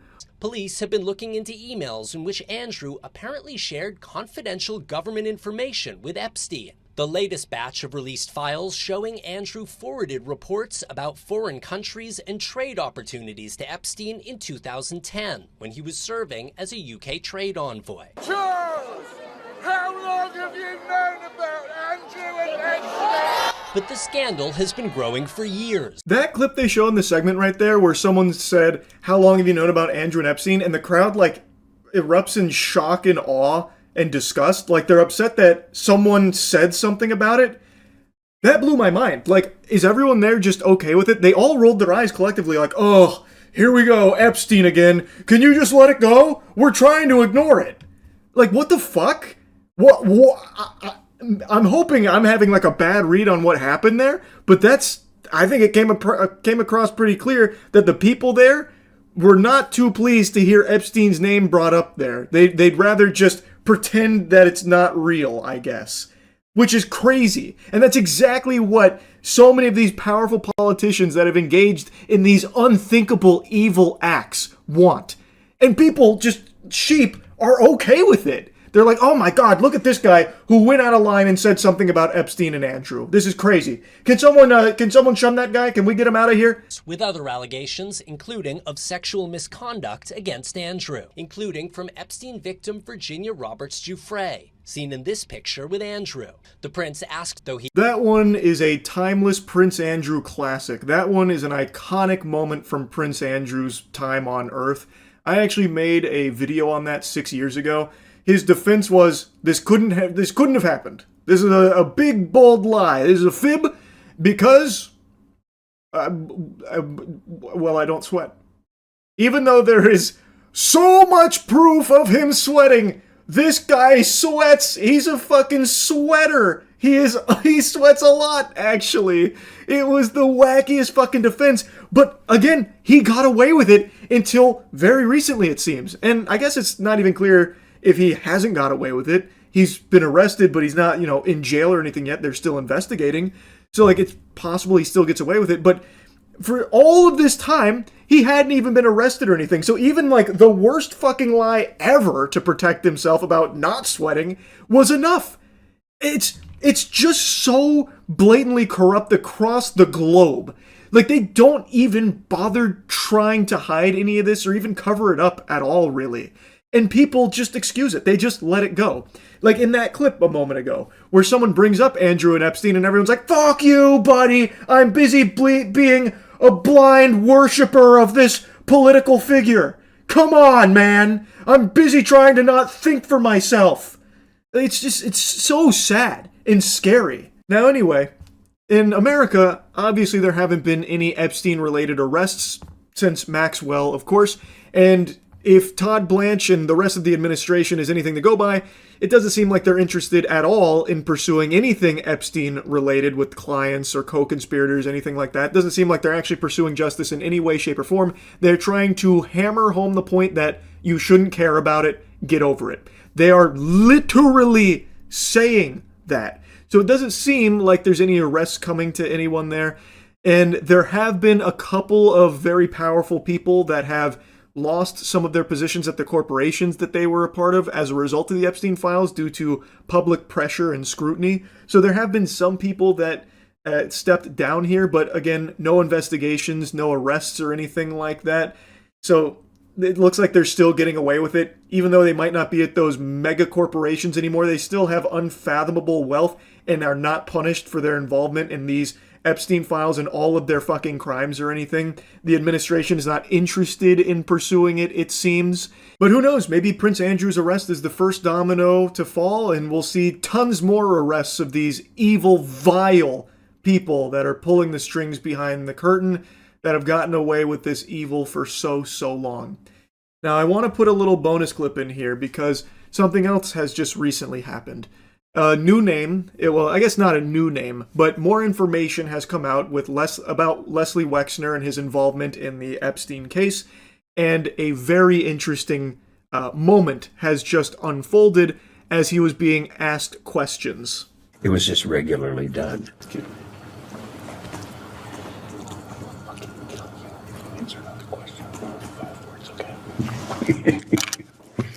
Answer the question. His lawyer there said, I will fucking kill you if you answer another question with more than 5 words, okay?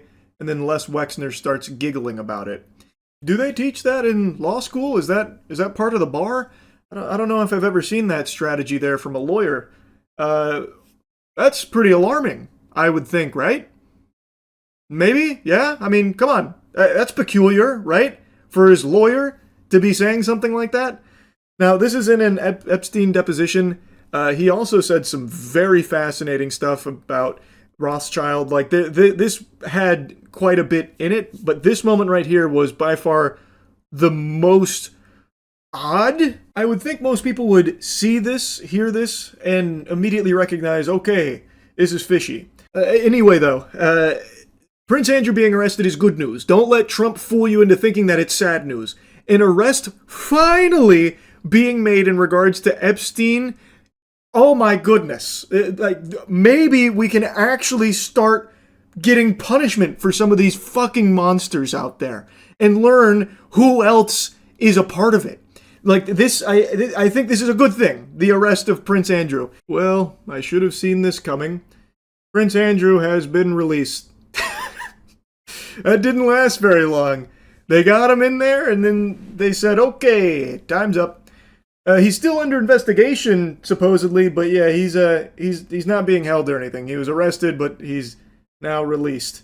The investigation supposedly ongoing. I made this video, like everything you have watched up until this point, I made this afternoon, and now this news is just now breaking about him being released, so definitely need to include that in here. I'm hoping that they're taking the investigation seriously, though I'm now skeptical because, well, I mean, they already let him go. That was very quick. He was there for a couple hours, maybe. He went in there, took a nap, and then went home, I guess. Well, that's the latest update on the Prince Andrew arrest. All right, well, that's really about it. So yeah. His questions suck shit through a crazy straw. These questions are fucking terrible, man. Brother, what? Did it going public? I was cheating on you for a long time and then everyone found out. They were the ones that told you, by the way, not me. Did that make it, easier for you, you think? Just explain that to me a little bit, if you don't mind, about how public how public it was. What was that like being in the middle of that, if you don't mind? And then his next question, I think, is his worst one. What was that moment like when everything changed for you? Awful, obviously. What was that moment like, huh? Hey, excuse me, if you don't mind, can you walk me through exactly what it felt like when you found out that your husband, whom you have children with, has actually been cheating on you for a very long time? Can you please describe in detail what you felt when you learned that information about me? I'd love to know, if you don't mind. If that isn't the most brain-dead fucking question I've ever heard, Ned, it probably didn't feel good. What does asking this question even do to help either of you, heal from this? Please, walk me through the trauma when you learn that your husband, have been cheating on you for quite a long time. This is something, again, like I said, that should have been, with a therapist, not a microphone. Microphones do not do that job. And I'm assuming over the last 3 years, and based on the conversation, they have talked, in detail with each other and with others about this. Why bring it up for the sake of cameras to capture it for your podcast? That's why I'm saying this feels like it is all truly self-serving for Ned to try and, regain some kind of audience online. I think there was a lot of sort of delusions and rationalizations that you, as the person doing that, sort of are telling yourself as to why it's not so bad, or why it's going to be okay, or why actually this talked about it in this way. And then it's I remember that moment, it all just kind of fell down where This one I'm going to take a little pause break for a little halftime show moment here, because he's about to get into the most painful part, and this is when I turned it off. And what I want to make a mention of here is, for some reason, Ned is the one at the helm here. He's in the driver's seat and is basically, and this is something I saw August the Duck point out as well, he is mainly talking about moments as opposed to talking about how much he himself fucked up. He is entirely to blame for this, yet he is the one that gets to steer the conversation and talk kind of broadly about it and focus on this moment. What did you feel in that moment? As opposed to letting her talk about it and letting her kind of dictate where the conversation goes and the questions and that kind of thing. It is so odd, and it does feel unfair that Ned is the one that is spearheading all of it. It doesn't make sense, given that he is the one, the cheater, that did all of this, and yet he gets to be the one in control of this conversation here that supposedly he's doing to try and help her, move forward in a public-facing environment. Totally could see how devastated and just completely traumatized you were, and then it was just everything changed for me as well. I'm like, oh no, this is like I've been hurting this person that I love this whole time. You didn't realize until then? Well, but then there's other things you tell yourself to kind of sort of compartmentalize, or I guess.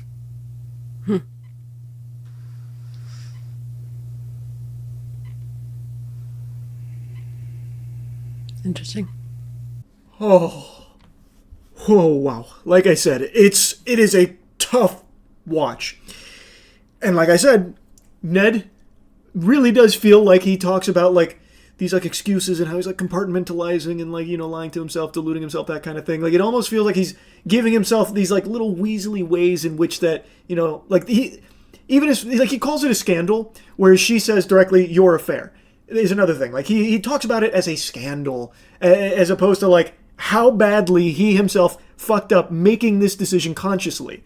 And now he's talking about like, yeah, no, it was like, never realized, with all the ways I was like lying to myself, that I was actually like hurting the person that I love. And she calls that out, saying like, you didn't realize that? You didn't realize at any point that, maybe what you were doing would be like really hurtful and like really devastating? He's like, no. I just with the way you compartmentalize and like it's brutal. It is absolutely brutal to sit through. It's sort of a, it's like a addictive cycle kind of feeling really guilty and ashamed, and then telling yourself the ways in which it's, kind of just lying to yourself, and then, yeah.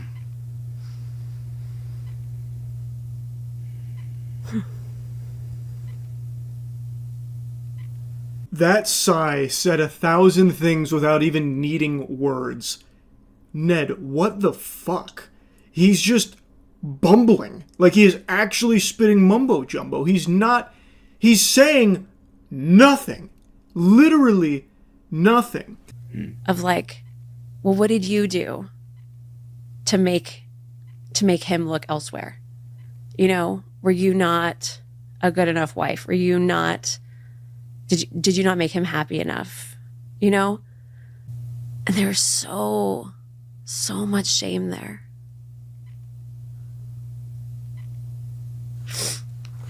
And I'm so tired of holding that.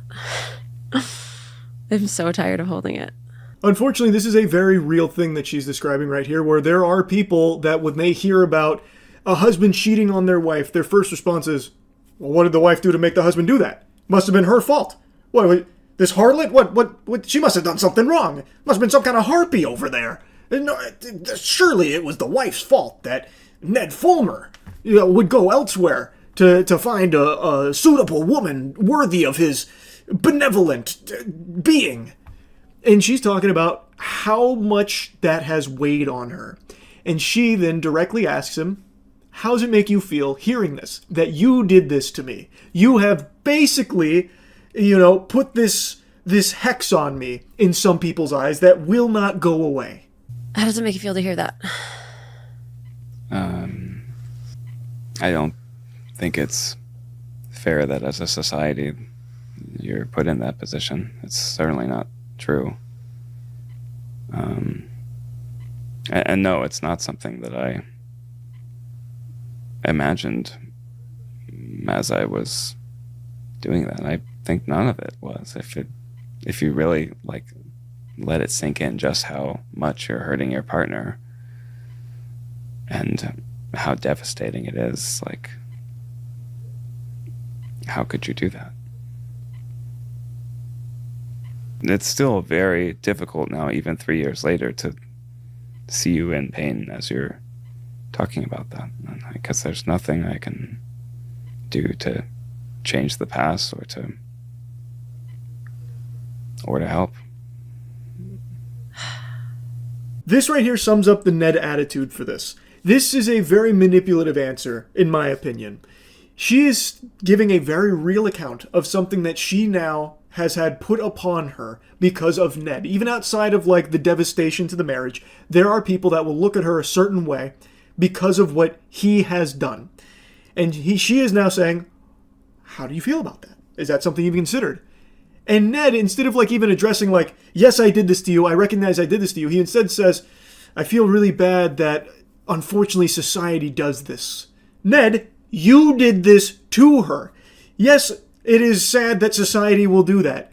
But whether or not you want to acknowledge it doesn't change the reality that it does happen, and it is something she has to live with now as a result of your actions. He softly tiptoes around it, instead focusing more on like the problem that society has with this perception that they'll put on people. I'm so sorry you're going through that, honey. What a shame. This is what I'm saying. He kind of like cushions his cheating. Like, for instance, he mainly refers to it as a scandal.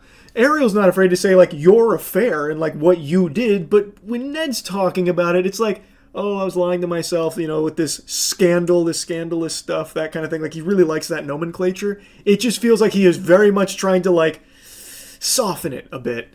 So, I just don't buy from his side that this was supposed to try and help Ariel in some way. I don't get that feeling from him.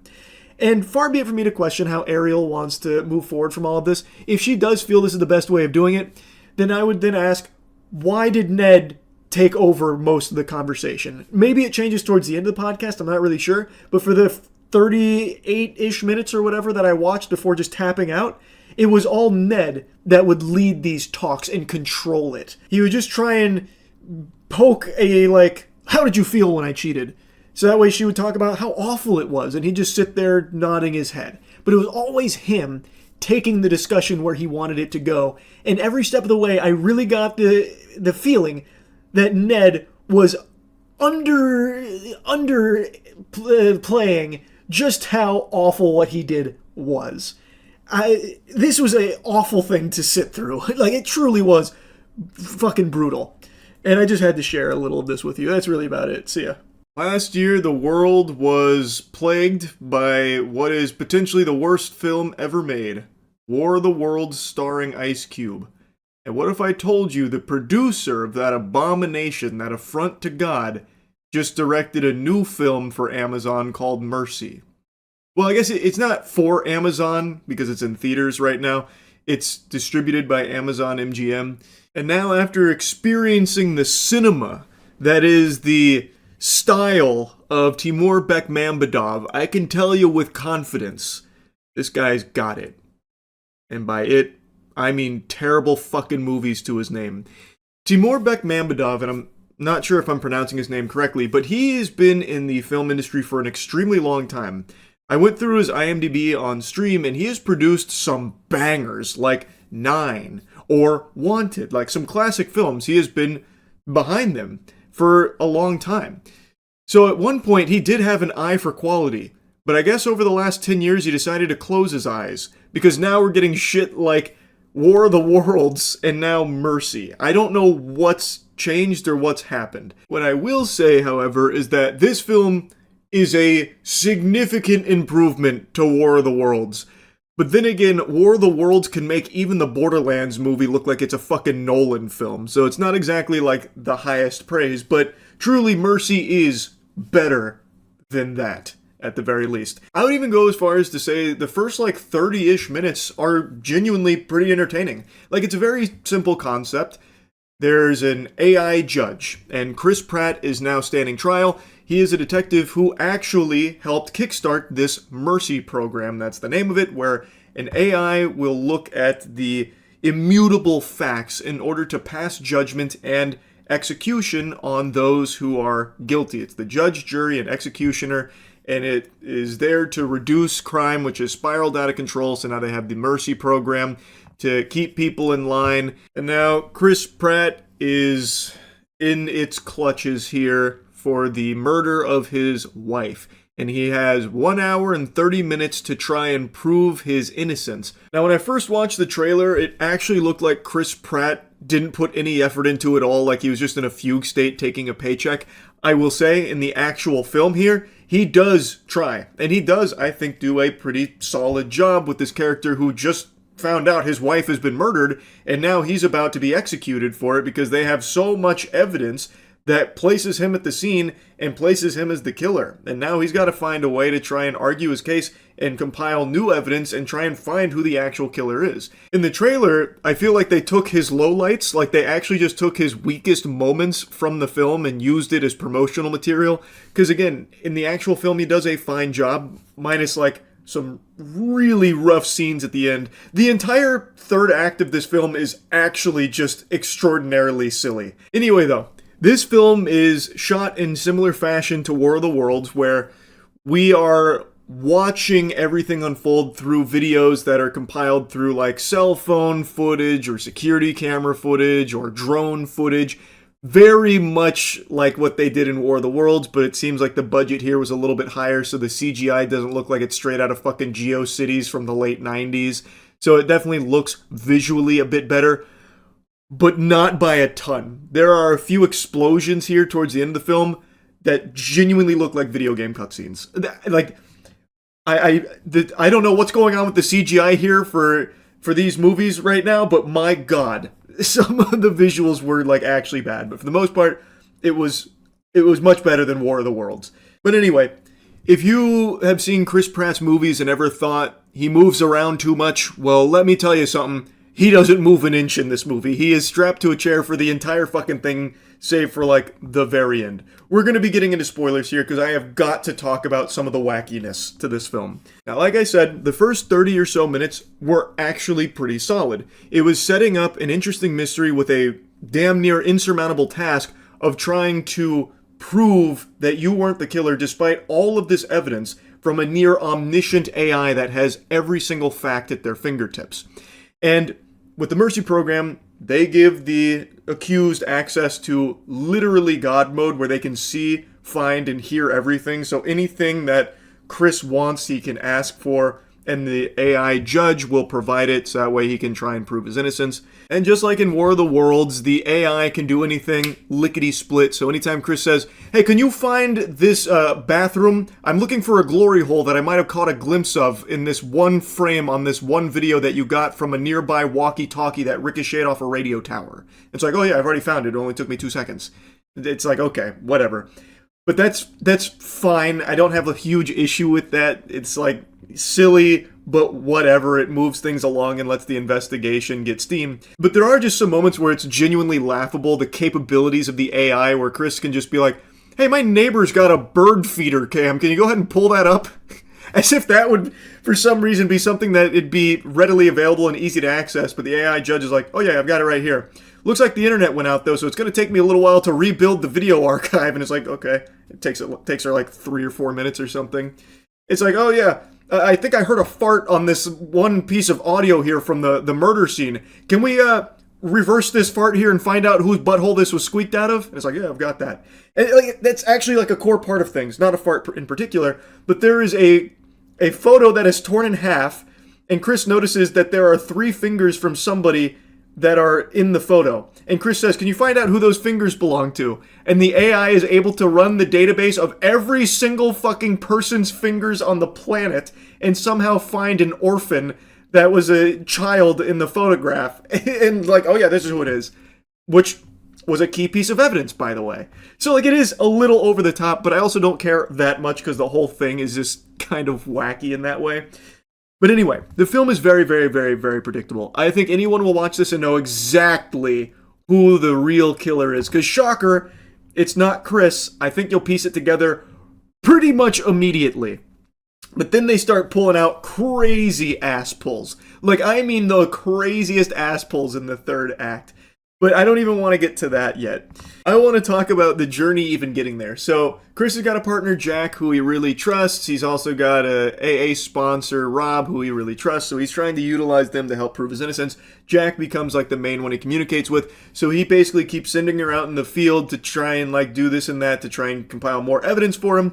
And she has like a hover bike. So she scoots around on the hover bike and holy shit does it look hooey. What an eventful last couple of minutes I had right before starting this recording. I've got a headache that's been brewing, and then there was a bug on my leg that had me squealing and swatting at my leg. And then I happened to see this clip of Mike Tiny Johnson trying to play a sad song on the world's smallest violin about Congress members and trading stocks, aka insider trading to anyone who actually fucking activates neurons, by the way. This has just been kind of miserable. It's like the equivalent of that cartoon gag where a character steps on a rake, turns around, steps on another rake, and just hits themselves in the face a bunch of times. That's what's happened to me here. Now, this is not a new clip. I think it's gone viral recently, which is why I just saw it. This is from like a year ago or something like that. And in the full clip, he's talking about why he's in favor of a ban on, Congress members using their knowledge to trade stocks, getting an advantage like that, which is illegal, by the way, but you wouldn't know because no one ever gets in trouble for it. I mean, I'm in favor of that because I don't think we should have any appearance of impropriety here, okay? But the other side of it, some people say... Oh, I love that. He just can't stand on it. No, I'm in favor of banning it. We need to banish it to the Shadow Realm. But...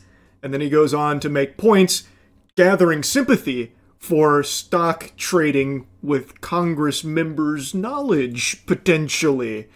So you're against it, but you're also so sympathetic for why members of Congress do it. How peculiar. Those two things seem at odds there, Mike, don't you think? A few bad actors discolor it for everyone. And look, we have no tolerance for anything even resembling insider trading or any of this kind of advantage that anybody could take. Zero tolerance for it, and we'll stamp it out ourselves. So that's why I'm in favor of the policy, but I understand people that have misgivings about that, so we'll see where it lands. Yes.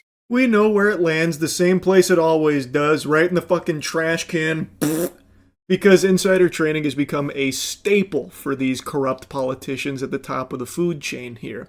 So even though he talks about him being in favor of the ban, he spends a good chunk of time, which is the clip that has gone viral, making arguments in favor of why politicians, Congress members, have engaged in trading these stocks and how sympathetic he is for it. It's fucking delusional. It's just openly disgusting. And then he also has this, fraudulent statement about how there's zero tolerance for insider trading. Since when? No one's getting punished for it, Mike. You're going to stamp it out yourself? What does that mean? Just bend over for it? Let it keep happening? Just goat-seeing here?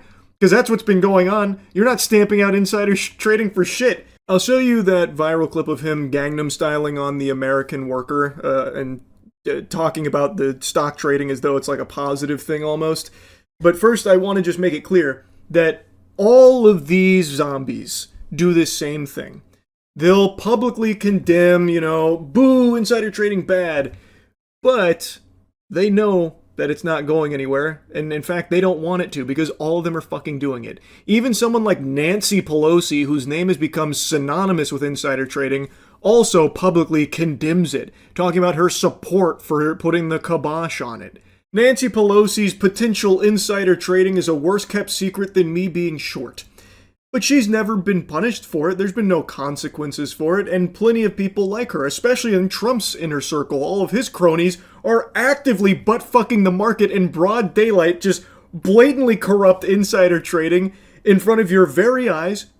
And who's going to jail? Who's getting perp-walked for insider trading? Nobody, it's crickets.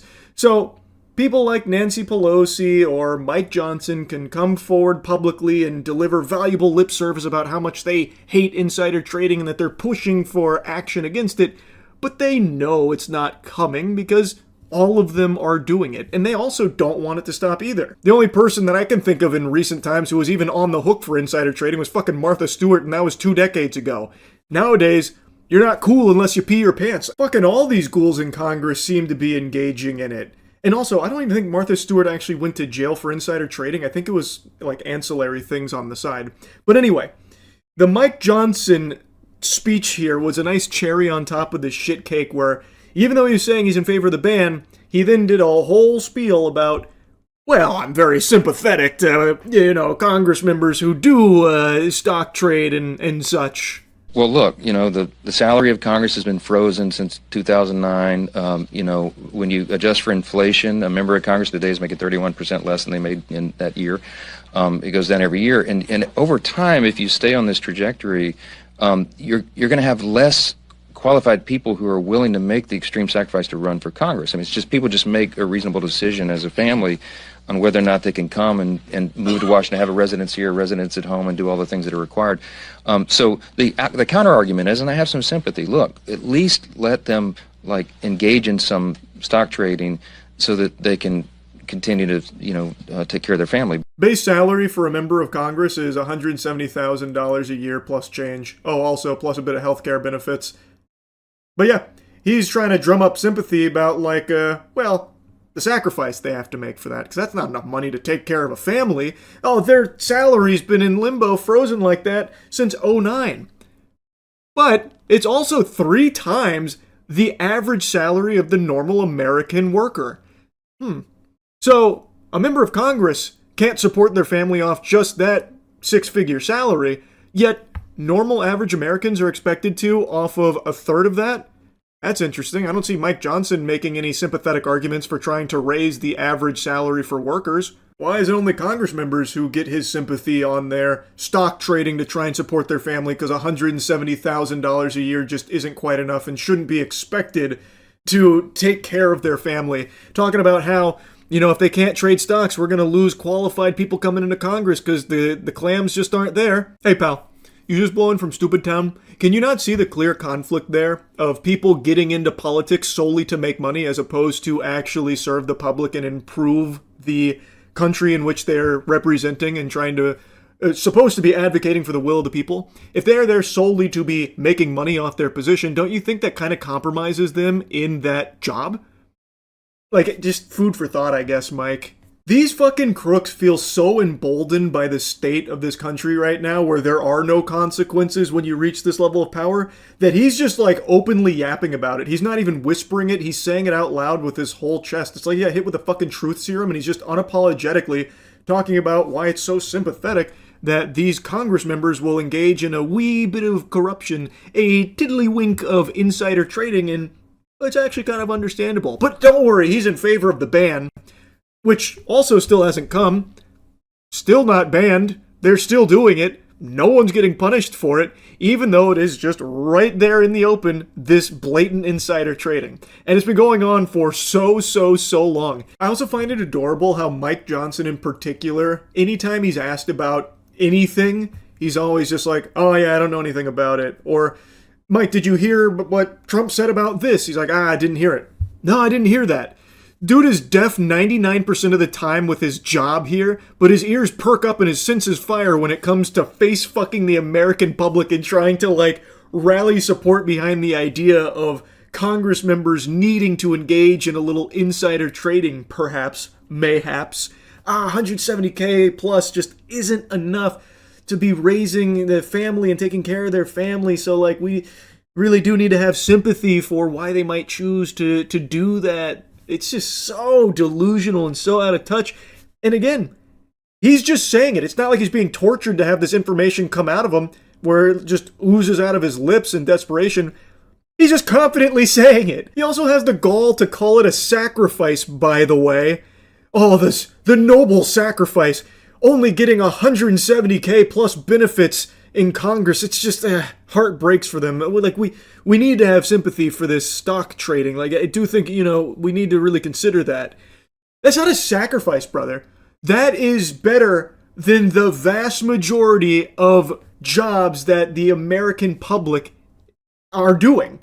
And I strongly believe that the normal American worker works longer and harder than members of Congress. I fully believe that. And they're getting a third of the salary. And yet Mike has the chutzpah to be saying that it's a sacrifice only getting 170K to do this job. Do you know how many people would kill for that kind of salary, Mike? That is the most envious position to be in. Right now, the average American is expected to be raising a family off a third of what you're crying about here and yapping about.